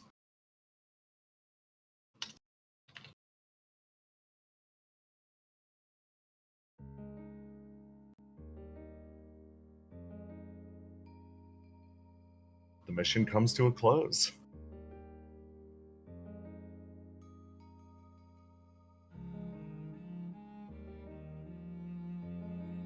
Ruth eventually returns to your number.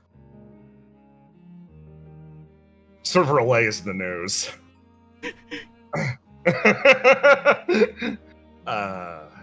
Hey guys!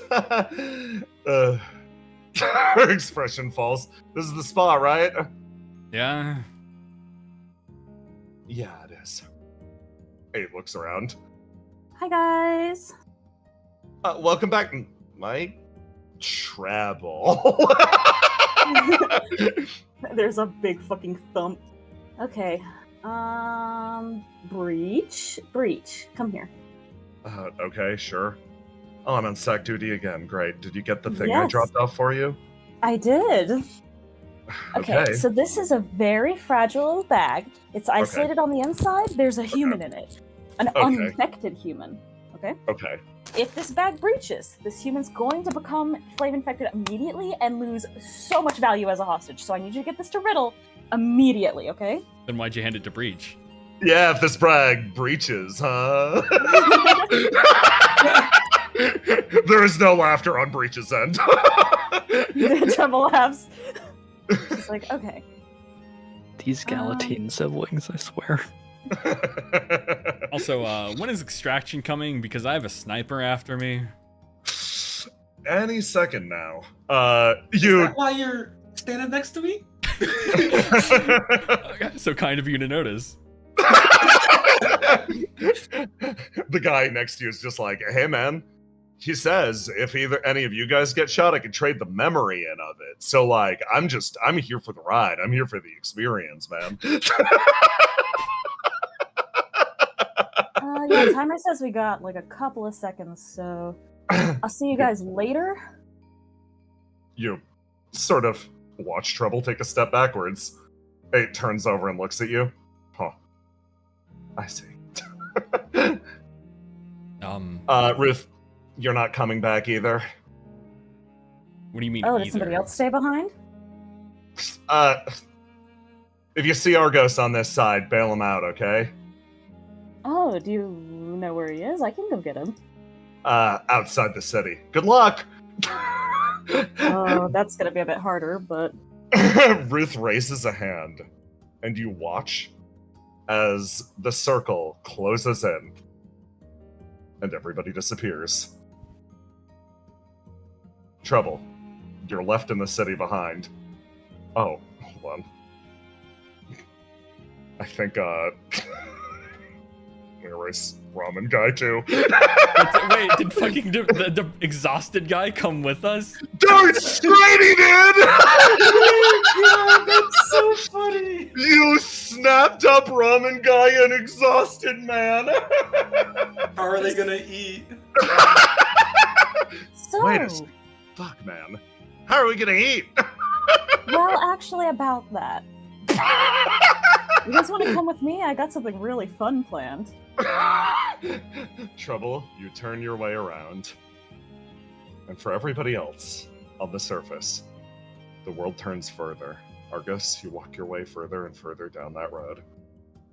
Hold on. For the rest of you.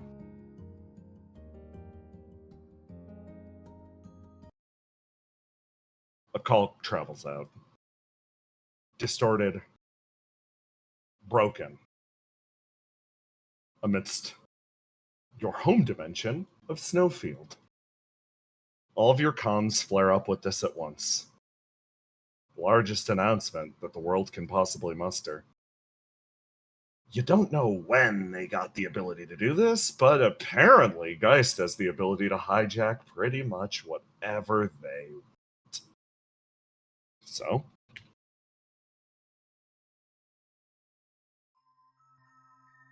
No, we need something just a pinch more dramatic. There we go. Again, broadcasting on all channels. Today is a glorious day for the future of our world. For all those who have gathered around, hiding themselves away in moments of terror. For those who do not know whether or not the heroes that should protect this world are truly on their side, a new day dawns. A new world has been forged. Now, what was once disparate nations is brought together under a single banner. Everyone the world over, please, I would like to stress yet again, this is not a change in the status of things. This is a return to the way that things always were, the way they should always be. A false god of humanity has been cast aside and a new one has been born.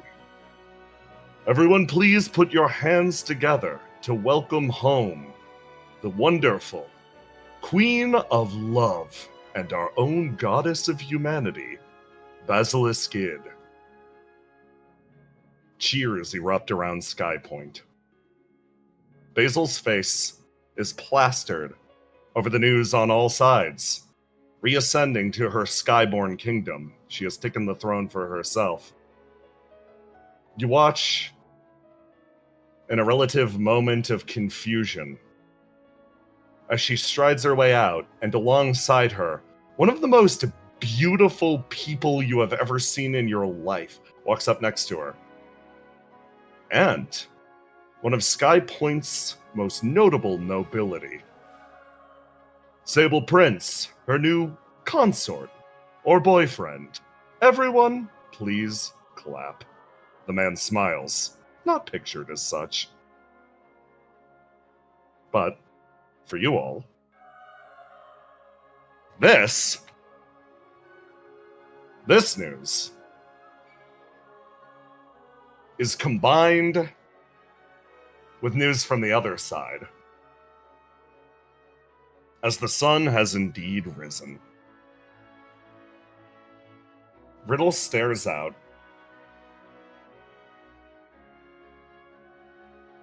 watching over the snowfield, seeing Basil's face, as well as getting the news about all of her friends who didn't make it through the portal. Her expression falls. She pinches the bridge of her nose. She inhales. She exhales. She lets the sensation wash over her.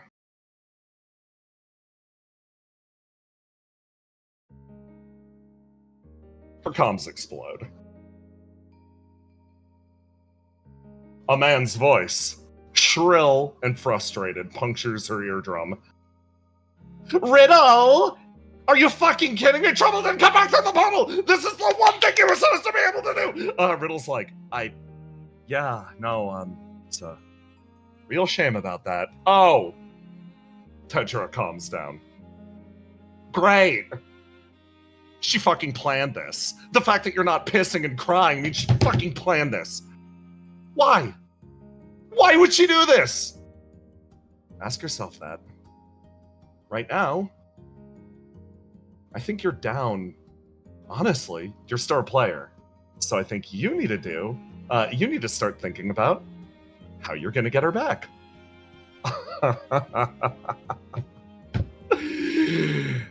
Rich, and yeah, only one person in the entire world has the keys to the portal. Absolutely wonderful. You will be hearing from my lawyers. He clicks the comms off. The rest of you. Oh my god, did it copy you twice? Okay, I gotta ask a question. Do you guys see your characters on this map? Roll20 might be glitching. I can see. I see them. Okay, are there two of you? No. Do you see two visionaries? No. Okay, I have phantom duplicates of some characters. That's, I'm gonna refresh really fast. Just a vibe in the morning sun. God. What does Argos have to try to be the cool guy? What do you mean? What do you mean, try? It says next to you quietly. Yeah. Oh yeah, Noodle Man is here. And Exhausted Man is here. Hold on. Let me grab Exhausted Man. I'm treating this scene as there just happens to be something always blocking Ace and Visionary from seeing each other. Yes. Someone is standing in the way. It's the big, dark behind of Mantis's cloak. Yeah. Hold on. Also, my entire Firefox crashed when we entered that Geist map, so I can't control any of my stuff. Classic. My computer almost crashed. Oh yeah, no, Roll20 is trying to actively die in the middle of this post-basal reveal scene. Hey game? I'm trying to do my closing narration. It would be nice if you let me do that. Okay. Oh great, Firefox is updating. Yippee, yippee, yippee, Yippee. yippee. To first GM the session, you must solve my maze. Hold on, let me... I didn't know Argos was gonna do something so cool. You say out loud as everybody's Exhausted Man's like trying to participate in the conversation. I was surprised too. Oh my god. Wait, why are you here? I was hanging out close to you guys, and this place is really... What the fuck? Noodle guy looks around. Oh my god! I can see things other than that, like, shade of blue. What the... This place is... my eyes. Ow! Oh, welcome to the burning world. Do they call it this because it burns? Oh. You watch this tiny figure move his way back and forth, and the flame starts to just move into his body. Oh. I feel good. Yeah. Wow. Holy shit. I didn't realize how bad being bled dry. I feel right for the first time. That's so strange. I didn't realize how bad it was. He plops down on the ground. Yeah. Exhausted Man moves his way over here. Roma, Visionary, is going to grab Mantis and sort of tap her on the shoulder. Hey, we're gonna head out of here. Yeah, Okay. yeah, let's go. Yeah. Well, they're all distracted. Well, they're all distracted. Hey, where's Sam? The two of them head out. Oh my god. Open the portal back up. Ace is going to lean on Willow. You know, it'd be funny though. What? You know, even though Argos is far away, some would say infinitely far away, I can still hit him.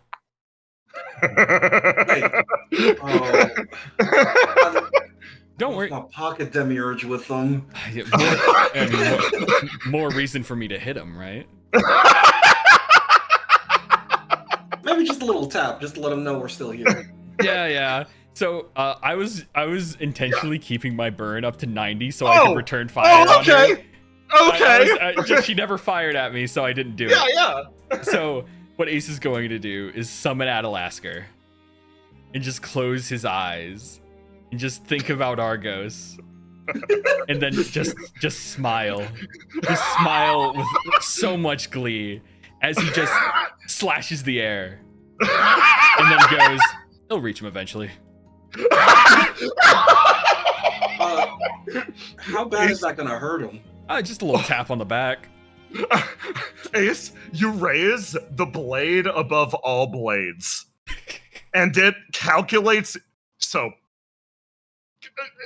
I love this because again, Ace discovers course setting information by hashtag pranking someone. You raise the sword up above your head, and the big thing about how Atalaska works is it's multiple satellites tracking your current location. What it's doing is tracking your current location versus the location that you were last known. Obviously. Important thing. Satellite data on where those two locations are is being registered and fed back to OPIA computers now. I just wanted to establish that. But with all of this power going into your sword, you swing it and you watch as the blow is it's like this overwhelming burst of energy that digs its way into the ground and just vanishes instantly. No length, no nothing. It just disappears. And you're like, yeah, I know that's going to get to him eventually. But with that established, I'm going to cut back over to our boy. Roma, let me know when your shit's done. It's infinitely loading right now. Oh, of course. Classic. Fun and awesome. Fucking classic. Do this. I gotta think about what order I'm doing these finishing scenes in. So, I just have a question. Yeah, Did we leave Sam?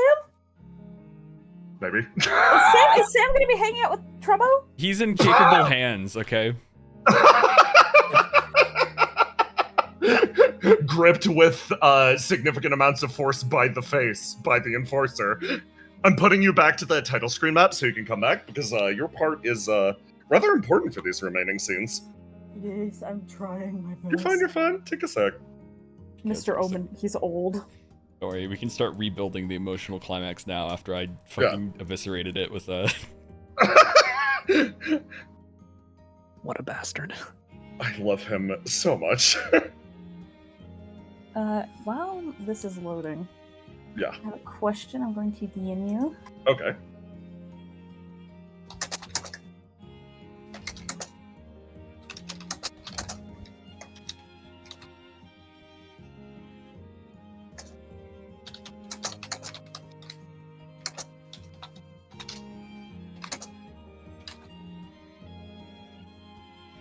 Okay.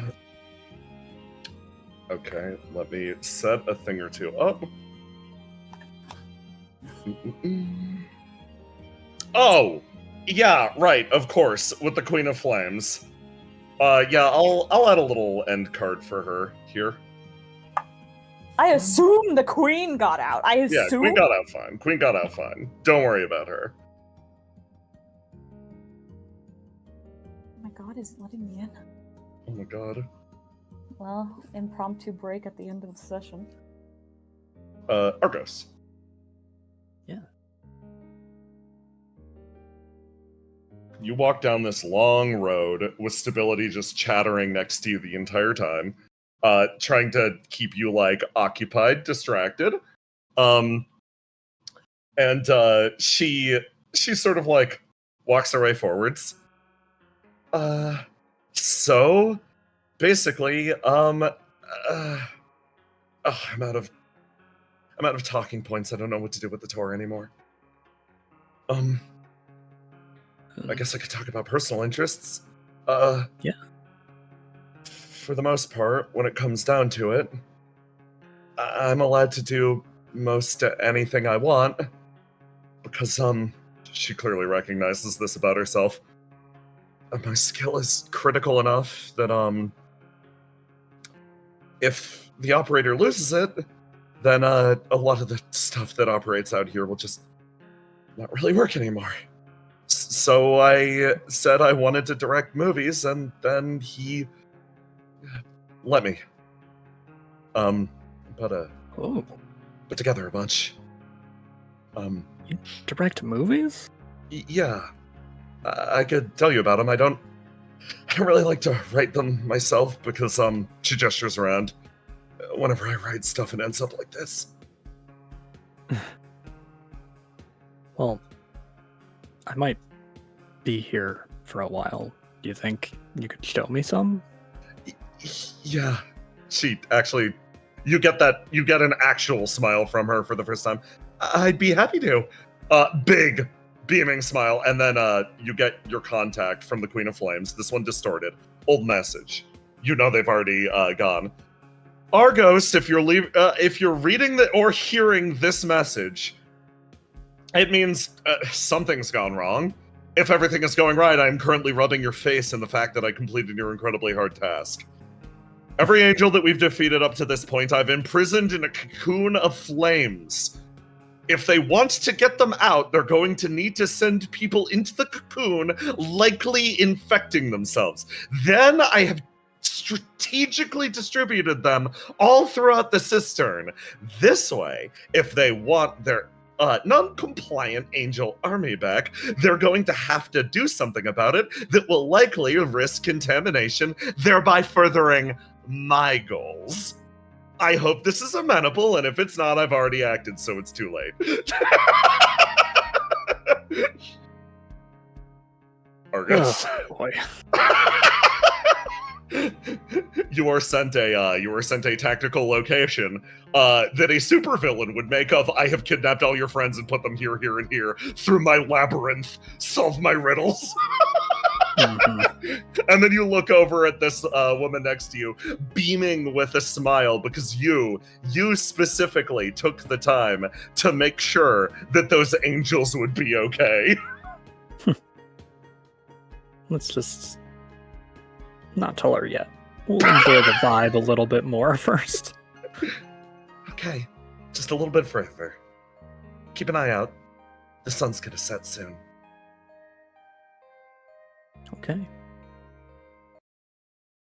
And you walk into the distance. In the nearby snowfield. Is it nearby? Oh, yeah. Also, they let me in, just so you know. Fantastic. But I could do this soon. You find yourselves back here. Willow? You look over at Innocence. And he sort of stares at the area around. He holds his hands up and feels the warmth wash over his body. I see. He smiles. Brightly. I'm not sure how much of the world you've seen before, but I hope you enjoy everything there is to this world. He holds his hands out. He smiles. I am. You notice his body falter slightly. He sort of doubles over. So this is it. Willow, something's wrong. You feel almost his... You feel him slipping, the flame leaking out of his body. It's so beautiful. This is the world my friends made. Tears start to leak from his eyes as you watch his body start to collapse. It's like you pulled... You're able to put two together really rapidly as it makes her way over. Oh no. This body is a simulacrum of his. He's functionally gone outside of range. Oh. Consciousness is remaining, but it's slipping away. You showed me the sun. Tears stream down the side of the man's face. This is clearly the single happiest moment of his life. You see that body cry itself dry and go completely still. Simulacrum, utterly inert.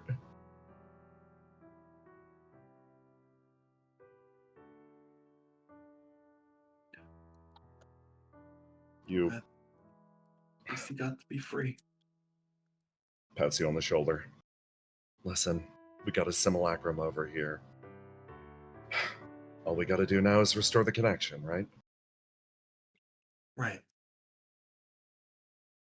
You actually sort of look back over here for a second. Willow, you're pretty sure you see a specter watching from the distance. Like the shade of death under the tree.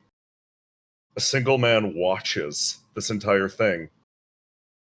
He came here with the purpose of finishing Innocence off, if he did manage to properly breach to the other side.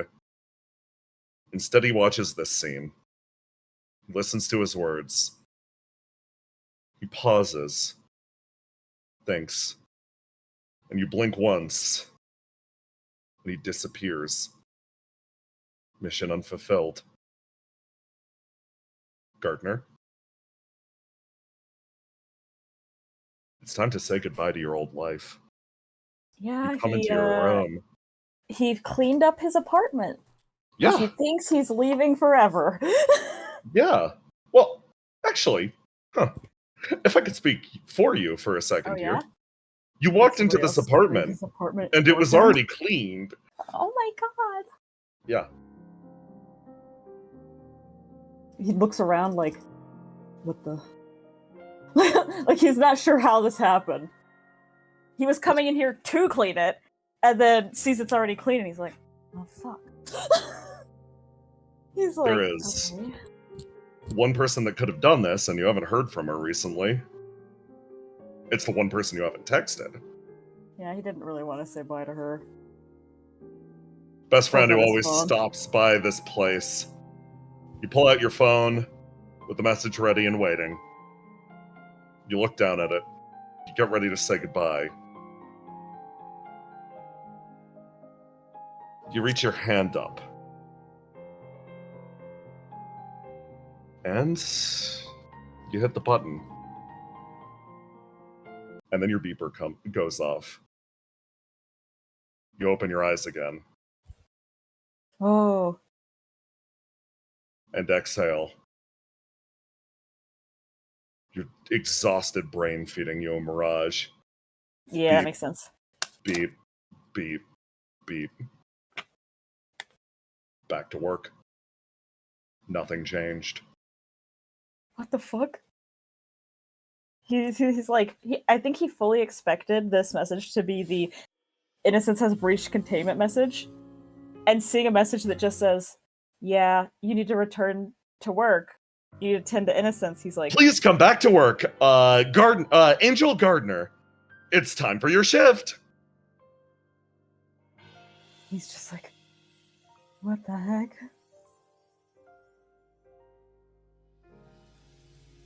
He calls the Demiurge. You call the Demiurge. And, over the course of a few hurried conversations, you make your way back.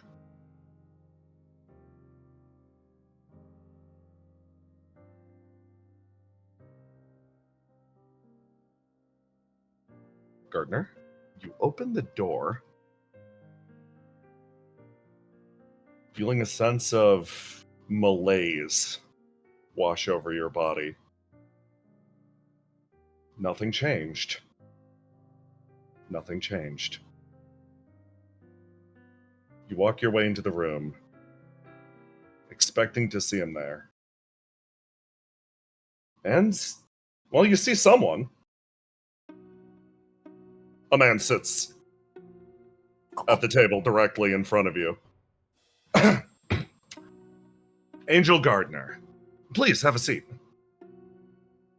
There's a long fucking pause. He walks over and just listens. So, it seems like a few rather unexpected things have happened to us over the course of today. Well, unexpected for most people. Not unexpected for myself. Innocence seems to have taken a little walk, which has to be wonderful for his enrichment. I'm sure it'll give him all sorts of new ideas about what we're going to be doing here. But he's in the other room, getting ready, and he'll be returned here shortly. But I wanted a chance to talk to you. He leans forward. Everything that happened here today, every sort of shift, every effort to break free from this place, I felt it important to stress something. This world can change, but only with my permission. Only when I want it to change. He reaches down, and he pulls out a familiar red beret and slides it across the table. I hope you understand what I mean by this. Actually gets angry, like actually. Oh my god, he's feeling a fucking emotion. I'm afraid I don't. He looks down, sort of leans backwards. Well, and then, before he can say even another word, you feel somebody run into the room. Gardner! Runs over, big beaming smile. Fucking torpedo to the side of what was happening here. He looks at you. Oh, Innocence. Well, I'll get out of your way.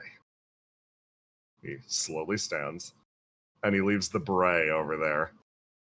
And sort of, you catch another look at that eye as he meets yours again. Remember, change only happens when I wish. Of course, sir. He walks his way out. Hey, Gardner. What's up? He leans in. Your hands are shaking. The beret sits on the table. I saw it. Did you have fun? Yeah, it was only for a second, but I saw it. I'm glad. I I'm so happy you saw it. It was so much more beautiful than I expected. He sort of laughs. I'll tell you about all the things I saw. Okay. Gardner sort of reaches onto the table and grabs the beret and just holds it in his lap under the table where Innocence can't see it. You pull it back over to yourself. And? I roll luck. I roll luck. I roll luck. There's exactly 1 point of luck. Innocence starts to narrate what he experienced of the burning world and the people that he saw there.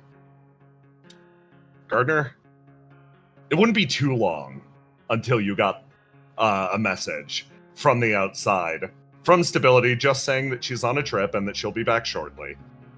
But you remember those feelings you felt in that moment of absolute gripping tension, a feeling that you were left in for a period of time well over an hour. It's something that still courses through the back of your mind. That sensation.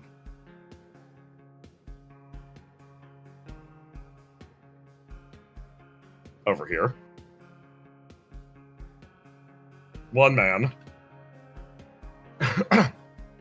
sort of waits. Oh, right, hold on. Gotta grab these two again. Very important. Hey, new guy. You're the replacement, right? He is not new guy. New guy is a different guy. Yeah, man, I got sent here to replace your other noodle dude. What do you want? What flavor? What am I working with here? Sam rubs his hands together. Arrived at the fucking extract 2 minutes late, and this is what happens. God fucking damn it. Large order, please. Yeah, for my favorite customers. Sam slides his way back down as nothing may have changed, but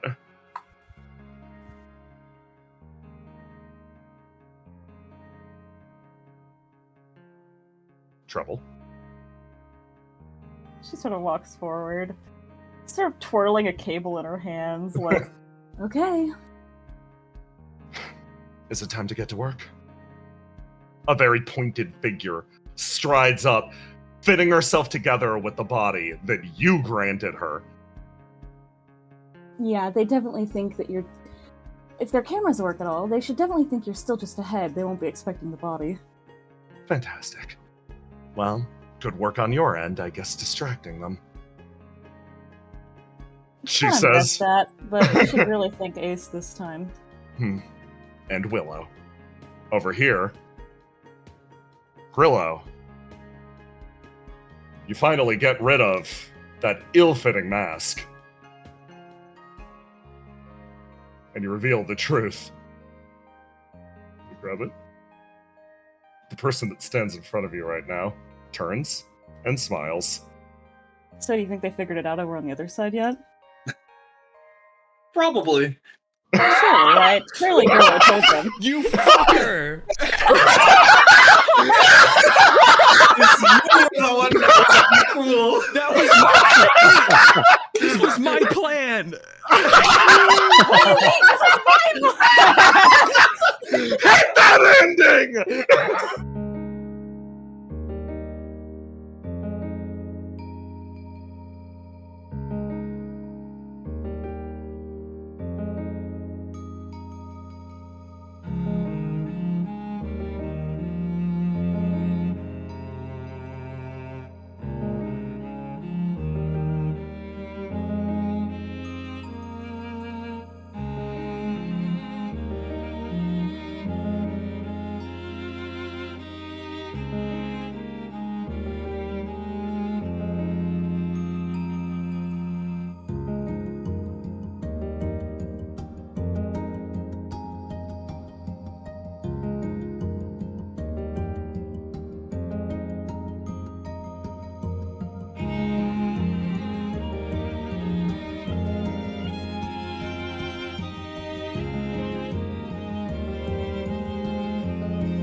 We got fan art, but I forgot to Holy grab it. shit, talking we're to back! each other. Hi, chat. Hi, Hi. gamers. How's it Dude. going?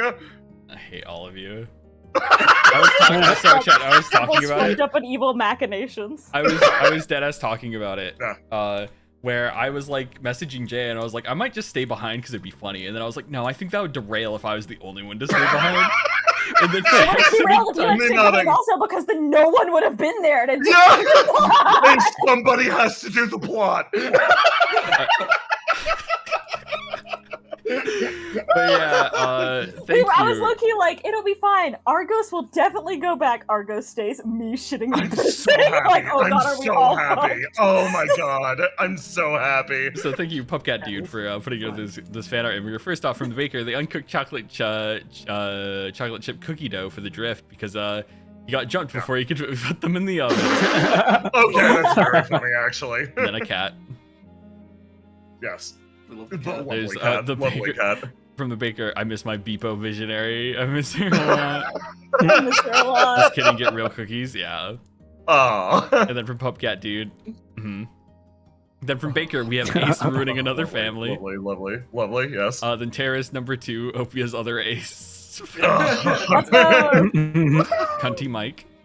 Cundy Mike. Different PokePad, dude. Cundy More art. Nice. Oh my god, the guy. Oh, We have Aura Birdie farming. Proof. We have Is your aura farming? And then fucking from Birdie Proof. Baby innocence. Baby From- innocence from the is baker. very important. Or get along shirt. Or get a long shirt.